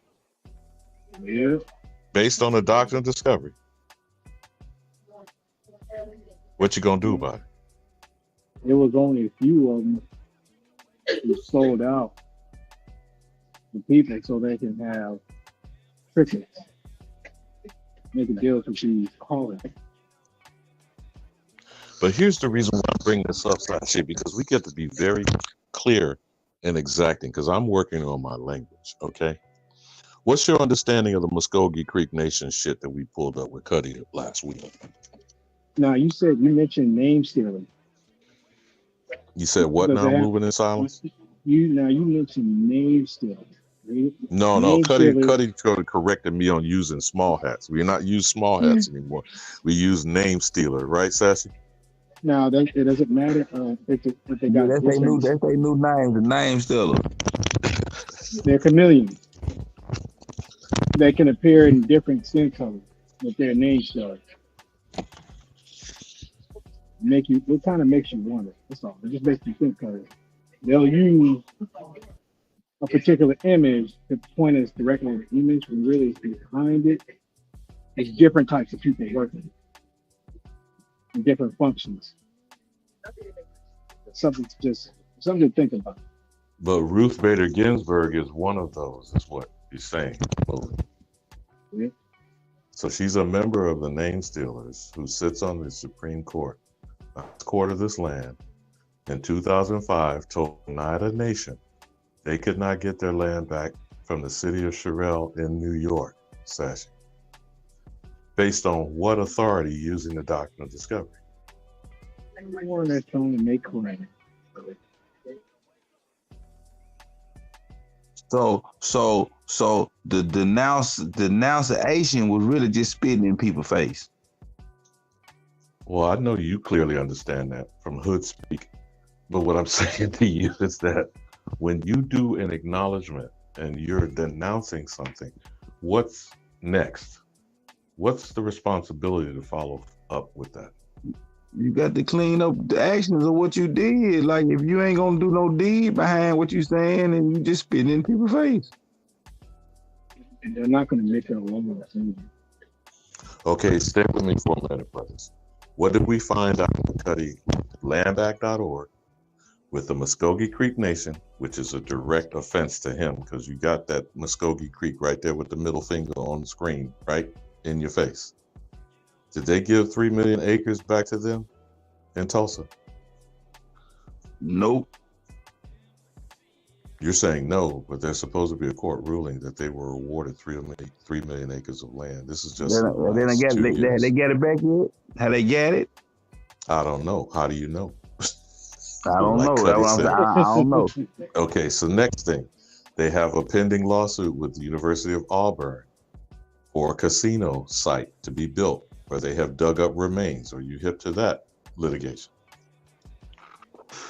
Oh, there's a lot going on. I ain't hip to that. Let me give you the third one. Cop City in Atlanta. You remember that? The eviction notice video he showed us? I remember it. I remember There's it right there. Yeah, I remember Ain't there it. a movie called Copland? Well, go ahead. No, what I'm saying to you is these three examples fall under the Muskogee Creek Nation, but which Muskogee, Sashi? The Siberian Huskies or that cut figure on screen with his middle finger up? Husky. But I think it's a mixing. It's a mixing. I don't think the Husky is doing all. I think it's a mix and a mingle. Who's backing them if it's not the landback.org with the NDN Collective, who is sponsoring this land back initiative that are propping up these Native Americans, quote unquote, to have what legal standing, brothers? I forgot that one lawyer name. I was looking at him the other day. He kind of, because when I was looking at the lawyer, like he used our stuff too, but like he go to our stuff and fight for our kind of stuff too. But it's kind of more like to use them and slide them beside us. You know what I'm talking about? I can't think of the lawyer name. Are you talking about the purple tie brother that got Viola Ford Fletcher's case thrown out with prejudice? No, I ain't talking about no brother. I'm talking about a Native American. This is a Native American law firm. But if you read it, you wouldn't know it. Like in the places he been going, you wouldn't know it. But like you can see that he do that to use they struggle to stand them beside us. The mirror type shit. American Indian movement. Was the American Indian movement the same thing? What did they start on? What did they start on in 1968 when we did our bill? Our problems, our struggle. They started on what issues? What Housing discrimination. Yeah. Urban Indians. Police brutality. Gentrification, redlining. Then in 5 years, it moved to tribal indigenous issues with Russell Means and Wounded Knee. That's how it always started. It started with us, and then they steal it and turn it into yellow man fever. Multiculturalism.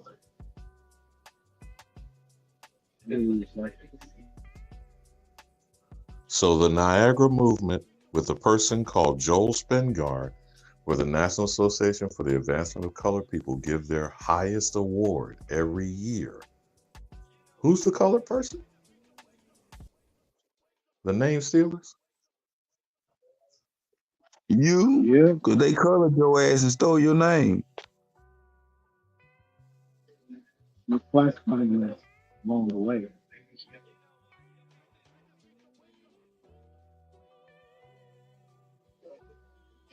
And the Niagara movement, who is the tribal nations in the Niagara movement? Symbolized by the falls. I'm back, y'all. I'm back. What's going on, Straight Smoke?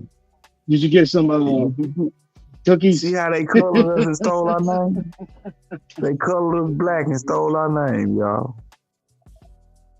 Straight Smoke. We were taking the advice of DjKuttack, who said that they are no longer small hats; they are the name stealers. And so we were expounding on Ruth Bader Ginsburg, one of those name stealers, said what in 2005 to the Oneida Nation, based on the doctrine of discovery.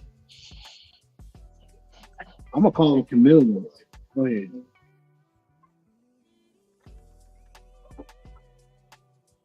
You said what it, culture. Go ahead, you said that Ruth Bader Ginsburg called who in 2005? I'm lost. I just got back. I'm lost. No, we were just elaborating on Kutty has advised us they're no small hats, they're name stealers. Correct. And so the name stealer on the Supreme Court told the Oneida Nation, now of course these were probably Native American Siberian Husky imposters, in 2005, that the doctrine of discovery prevented them from reclaiming their tribal lands. So that's where we were at when you walked away, Straight Smoke. Yeah, and how they colored the Negro black and stole his identity. Then the parallel to that, Straight Smoke, the Muskogee Nation is all of a sudden being lifted up in 3 examples. Remember the 3 million acres from Tulsa City, right?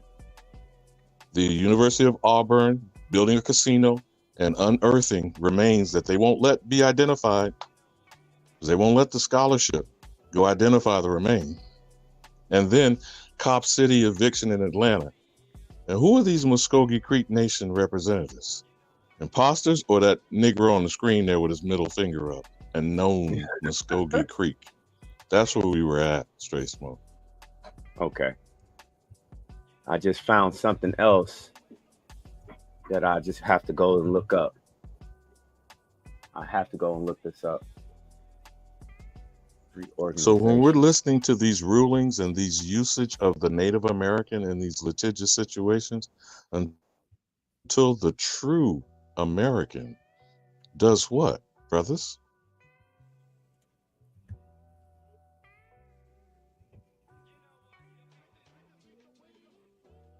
Until the true American stands up, get our stuff. Huh. Can y'all hear me? Can y'all hear me? You are kind of low, Move. Oh, okay. Can you hear me now? Yeah. I know, so I need to work on my panel voice. I'll speak a little low. I said until we rise up or stand up and claim our stuff, we claim what was taken from us. And that will be individually, collectively, residents. At whichever time we feel. Go ahead. Go ahead, Straight. Hey, I think I found something that we can actually use for reclamation. Is anybody familiar with the Indian Reorganization Act of 1934? Nah, go ahead. Now, you saying Reorganization Act, is this tied to the Snyder Act giving Native American citizenship a decade earlier in 1924? I have to look that up. This just popped on my screen because I'm looking at this. I pulled up this Doctrine of Discovery, and then which I bookmarked it, but at the same token, it just popped up. This Indian Reorganization Act, June 18th, 1934, or the Wheeler Act, or the Wheeler-Howard Act.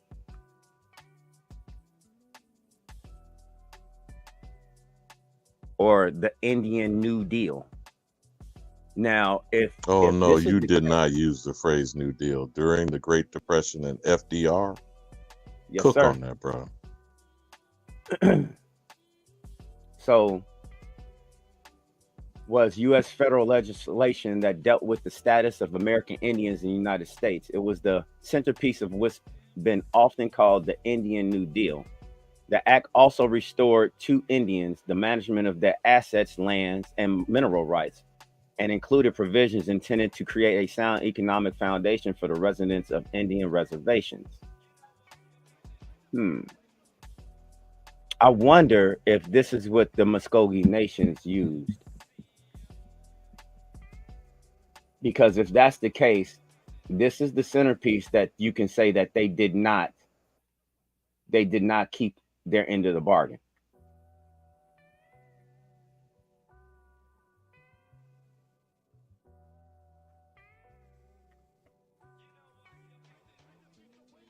Nope. But what's so crazy is that they also set up all things dealing with Indians. The government set it up. That see this is a one big ass loophole.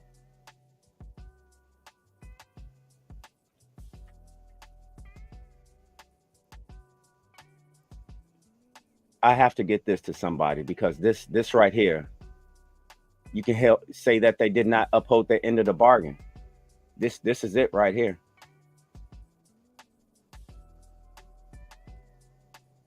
Bureau within the Department of Interior, an official at the Department of Interior Solicitor's Office was another significant architect of the Indian who helped draft it in 1934. The government provisions would automatically go into effect for tribe unless clearly majority of the eligible Indians voted it down. Wow. So they just automatically did this unless there was anyone who wanted to say nay to it. So they didn't even offer a time frame or time strain, time continuancy for anyone to go against this. This was just placed on the people.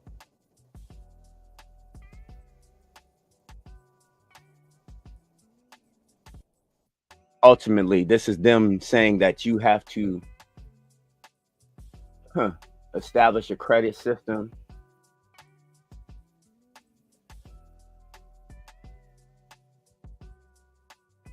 have a vocational school for Indians, and have a business.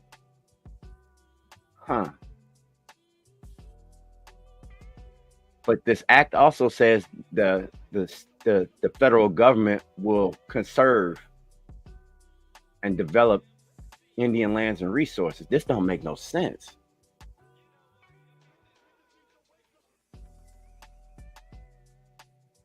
The intent was to reverse the assimilation policies that have resulted in considerable damage to American Indian cultures and provide a means for American Indians to reestablish sovereignty and self-government. So if that's the case, how did this don't make no sense. I gotta bookmark this. I'm gonna have to get this to somebody. That don't make no sense. So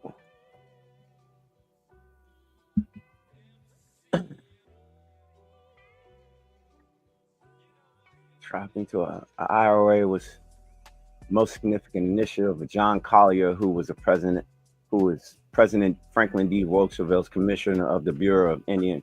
To see if the Bureau of Indian Affairs is represented by the federal government, how do you get that? Don't make no sense.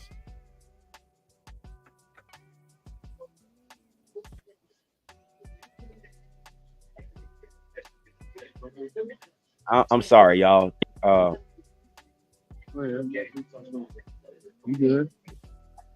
At the time the act passed, it was United States policy to eliminate Indian reservations, dividing the communal territory and allotting 160-acre plots to individual heads of household to be owned in severalty.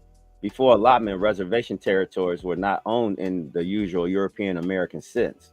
Now, that's the first time I've seen them reference themselves like that.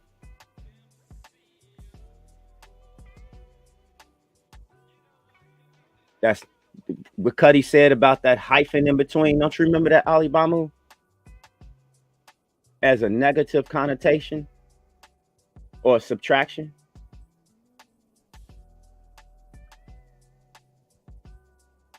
But it was reserved for the benefit of the entire, that don't even, to be owned. But before allotment, reservation territory was not owned in the usual European American sense, but were reserved for the benefit of the entire Indian tribes. The communal benefits were apportioned to tribe members according to tribal law and custom. Generally, Indians held the land in communal fashion. Non-Indians were not allowed to own land on reservations, a fact which limited the dollar value of the land since there was smaller market capable of buying it.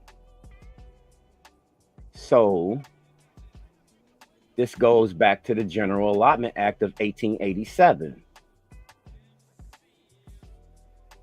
The Dawes Act of 1887 regulated land rights on tribal territories within the United States, named after Senator Henry L. Dawes of Massachusetts. It was authorized the President of the United States to subdivide Native American tribal communal land holdings into allotments for Native American heads of families and individuals. This will convert traditional systems of land tenure into a government-imposed system of private property. Wow. That term native wasn't there. So they were talking wow. Yeah.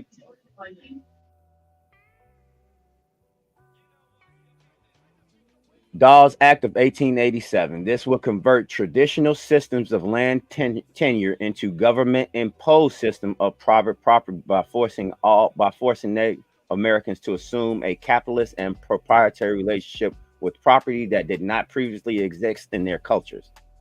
So how are you going to force somebody to do as you say? Did it say with property that did not previously exist in that culture? Run it back. Okay. This would convert traditional systems of land tenure into a government-imposed system of private property by forcing Native Americans to assume a capitalist and proprietary relationship with property that did not previously exist in their cultures. So it's not their property. This was European American forcing Native Americans to assimilate to a capitalist and proprietary relationship with their own property that did not previously exist in Indian culture. So that you have to mean, wow. That means you ain't from the whole. All of this land was yours. So where is it at? Sachi, what I'm saying is that this act. No, I'm speaking in third person because I know who we is. I'm saying all of this land was the Native Americans. So what do they mean? What land is they talking about in America is out of his culture, unless he ain't the Native American. No, this is the as they got it put. This is the European American saying to the Native American, this would convert you all into our traditional way of doing things, of our government. This is a government imposed system. So you have to do this because you don't know nothing about this. And this is make the real Indians niggas and let whoever else get on. This the Dawes Act we talking about, ain't it? Yes. Yeah. Make the real Indians freedmen, so you can call them your slave after this. And you know what I'm saying? That's crazy. It was hook, line, sinker. Again, I'm saying, how do you force somebody to assimilate to you because you think this is in their best interest when in actuality this is all in your best interest? Because you gotta sell out. God damn it! All these people, motherfuckers, we saw him hunting by the river, wanted to have his family and adopted him in. All that old shit. Man, listen to this. Before private property could be dispensed, the government had to determine which Indians were eligible for allotment, which propelled an official search for a federal definition of Indianness. You hear that? And they changed the definition of Indian. Because it wasn't noun at first. They made a definition up, basically, because it wasn't noun at first. You was a part of your tribe. They made up the definition of what you got today. You Native American. In 1871, they wrote it in themselves, in their constitution. Then you trickle back to 1887, like he was talking about. By trying to, usurp Indian people and trying to put it in their marrying into their family. I'm still trying to figure out how Native American is there any land in America that ain't related to Native American culture. The term Native was not there. They just reversed it and put that there. I know what they're talking about. The American people. The American Indian people. They want to change up names and put Native there, but just honestly, they're Native U.S. citizens. They're not American about it.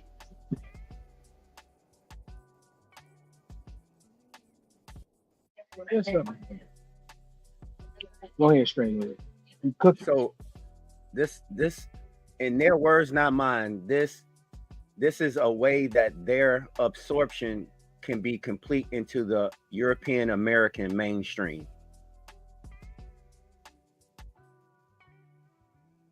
Wow. One crime act, evidence after What Indian agreed to this shit? That's man, Sachi. Who's not? God, Who the fuck one would that agree to wouldn't- this shit? Someone who's not. That claim Correct. they When are. you said it was The when name did this stealer. happen? The name. What? Hold on. Catchy. The name stealer. Yeah, but when did this happen? 18 what? You said 1887. 1887. So this after the Pilgrim. Yeah, see, this 1887. Niggas can't even speak. It's illegal to speak Indian language at this point right now. When all this is going on. Because the Indian code of offenses is all this is going down now. They pressing on Indian. They don't even want you practicing Indian culture at this time.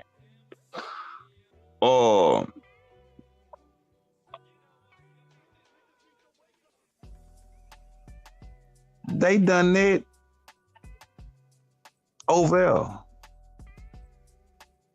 Man, listen to this. That happened over there, bro. Man, check this out. The 5 civilized tribes, Cherokee, Chickasaw, Choctaw, Muskegon, and Seminole, in Indian Territory were initially exempt from the Dawes Act. The Dawes Commission was established in 1893 as a delegation to register members of tribes for allotment of their lands. Dig that.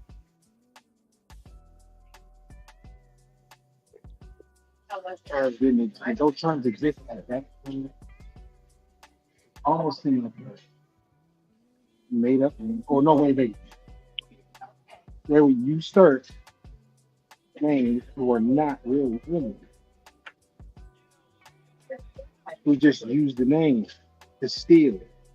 For the land grab, you have to use their name.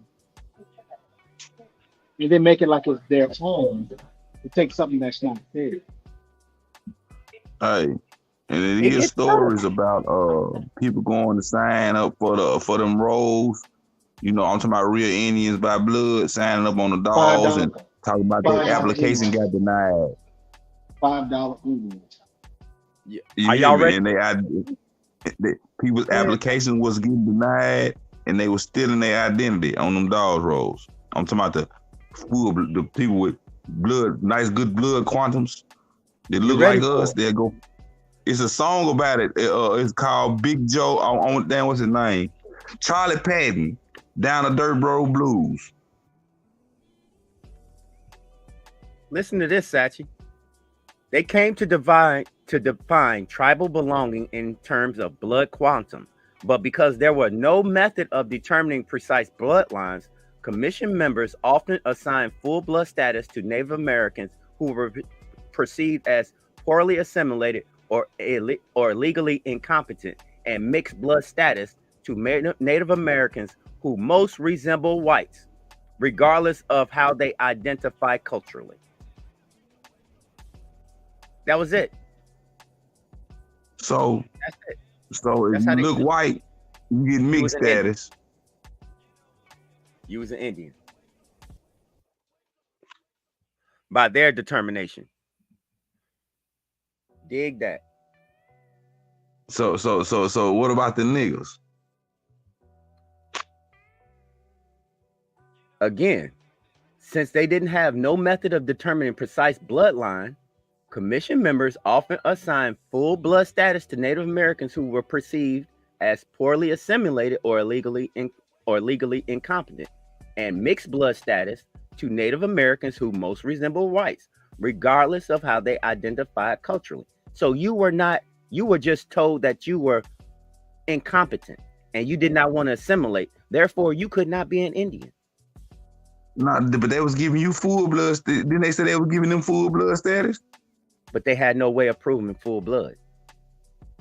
No, but it said the people that was incompetent and wouldn't assimilate. That's how they was looking at it. Like, if you still live out in the woods in TP, you an Indian. That's a full blood. But you more closer. You like to hang in town a little bit. You might be a little mixed. Right. But those the ones, that's the usurpment ones. You see where I'm going with this? Those are the ones that they wanted. Yeah. That's the ones that they wanted. So they made them heads of households or heads of chiefdom and said the rest of y'all, we don't know what y'all are. Matter of fact, we ain't gonna even include you. And these are the ones that mixed. So basically what you're saying is the mixed kids that could blend in came in town and done the dirty business. There you go. You know, when they're back this round, you know, they had the paper sack test and all that for them little crews and all that stuff. You know, I'm talking about before the sororities and fraternities and all that. I'm talking about the real paper sack test for your little crews. They had certain little crews that could blend in. You had to be, you couldn't even like the copper color gals at the Cotton Club. They had to pass the paper sack to be in a group. See, it was certain little crews you had to be a certain skin tone, or you couldn't even rock with it. So I'm saying like you are the condition of your mother. So if your mama was a slave and Indian went over there and he piped up or whatever, got a pretty girl, he made you or whatnot. He don't want his children to be no slave. You grow up. He say he gets y'all free or whatever, whatnot. But you grow up, you got family members, your cousin, them, all them is going through stuff, and you know you can save them.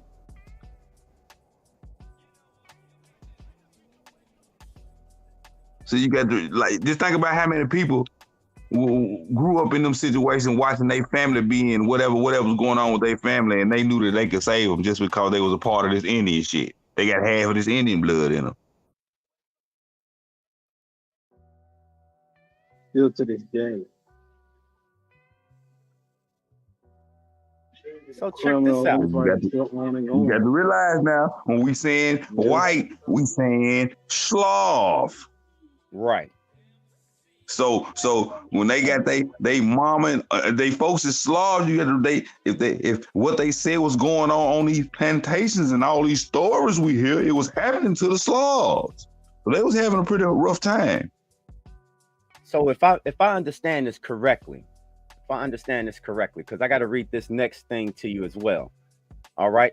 So the Curtis Act of 1898 extended the provisions of the Dawes Act to the 5 civilized tribes, requiring the abolition of their governments and dissolution of tribal courts, allotment of communal lands to individuals registered as tribal members, and sales of lands declared surplus.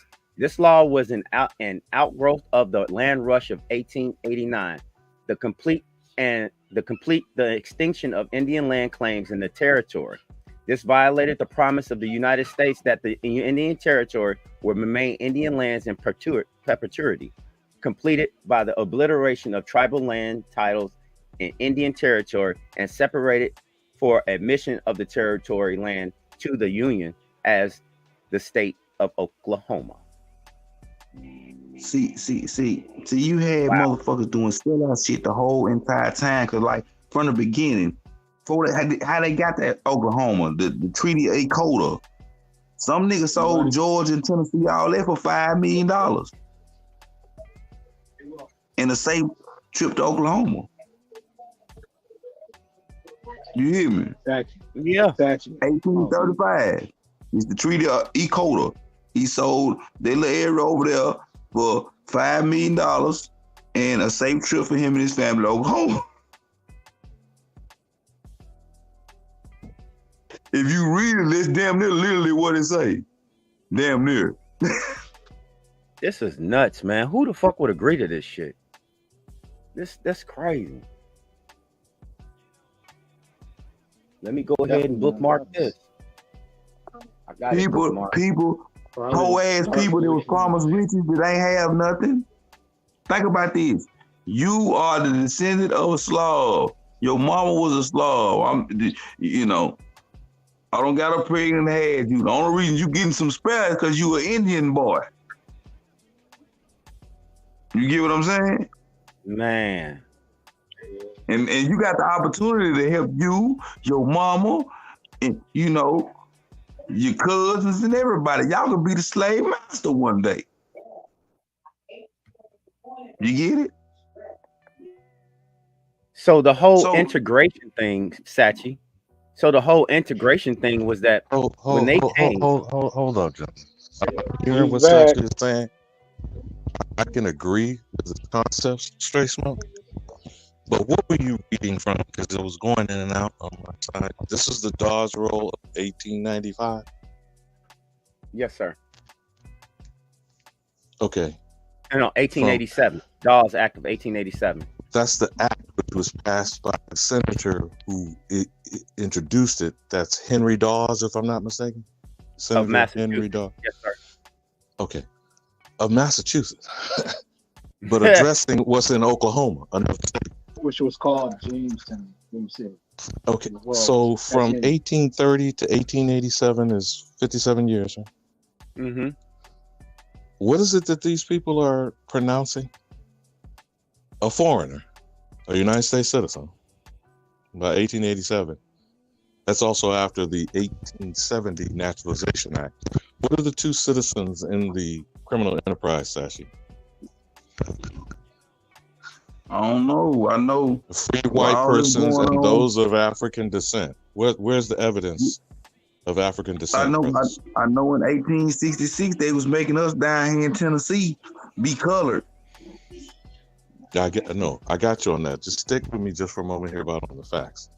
This is a obvious foreign alien enemy of the American, Senator Henry Dawes in Massachusetts, passing the Dawes Act to state what, Straight Smoke? I'm sorry, say that again. I was looking up something. Passing the Dawes Act to state what?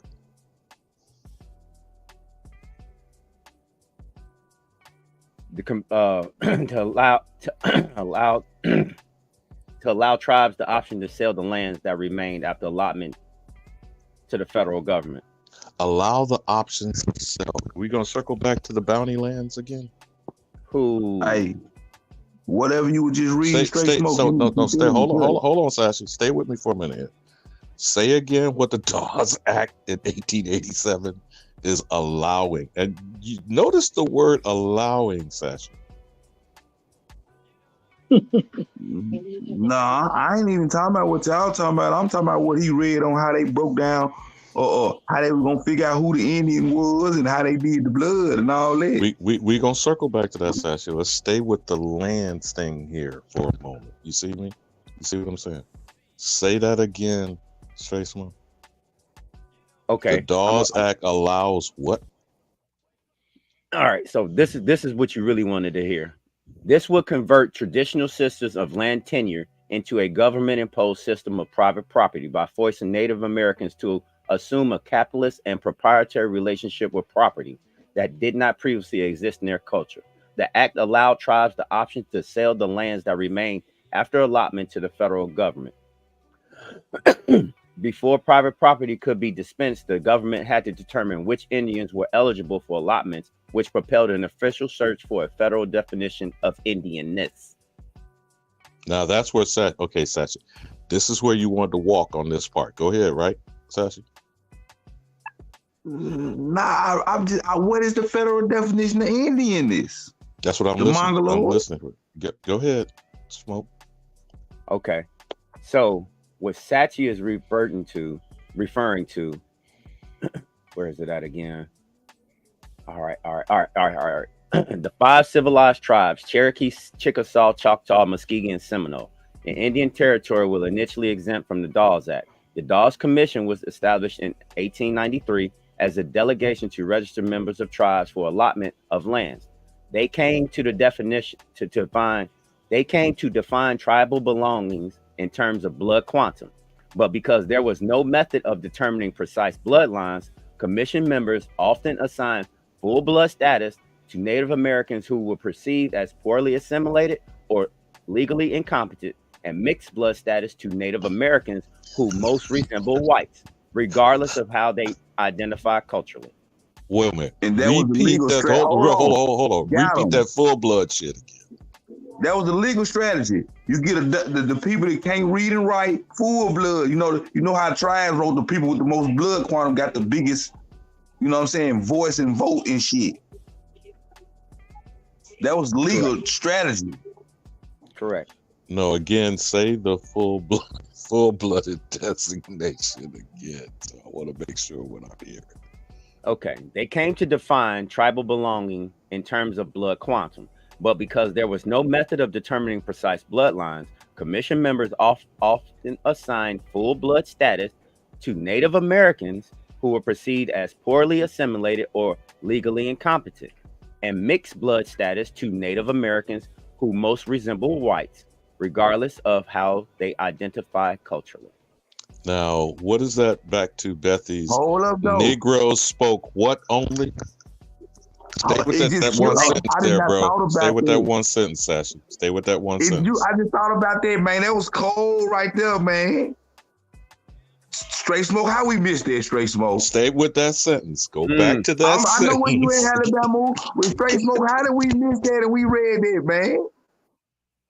Hey, this is why we like to talk. It say you a mixed Indian. It say you mix, the whiter you look. That's who but that's go who they back. deemed No, as no. Native Go American. back to the full blood that was incompetent. Go back to restating that part of the sentence. Straight Smoke. Full blood status to Native Americans who were perceived as poorly assimilated or legally Pause. We already know about the incompetent shit. Poorly Now go back to Bethy's statement about Negroes say what? Spoke what? Nothing but Indian languages. Is that poorly assimilated? Yep. Okay, circle back to that statement one more time, because this is for the Pam Boo Boo motherfuckers on the short bus. Say what Mr. Charlie Henry Dawes in the act passed in Congress. What is a full-blood federal definition of an Indian? Were perceived as poorly assimilated or legally incompetent. Poorly assimilated means Negro Indians who frequently spoke only what, Sassy? Indian languages. That's your uncle that you can't understand. Talk like he's got the motherfucker. You got them shit. I got them hell. Would you say that was poorly? Would either of you brothers say that would be poorly assimilated? Of course. So legally incompetent means that by their definition you cannot read or write. And that's the minor status of a minority. Is that what that is? Minor status. Man, listen. As a little boy, I knew several grown men, and it's bad to say, but I knew several grown men as a little boy. They couldn't read or write. I taught a couple. So if we're talking about literacy tests, poll taxes, grandfather clause, you know the politics of what I'm talking about now, right? Literacy tests, grandfather clause, meaning your grandparent or ancestor was not a slave. Poll taxes, that's the $5 shit we talking about here with the Dawes roll. Is it not? Who's instituting these things, brothers? European American. European hyphen American. Who have admitted to stealing the identity of the American, who are defining the American as an Indian, who is poorly assimilated, meaning they fall short of the doctrine of discovery. And the doctrine of discovery says convert or what?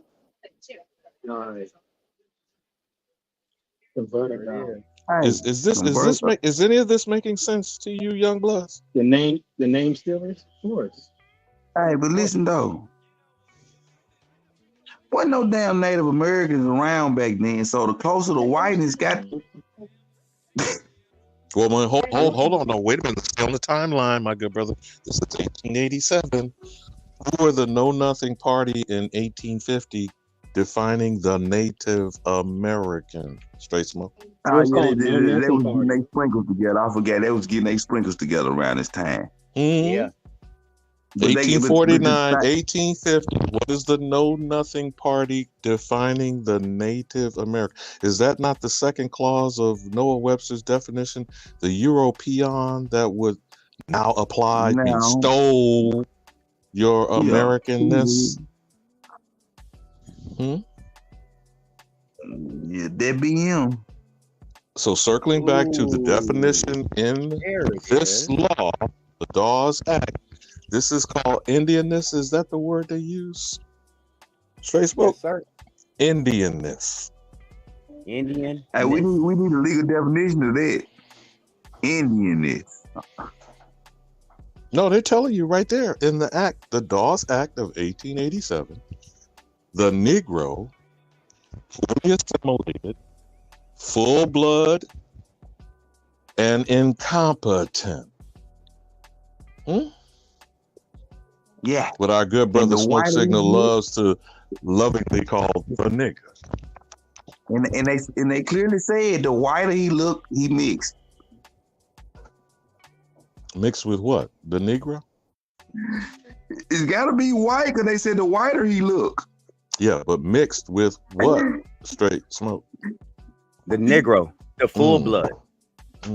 This is when they was getting they sprinkle down. This is how you create a mulatto, which the mulatto is now the Native American. Mike TV, Shaw's son, for all you dimwits, you are morons and imbeciles. Isn't that what the law says? By law, you are poorly assimilated and legally incompetent. You won't go along with the program, and you can't read or write. That means, by definition, I hate to say it like this. How's that school that LeBron James had? How did that go? How about that school that Oprah had? How did that go? Yeah, terrible. Huh? What school? You sure it's not? You sure it's not that other stuff under some other name? You get what I'm saying. But if you cannot read or write, you're not going to be you can't be assimilating to something, because by definition, they're saying you are incompetent. You have no moxie. Therefore, you must be a full-blood Indian because you're dumb. Ain't they been calling you minorities for a long time? There it is. Ooh, yo. There it is. And we weren't. And we were not. That's why they created schools. Ain't y'all been the biggest minority group, minority voting block, and minority this for how long? What does the word minority mean in legal terms?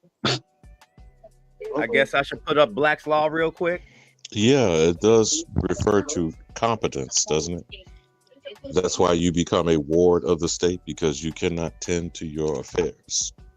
You are a minor, not just a child. You are a minor.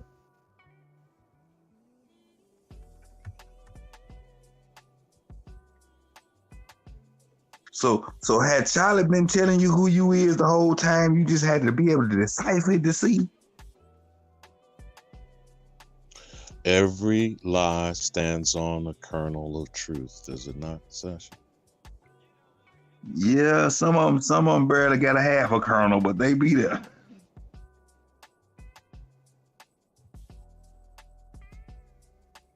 So this Dawes Act, which leads to the Dawes Roll, what are the three categories, Sasha? Minority. Minority.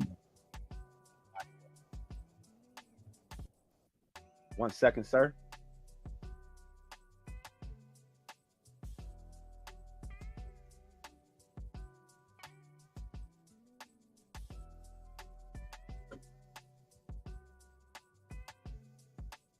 Oh, okay.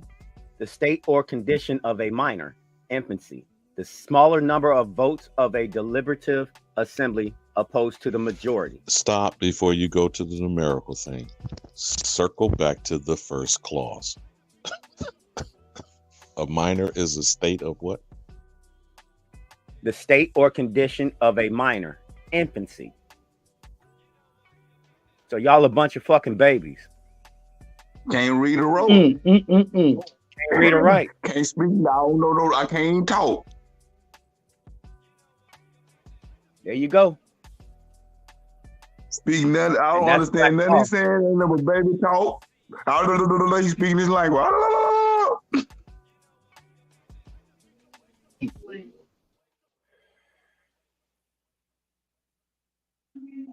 Have you ever went in a room with a bunch of people, foreign people speaking their foreign language, and you don't know the language they speaking? How does it sound to you? Babble. Foreign. Yeah. Exactly.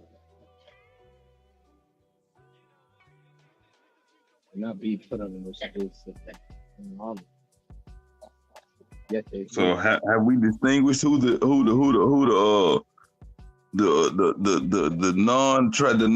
tribal dude that don't speak nothing but his language and incompetent he is? Have we figured out who he is yet? That we have just defined the trick of niggernology, have we not? We just did it. There it is, Okay. y'all. So where do these Mongoloid Siberian Husky hybrids enter the picture? Now, it doesn't matter whether we're now still in the timeline of 1887. When we went to 1968, who's the urban Indians, Sash, for the American Indian movement? In Minnesota, where they put a knee on a nigger Indian neck for 9 minutes. Yeah, the great usurper. That's who they is. Urban reservations facing housing discrimination, police brutality, where have you seen these reservation dogs in the midst? Moving in silence. I know what they call living on the res is not an urban reservation. The word urban wouldn't be on there. So how many times do we have to unveil the evidence before us, even though it's covered over, even though the criminals are doing what they do, even when they write it down on paper genocide? These dickhead Pan-African wannabe motherfuckers who can't attach themselves to other Africans, they have to continue to be parasites on the American. We have to understand that some of our people are but they belong in the heart. See, you got to, when you was in school, you had the regular class, you had the accelerated class, then you had the class down the hall with them little boys that Special ed. Yeah, so some of our people belong down there and they keep trying to come up here in our class and we be having to tell them, man, go back down there to the class you belong in, man. It's drool running off your mouth, man. The teacher looking for you. Don't you got a helmet to put on? Yeah, ain't get your helmet on and get on back down there, man, because you know you might hurt yourself up here, man. We thinking up here. Then you there's know what I'm saying? Because but it's really just so let me be clear, my good brothers. It's very interesting that all these white niggas with afros come out of Massachusetts. Are you familiar with? You already talked about Henry Dawes here, right? You familiar with Thaddeus Stevens? Straight Smoke? No, sir. Charles Sumner. These are supposedly the radical Republicans from Massachusetts that was so dearly trying to look out for the impoverished Negro, the Indian, in the South under the insurrection, the rebellious Confederate secessionist states. Y'all brothers not familiar with Thaddeus Stevens and Charles Sumner? No, I don't know about Thaddeus. That's what gives us Henry Dawes. The liberal, well-meaning, non-racist, pale-skinned demon. You follow me, Straight Smoke? Yeah. Joe Biden 2.0. Yeah, the longest-serving criminal senator of the first and last slave state, Delaware. You all are aware of that, right? Of course.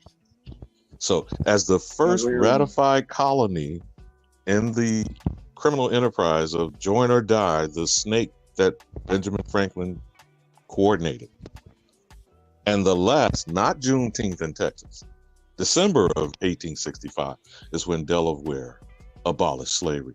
What should we learn from that?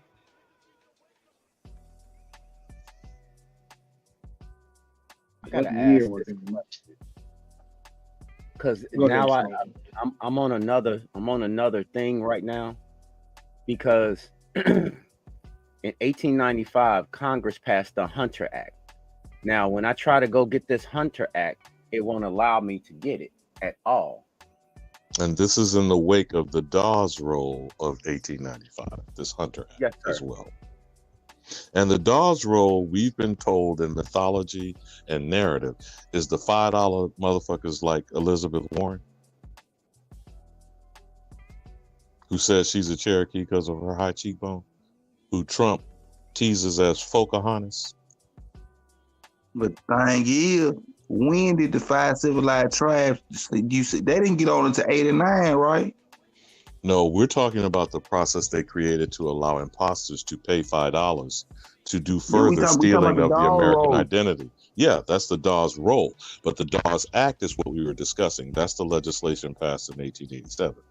But the Indian Removal Act of 1830, how did they create these 5 civilized tribes between 1828 and the Cherokee Nation versus Georgia Supreme Court ruling that was ordered in 1832 under Andrew Jackson's presidency from 1829 to 1833. When they originally created the Dawes Act, the 5 civilized tribes wasn't a part of it. They came in later. That's what Smoke just read it. They came in later, like it was in 89, I think. In 89, they came in. No, I think you're missing what I'm saying, my brother. They were created during the removal process. So you'd have to go from 1830 No, they wouldn't. through 18. Well, hold on. Wait a minute. This alleged Trail of Tears that winds up placing these 5 civilized tribes in Oklahoma territory is the Indian Removal Act of 1830 until what those treaties y'all talked about. I think you mentioned it, Shashi, Nuachota. The Nuachota Treaty is specific to the Cherokee Nation. The 5 million, he sold for 5 million a year. Right. So under that treaty, the Cherokee Nation supposedly created a constitution, converted to Christianity, and created an alphabet or a syllabary, correct? Yeah. That's part of the assimilation process of creating a civilized tribe. You see what I'm saying? I'm not agreeing with it.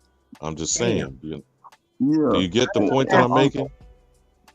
I'm saying, though, on the original Dawes Roll, it's got to be a separate set because the Cherokee, these 5 civilized tribes wasn't a part of the original Dawes Roll. No, they wasn't. They was bought in later on. But again, the Dawes Roll is for, you've heard of the Oklahoma Sooners, right, brothers? You know that mascot, the Chuck Wagon, the Wagon Trail. Do you know what that phrase comes from? The sooner you get here, the sooner you can take this land from these nigger Indians. Those are the people on the Dawes Roll. You follow me? We understand that, but what I'm saying is that when they first, we know that they stole the shit, but when they first drawed up the act, who was it for? If the 5 civilized tribes wasn't there, we know it's other tribes, but where these other tribes that represented, where they at? Why ain't nobody speaking about these? It don't say nothing about who the tribes is, who is for, nothing. It just say it is for the Indians. And then we bought the 5 civilized tribes 5 years later. But I think here's what we need to stay focused just for a moment, okay? Even though we keep focusing exclusively to Oklahoma, what is the Indian territory we're talking about? Kansas, Nebraska, Missouri, Arkansas. All of this is Indian territory, is it not? Correct. Oklahoma doesn't become a state till 1907. So from 1887 to 1907 is 20 years. They are situating settlers with this manifest destiny agenda, going to Indian territory, and you need to look at the timeline of those states. When does Arkansas become a state? When does Missouri become a state? You got the Missouri Compromise of 1850. You got the Kansas-Nebraska Act, along with the Homestead Act in 1862. You see what I mean, Sashi? We got to keep the timeline in comparison to what we're discussing. So this is the setup for bringing these absquatulating cracker bastards into these Indian territories and populating them with enough people allowing to vote through citizenship to create statehood, to lock in with the federal criminals. Pause right there. Pause right there. Native people who were deemed to be mixed blood were granted U.S. citizenship while others were detribalized. There it is. In order to be a Native American, you had to be of mixed blood. Had to be. So they detribalized the full blood, basically what you're saying. No, hold on. What he said? No. Stay right there. Stay right there. In 1870, who are the two citizens of the United States? Free white person and those of African descent, correct? So they say. And you've already said, what does the mixed blood look more like, Sashi? White man. Free white person. Repeat what you just said about that Native American citizenship status. Good straight smoke. Native peoples who were deemed to be mixed blood were granted U.S. citizenship, while others were detribalized. Now, if I could pause right there on that word, detribalized. Detribalization is the process by which persons who belong to a particular indigenous ethnic identity or community are detached from that identity or community through the deliberate efforts of colonizers and or the larger effects of colonialism. Now, do that mean this is the freedmen? Hold on, Sasha. Is this the freedmen and women? No, that are now turned into the slaves of the Native American. No, that's the Negro, black, and colored right there that they kicked on. No, Sassy. Listen to how he just described it and what he said. They're being detribalized, and isn't that what these same 5 civilized tribes did to those black Indians? Straight smoke. Yeah, that's the freemen. That's the free that they've detribalized. Now they can go say, "No, them was our slaves. They work for us," and they can tell the government this to get whatever they getting. Telling the government this, telling them, filing them on their taxes or whatever they doing. Now, straight smoke, where did you read that last thing that you gave as a definition? Where'd that come from? Oh, it's still on the same damn fucked up Dawes That's Act. under the Dawes Act. So this is in the Act of 1887. You see that, Shashi? I see. So they have already told you full blood is the nigger Indian that's not fully assimilated. Mixed blood is this pale skin hybrid motherfucker that looks white. And go further on how they're given citizenship before we even get to 1924 and the Snyder Act giving Native Americans another level of United States citizen. But go ahead, Smoke. Native people. They didn't even call them Native Americans. Native peoples who were deemed to be mixed blood were granted U.S. citizenship, while others were detribalized. So they're not Native American. That's a hyphened word. Native hyphen American. That's a hyphened word.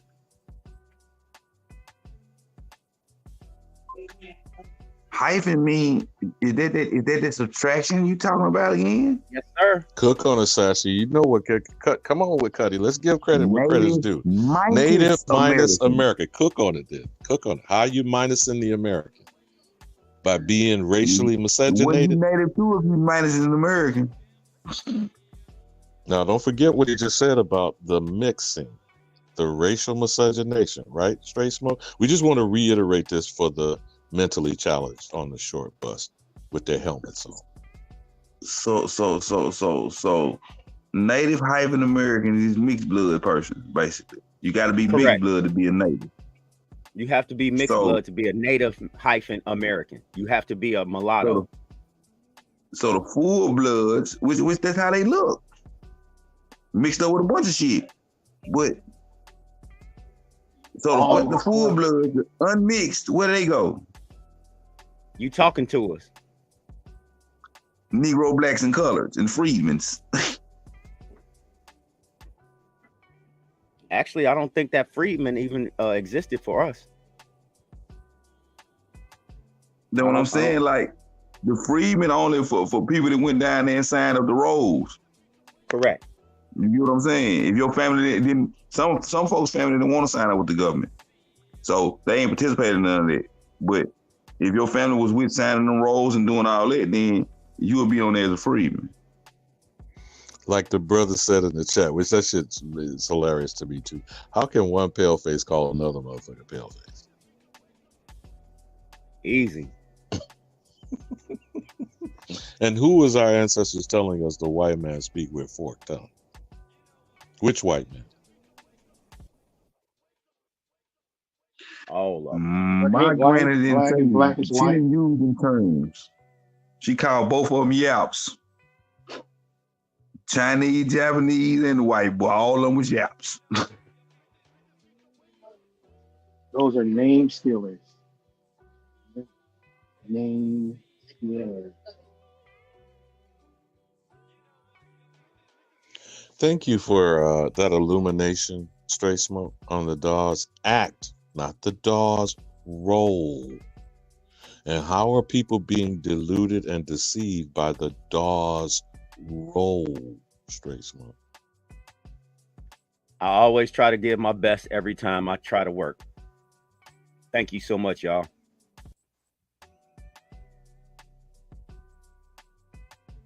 This is fucking sickening.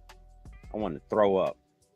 So is the act, hold on, y'all. Before y'all get off into it, is the act explaining how they was gonna do the role? Yes. Bingo. Yes. So the roles is saying that to become a U.S. citizen or a Native American or a freedman, you had to register with the federal government by their definitions of what they call you. And then that rolls into the Freedmen's Bureau as well, right? Correct. This is just to rep your tribe and be a part of what your nation is. You got to go sign up with these folks and take on a new title. Correct. And they get to choose what title it is and put you in what box they want you in. Freedman, by blood, all of this. No different than what you would do right now when you go apply for a job. You just filled out an application for employment. So why? I'm trying to figure out why when I'm seeing all these court cases with like the black free, why this man didn't go ahead and use none of this shit and beat that shit out the park in there? All that talk, like they got so much, man.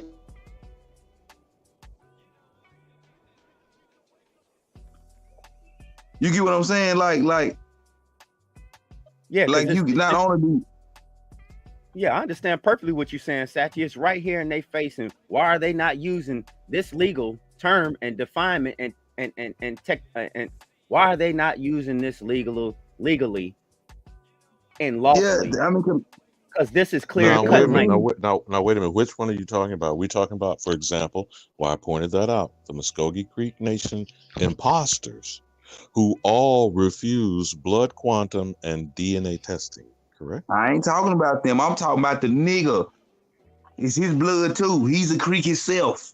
The nigga lawyer. You mean that one on screen with his middle finger up in, the one on the screen with his middle finger up in your face? Is that what you're talking about? No, I ain't talking about him. I'm talking about the nigga, the purple tie punk motherfucker that was fighting for the sister that lost the case for the sister on the Wall Street, then won the case for himself for his brother. Now you in Tennessee, right, bro? You in Tennessee? Yeah. Okay. What's Tennessee Vine Water? What's Tennessee Vine Water? And who is the revenue? Who are the revenuers? Who what? The revenuers. Come on, bro. I know you know who the revenuers are. Man, I the don't agents know right that arrested moonshiners, nigga. Nah, the moonshiner. You talking about I ain't. You wasn't hip to the revenuers? Man, that's the history of the IRS, the Internal Revenue Service. So now the revenuers. I stayed away from that bit. That's cool. That's cool. Just another talking point. The revenuers was the ones that came and crashed and broke the distilleries of the moonshiners. Okay. Now, what were the moonshiners creating that Tennessee Vine Water for? What was culturally Tennessee Vine Water? Moonshine. That Big Mama kept in mason jars and shit. Man, that's you gonna get, man. Hey, It's at the juke joint. It's at the. I'm triggering. Am I triggering a nigga? But Tennessee Vine Water and Kentucky Bourbon, man, how did they steal that? They made it illegal. They made it illegal till you taught them how to do it. Like Jack That's what they Daniels? did. Just like everything, just like this reefer business that you got now that's going up, just like the numbers. They made it illegal till they figured out how to do it. And turned the numbers into the lottery. They're gonna make it legal. Yeah, turn the numbers into lottery. Yeah. Turned hemp, which is what it originally was, into weed dispensaries. Now, all the original founding documents of this land is written on hemp paper. All the clothing, all the moorings, I'm talking about the sails on the ships and the ropes that supposedly transported you pan-boo-boo motherfuckers over here, was made out of hemp. Is there hemp in Africa, Straight Smoke? No. Interesting. I found it.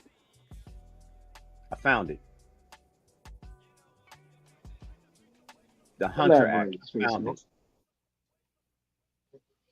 Had to do a little digging for a while. That's why I was kind of quiet. All right. So what were they trying to hide from us? We want you to read this. They were trying to hide it. Yep. They Something were important. The Hunter Act distributed the land in the reservation in plots to the heads of household in the Muachi and Kapoti tribes.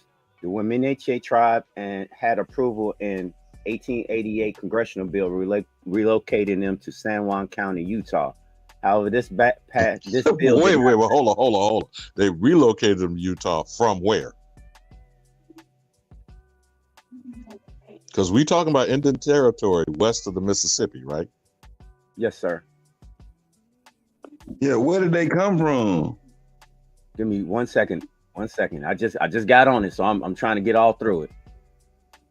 So this Hunter Act sounds like another modified version of the bounty lands in 1775, 1776, right? This is another newfangled version. Yeah. This who the fuck signs on to this shit? Jesus. I know you don't mean that as a rhetorical.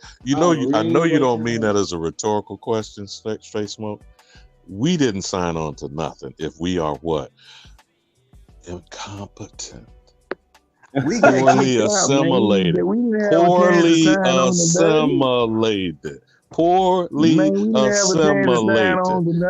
And how many times, Sashi, have they said X marks the spot? Man, look, and I still remember when I was little old men signing with that X. Listen, we didn't get to say nothing. We were barely talking. We was in there. They said, get your ass up out of here, man. You ain't no Indian no more. You a nigga. Get on up out of here. That's what happened to us. And I'm laughing to keep from crying. I'm hurt. I'm hurt to my core, man. I'm hurt. All right, who signed? Yeah, I'm curious. All right. So, Ore of the UnKutt band was appointed by President Abraham Lincoln as head of all UT tribes, which was not agreed upon by the Southern UT bands. The first reservations created by the Treaty of 1868 encompassed about 1/3 of present-day Colorado, mostly the mountainous regions west of the Continental Divide.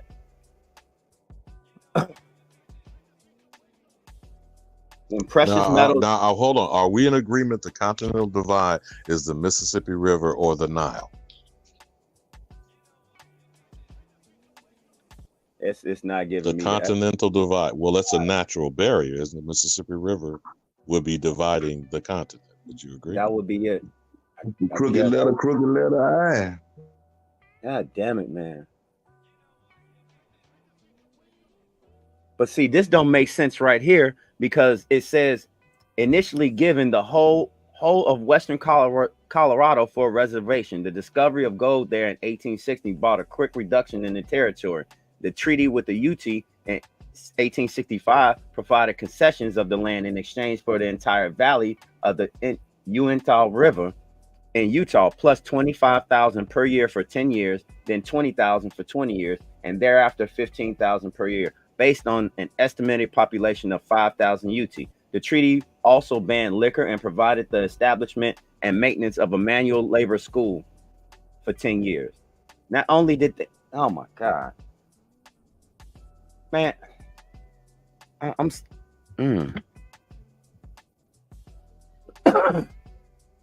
I know I'm gonna do some power drinking tonight. Hey, as you reading them trees, is it looking like somebody is disgruntled with the tribe and he poor as fuck and he's selling the tribe out? That's what I be getting when I be reading this shit. That's exactly what a bunch of angry, no good, can't do nothing, jealous. It don't even be that. The shit. It's like they be broke or something. Like this, the brokest motherfucker in the tribe, and they find him. Look, man, we'll give you this.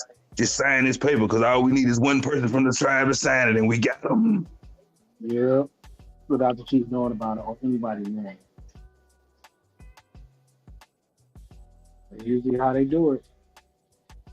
It seems very cunning and sneaky. It's like the sneaky. Yeah. One signature is agreement for them. I haven't signed it and used it one signature for agreement for a whole tribe. Lots of times. Hundreds. Man, I wish I can share my screen and show you this mother. Who they talking about is the UT, one of the UT tribe people, man.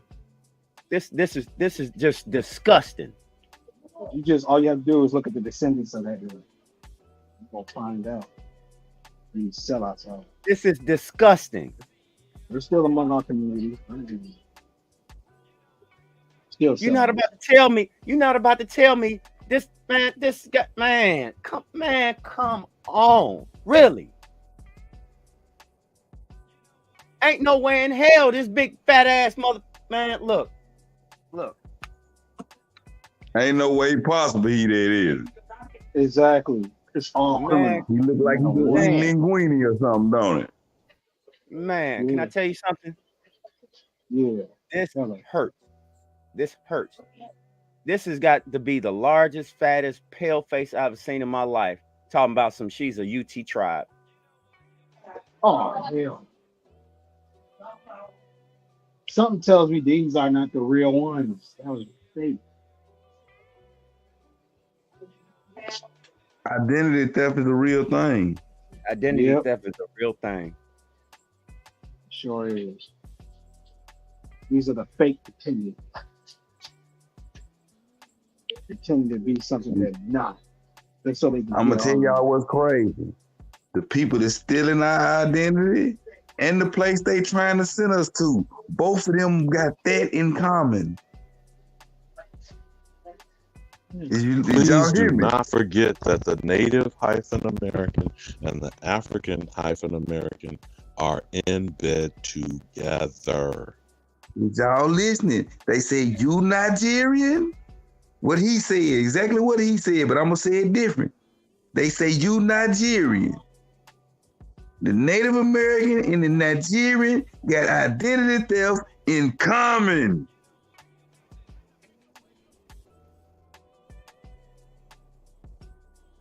A bunch of all these hyphen motherfuckers is working. Ones outside of America, and live in other foreign parts, are pushing that crap. They're in our administration.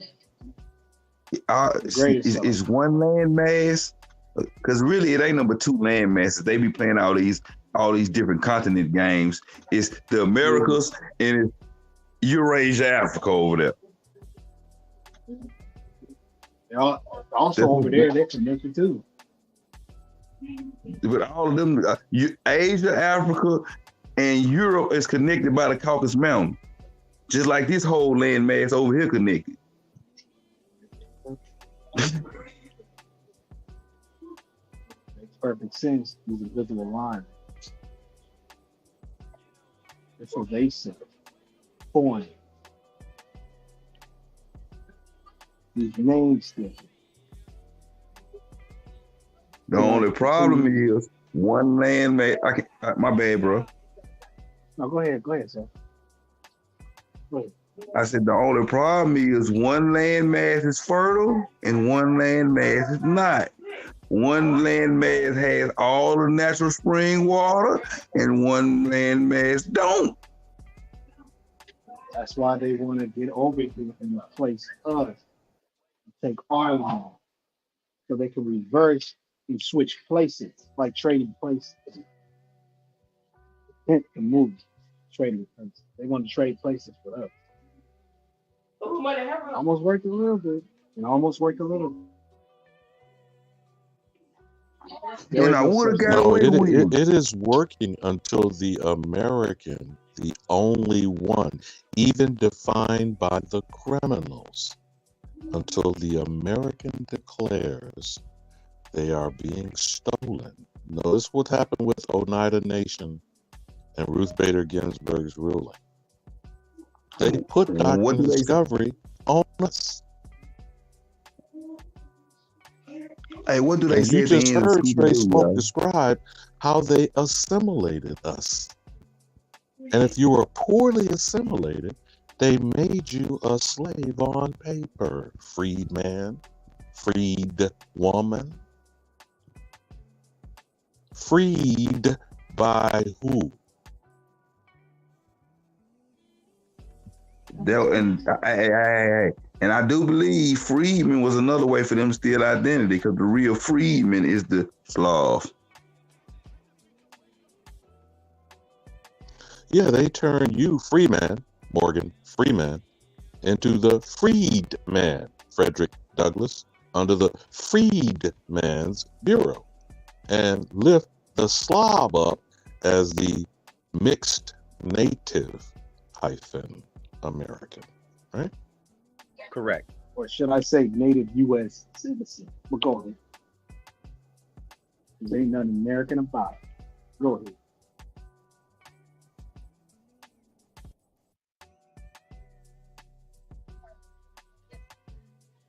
So You're digging up a whole lot of dirt, Stray Smoke. Thank you. I don't know so that much it's good dirt for in the gardening. cemetery. It's certainly not good for planting, but it may be good for burying. Can't believe that. what did Buried I do it. with it? Oh, don't tell me I took that down. No. That's why they took that TikTok, because they want to. Because a lot of people are waking up to this information fast. So of course, we got to get rid of TikTok. That's what we need to do. That's what I'm about to do right now. I want to know the Black Law Dictionary meaning of Indianness. It's probably ain't gonna let you. They're gonna stop. They're gonna stop it. Better hurry up.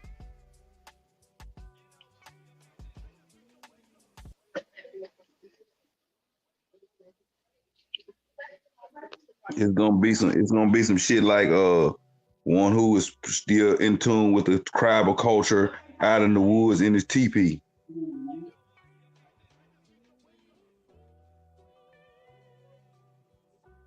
They can't find it. Really, you were the most The civilized key people. point that you've already laid out, Stray Smoke, they acknowledge the full-blood Indian is poorly assimilated, right? And the mixed blood is the native.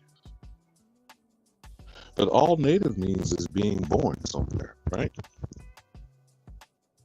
But the confusing thing is these mixed motherfuckers like a Mike TV or Shah Sun can't seem to understand nothing mixed can ever be full. Correct? Hey, okay, And you I got mix something with for you. something. But I want to know. I got something for y'all. Let me get this out for because you know I'm retarded. I know you got a heat and it's gonna start a whole nother conversation. But y'all son and all you Pan Africans listening, where is the descendant of all these where's the descendants of all these motherfucking full bloods that got detribalized there? Where they go? They're still here. Oh, they got packed on a ship to Sierra Leone, Liberia, Cameroon, Ivory Coast, Ghana, Nigeria. I mean, I don't know. Just, if By you the want to American believe that. Colonization Transatlantic Society, shit. propagation by foreign parts. Wow. Don't I forget, think I just Sashi, found something y'all need to know. they were exterminated. Isn't that what we're taught in curriculum? They're extinct. Uh-oh. It's something when they put America on it, sending them to, well, it wasn't called Africa, but sending them in. Ironic how they want to attach America to American colonization. Okay. That it was a better living over there. What you got, Straight Smoke? What you got? What you got? What you got? What you got? Yeah, man. Did y'all know? Did you know in Black's Law there is 2 types of Indians? Uh-oh. Speak on it. Uh-oh. Let's go. So the first one, the Aboriginal inhabitants of North America, period. The second one is called Anglo-Indian. Anglo. Change from England to Anglo. Go to England. Anglo Saxons. But isn't that the same as mixed? That looks is- white. what- That looks that white. An English person in Indian territory of the British Crown mixed with an Aboriginal inhabitant of North America. Wait, I'm done. Circle back after you drop your mic. Circle back and reiterate that for the slow bus motherfuckers again. Okay. In Black's Law, Indians, the first Aboriginal, Aboriginal inhabitants of North America, period. The second one is Anglo-Indian, an Englishman in Indian territory of the British Crown mixed with an Indian. The definition of Noah Webster, who said he would do what? The European would do what? Now apply to descendants of Europeans and do what? So, for all y'all that's poorly assimilated and legally incompetent, salute to you.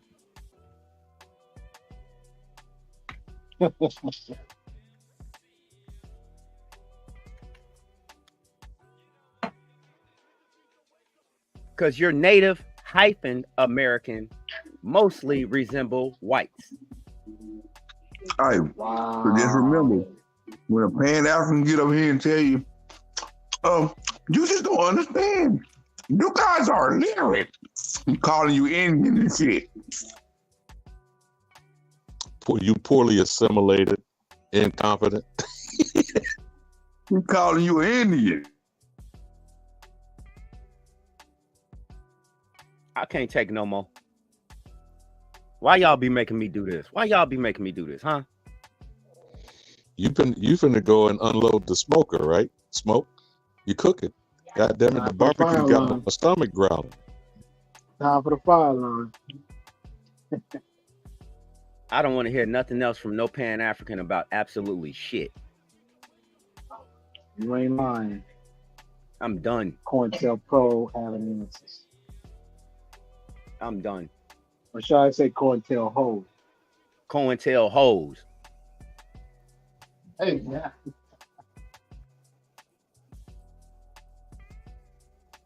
Man, I can't believe that.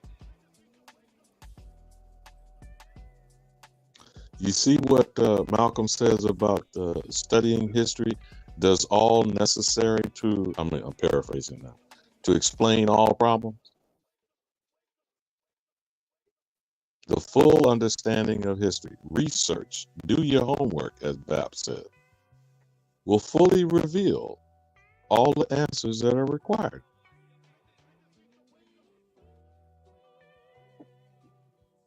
See, Ali Bamu, this is why when me and you get together, this is what happens. Free thinking at its greatest cost. What needs to be said. Now, you know what though? Whether they argue against is coming out of our melanated mouths. But this is from the white man's hand, the white man's law, the white man's ruling. Huh? Aren't they all bowing to their white zaddy over there in the Pan-African community? Grandma said, what say you, Sashi? Grandma said, that's all I gotta say right now. But you know that psychopathic motherfucker gonna eat your grandma though. Oh my God. And grandma said I'm an Indian. And the government did too. Only thing the government didn't tell me was where that slave ship was at. Wow. Real slave. Wow. Wow. Can't hide that. That's something they try to hide. I'm saying though, we just read that we were some incompetent Negro Indians, and the only way you can be Native American is if you look white. And white and black I'm and giving the law you a don't recap exist. of what we just read now. And the only way you can be Native American if you look white, and if you full blooded, you wild, you incompetent, and you unassimilated, sort of like Sachi. That's all I'm saying. Oh man. Yet again. Shout out to DjKuttack. Shout out to the GOAT Supreme Chief Holiday. $Kuttack. Only builders. $Kuttack. Now don't forget that Muskogee Creek Indian with his middle finger in the air. He works for food. Get them subscriptions up over 1,000. Right. Share, like, That's subscribe. $Kuttack. Only builders. The greatest of all time. It's the GOAT. Hopefully you get some of that beef bacon. Okay.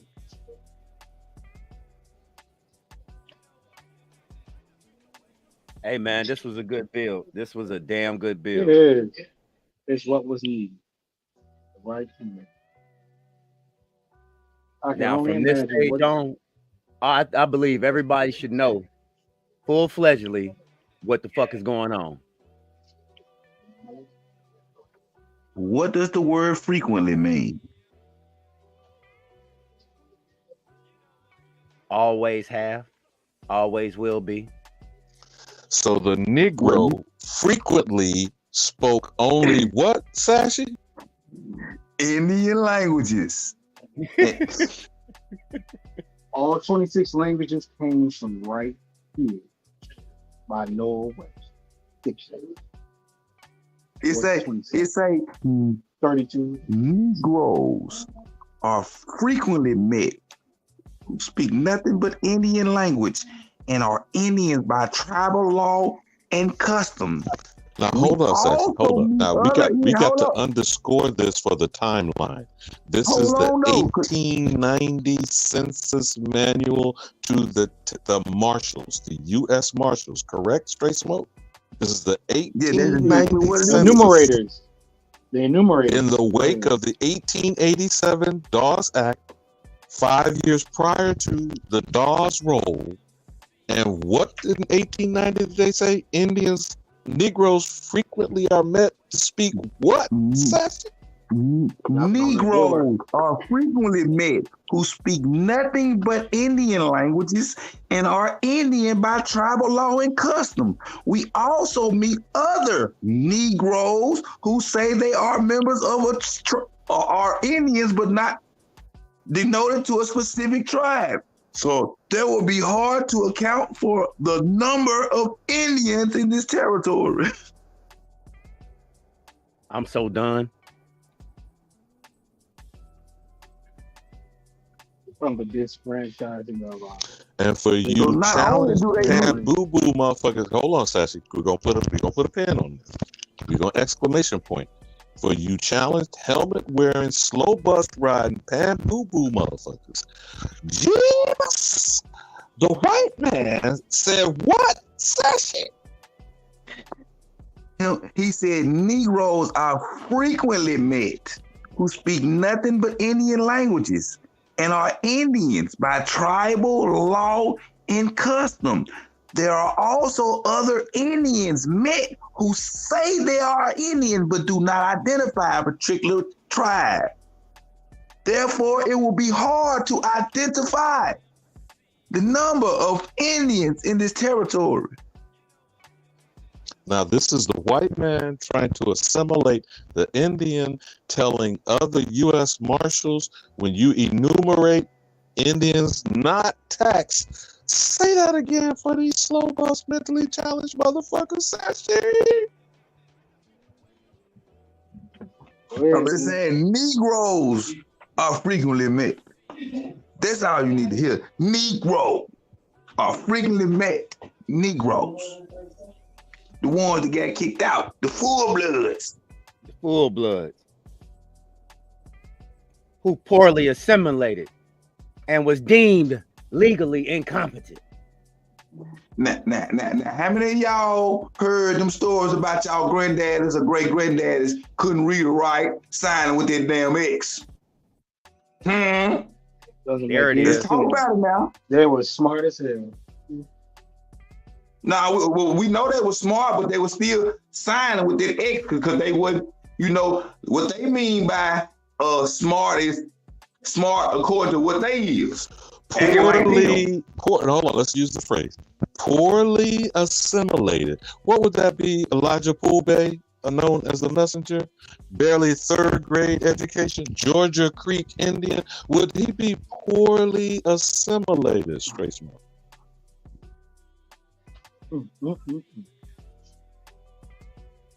I ain't got nothing left in the tank after this. This now, at this point, this is becoming redundant as hell. Smoke on it. You've been smoking for long. You gonna smoke. That boy Chimney for the 5. Straight smoke. After this, Mo can't even argue no more, can he?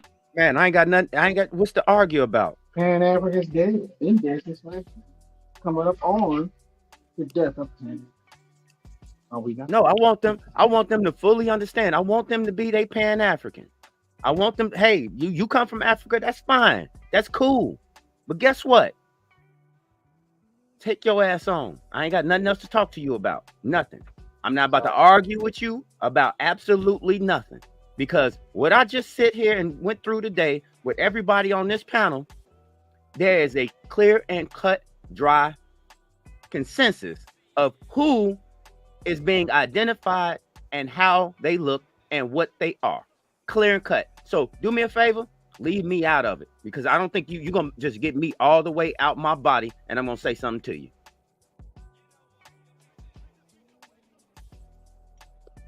Because at this point, you're not arguing about the truth or a lie. You are trying to push a narrative.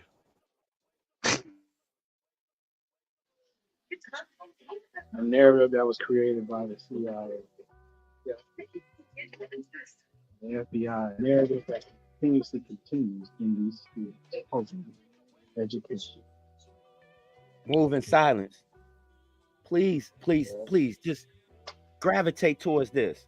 This was the plan all along.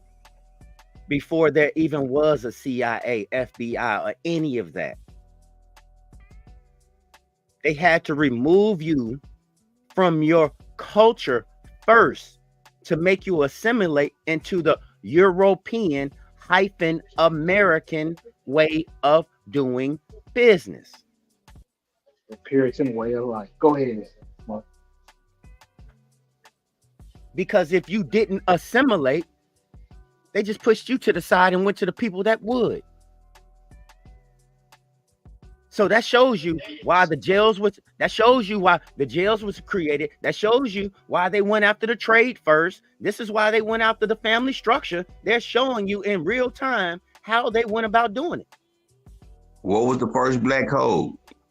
No loitering. Men without work. Remember? Hold on, there was one before that. You want to know what that one was? It was called vagrancy. That's what I'm talking. That's what I'm talking about. Loitering, vagrancy. That's exactly what I'm talking about. That. Yeah, but let's not, since y'all going that way. Who is the vagabond? Thank you. Who is the vandal? The vandals and the vagabonds, are they the Slavs? I can't make this shit up. That's them. That's them. And these roving, marauding, wandering tribes of barbarians, the Vandals, the Visigoths, and the Vagabonds. The squatters. Were they turned loose on the American, on Turtle Island, on this soil, and then are now through paper genocide trading places with the Negro frequently met that does what, Sashi? Speak nothing but Indian language and is Indian by travel law and custom. Yep. So if you hanging out in the cut on your land, you're a vagrant, a vagabond, a vandalism, and now incarcerated under convict leasing in the penal system of criminal justice. Get about squatting. Rights. So I just looked that up in Black's Law yet again. Law. 19th law.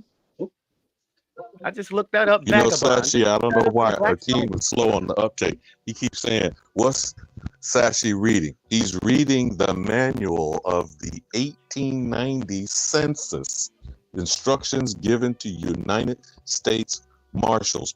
What are they telling the white man telling the other white man, Sashi? One more time. The enumerators.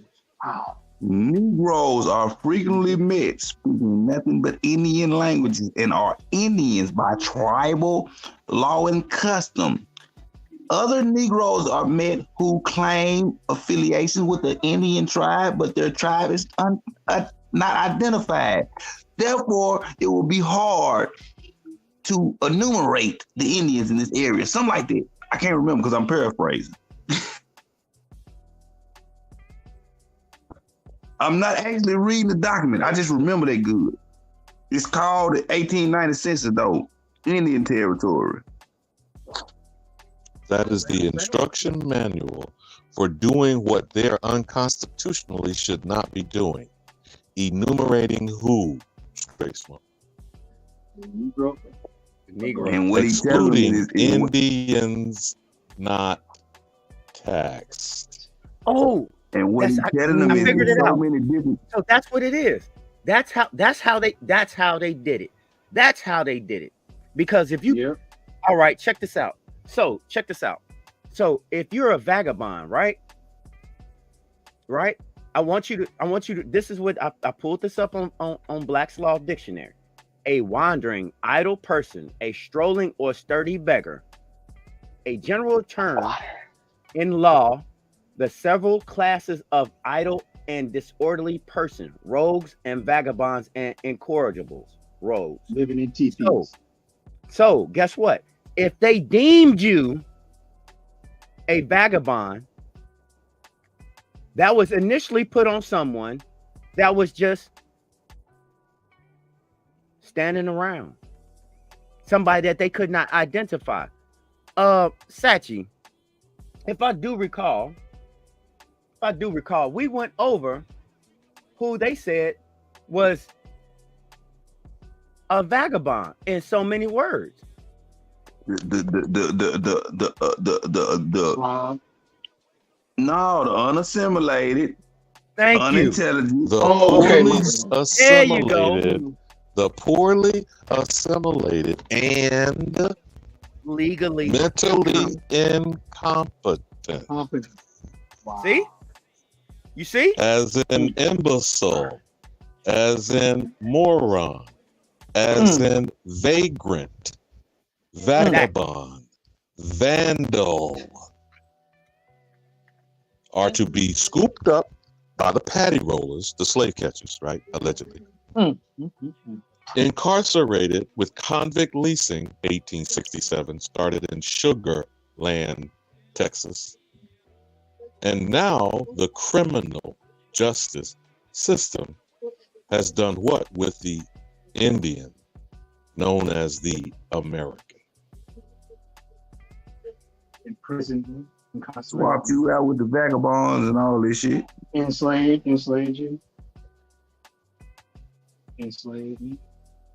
So now, as my avatar says, the contraband of war is the poorly assimilated Negro Indian who has been incarcerated and is now enslaved under the 13th Amendment, because neither involuntary servitude nor slavery shall exist except when one is duly convicted by a jury of his or her peers. Tell me when the American has ever been historically duly convicted by a jury of their peers, when they are all United States citizens and foreign alien enemies.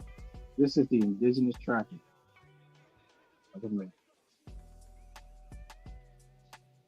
So do y'all want to know the criteria for blood quantum? Go ahead, straight smoke. Cook Keep on smoking. it. Preach. All right. Get my full course meal ready. All right. So check this out.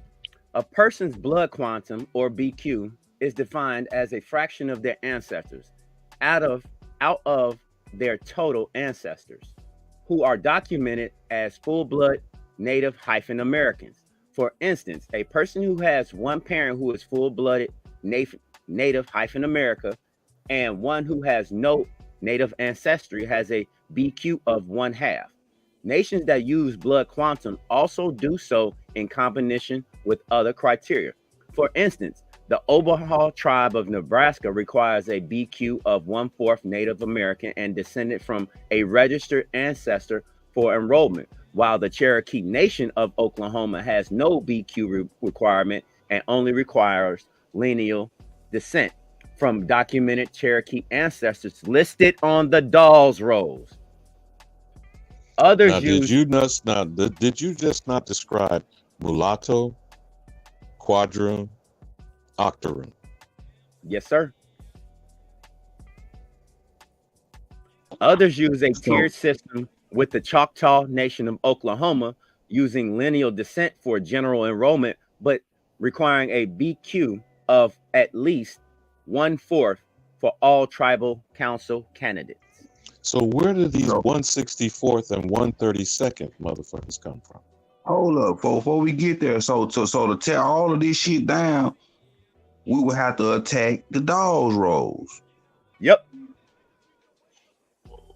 And say that the government didn't have no right doing that, create no criteria, and we see that they exclude, and who they exclude with the Dawes Act. But you know that's racial classification, Sashi. But again, where's the nigga in the woodpile that these imposters are standing on? Like the Pocahontas myth from Walter Ashby Plecker. Where is the black abuelita? 100 years. When somebody finally bring this to court and pull this nigga in this wood pile out this wood pile and make him say, hey, if you want to claim me, you got to claim my cousins. That's what needs to happen. But these they don't need to be able to claim I'm talking about the reservation. I'm talking about the reservation dogs, Sashi. These reservation dogs are claiming 132nd, 164th. Are they not? They shouldn't. What I'm saying is, the only reason they allowed to do that is because the nigga that's in the wood pile ain't came out the wood pile swinging yet. It's time for him to come out the wood pile swinging, man. We got to go and start tearing this shit down, the Dawes Rolls and all, cause if not, what we doing? Audits, lawsuits, eviction notices are going to have to start coming up. Basically. Somebody going to have to tell. We're going to have to tell this motherfucker in court. Somebody going to. If only because I'm triggering Kutty or not, that Muskogee Creek Nation shit. We've got 3 examples staring in our face right now.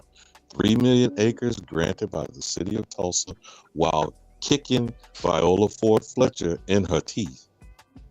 The University of Auburn trying to build a casino site on the dead remains of who speaks only Indian languages. Man, and the eviction notice by the same fraudulent Muskogee Creek Nation saying Cop City can't be built on Walani Forest, which is on the bones of ancestors that this pale bitch said she is a descendant of 13,000 years. I know y'all saw that video. Well, we got to get this done. Man, I need a damn attorney, man. Where's the attorney? My boy Andy Pick said when I need him, man. We need to put something together on this damn. I think we need to beat the dogs rolls up. I think that'll free all the engines. Just to be honest with you.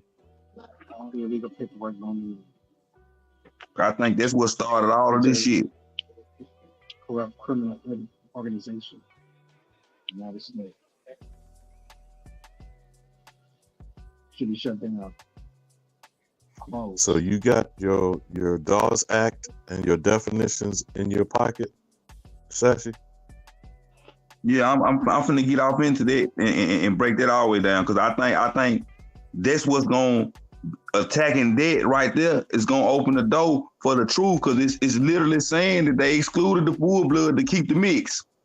Correct. So anything you got after that is bullshit. So now we got to go back and see who the motherfuckers that were excluded was. Let's talk about their family. So Sachi, all foreigners. So Sachi, just so I can give you clarity, okay?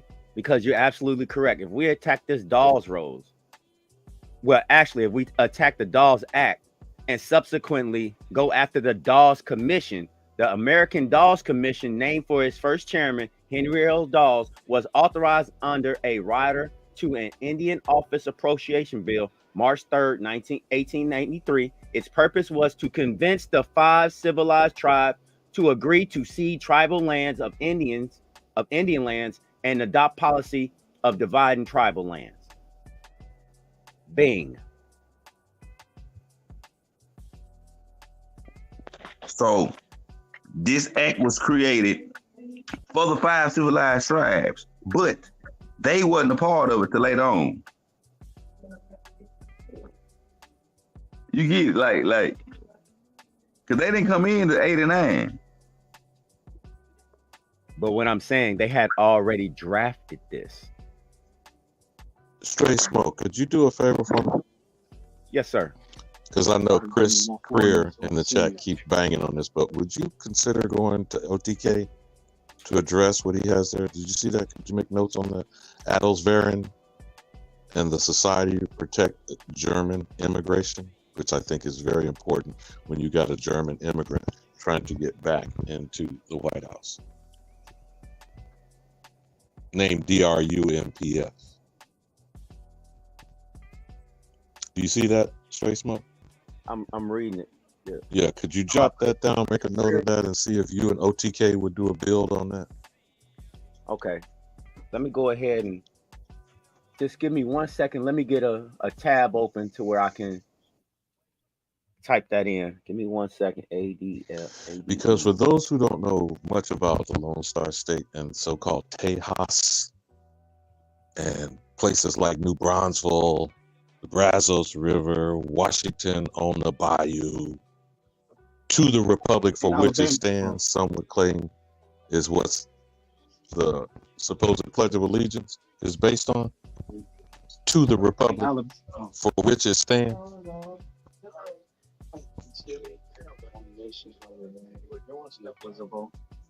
And if y'all don't know the mythological tale of Six Flags over Texas, the Republic of Texas. Hey, Alabama, since you're on the subject of Texas, did you see the movie Civil War? You're really muffled moving in sounds. Can you hear me? Now I can. Can you? Okay, I said, did you see the movie Civil War? Is that the one that's Since you're on just the coming topic out? of Texas. Is that the Yeah, one that's just coming Texas out that versus Kutty was? California. Yeah. But this is the new You can movie you're watch talking it. about that's just been released or is about to be released. You can watch it. Literally on Civil War. It's in the movies. It's in Well, the it's coming theaters. out. Yeah, I thought it was coming out in April. But again, remember, we're allowing these obsquatulating imposter bastards to go around But claiming they have I'm sorry to authority cut you off. here. Oh, go ahead. Say what? Move. The only thing, last thing I wanted to make clear when I said that was because these are both foreigners fighting each other. If you get When the you message, start talking, you keep going low and muffled. You need to talk straight in the mic, bro. Can you hear me? Much Can you hear better. me? Okay, what I was saying was on that maybe the reason why I said that was the simple fact that these are two foreigners fighting on Indian territory. It's just ironic how they just say California and Texas, but they leave it out. And that is the Republic of California and the Republic of Tejas, who some people say Tejas is an Indian word. But go ahead, cook, bro. Yep. No, that's all I wanted to say. I just wanted to make that clear because ironic how they keep coming up with these movies about them fighting on our land. It's just funny. But the only point Civil War. that, well, I shouldn't say the only point, but the reason that Chris Creer was bringing that up is because a lot of people don't understand how disrespectful this society of criminals have been. During World War II, they were allowing German Nazi prisoners of war to be fed in officers' mess on American soil while they were supposedly prisoners of war, while the nigger Indian was discriminated as an officer. Are y'all aware of that fact? Of course. Yep. Yeah, that's during that time as well. They did Operation Paperclip as well.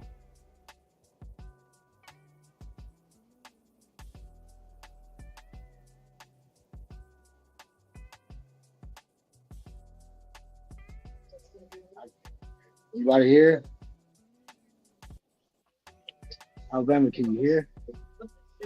Yeah, I can hear you moving Yeah, silent. we hear you, man. You just keep going in Oh. and out. You sound muffled.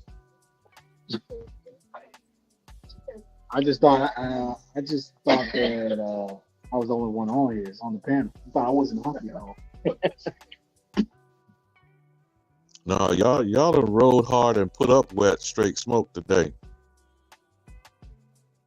That's what country cowboys like to say down in the Lone Star State. Been rode hard and put up wet straight smoke. Creer said he gonna send you some of his leads. Yeah, do that because I got a whole I got about like close to right now. I just been over here going through it. I got about like at least a good 7 different leads. I'm looking at the prime participants, the land, and the government body that extended the warm welcoming party, if you will. Yeah, but you'd have to remember how crucial Texas is as a so-called foreign entity, while also being an Indian territory, while also being a supposed settler land of Mexico, while also claiming to have been an independent state and nation. And then the Six Flags, when you do bring that to the table, what those Six Flags represent. And I take it you're not talking about the theme park, huh? Well, that is the reason it became comical.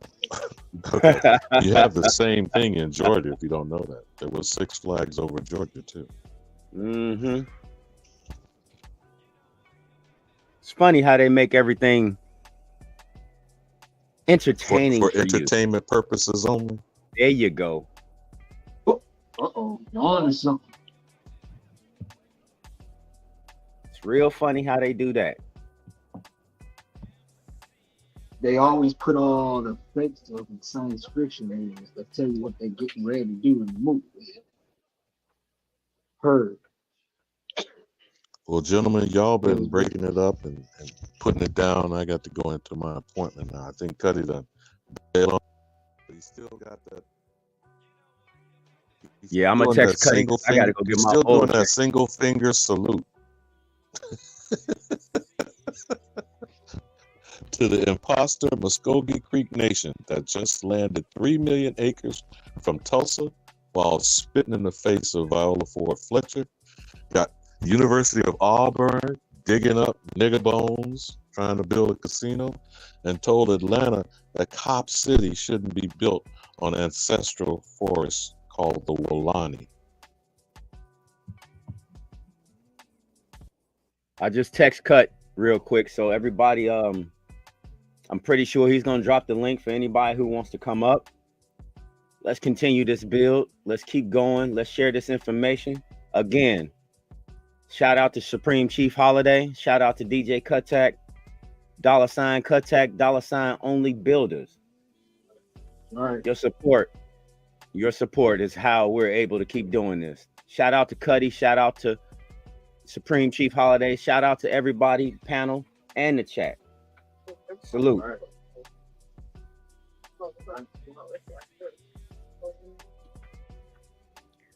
But bruh, I'll see y'all on the other side. I won't be long. If it's still going on, I'll be right back up. But I gotta go get this oil change, brother. All right, go ahead, man. All right.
Well, I'm gonna step down. Y'all take care.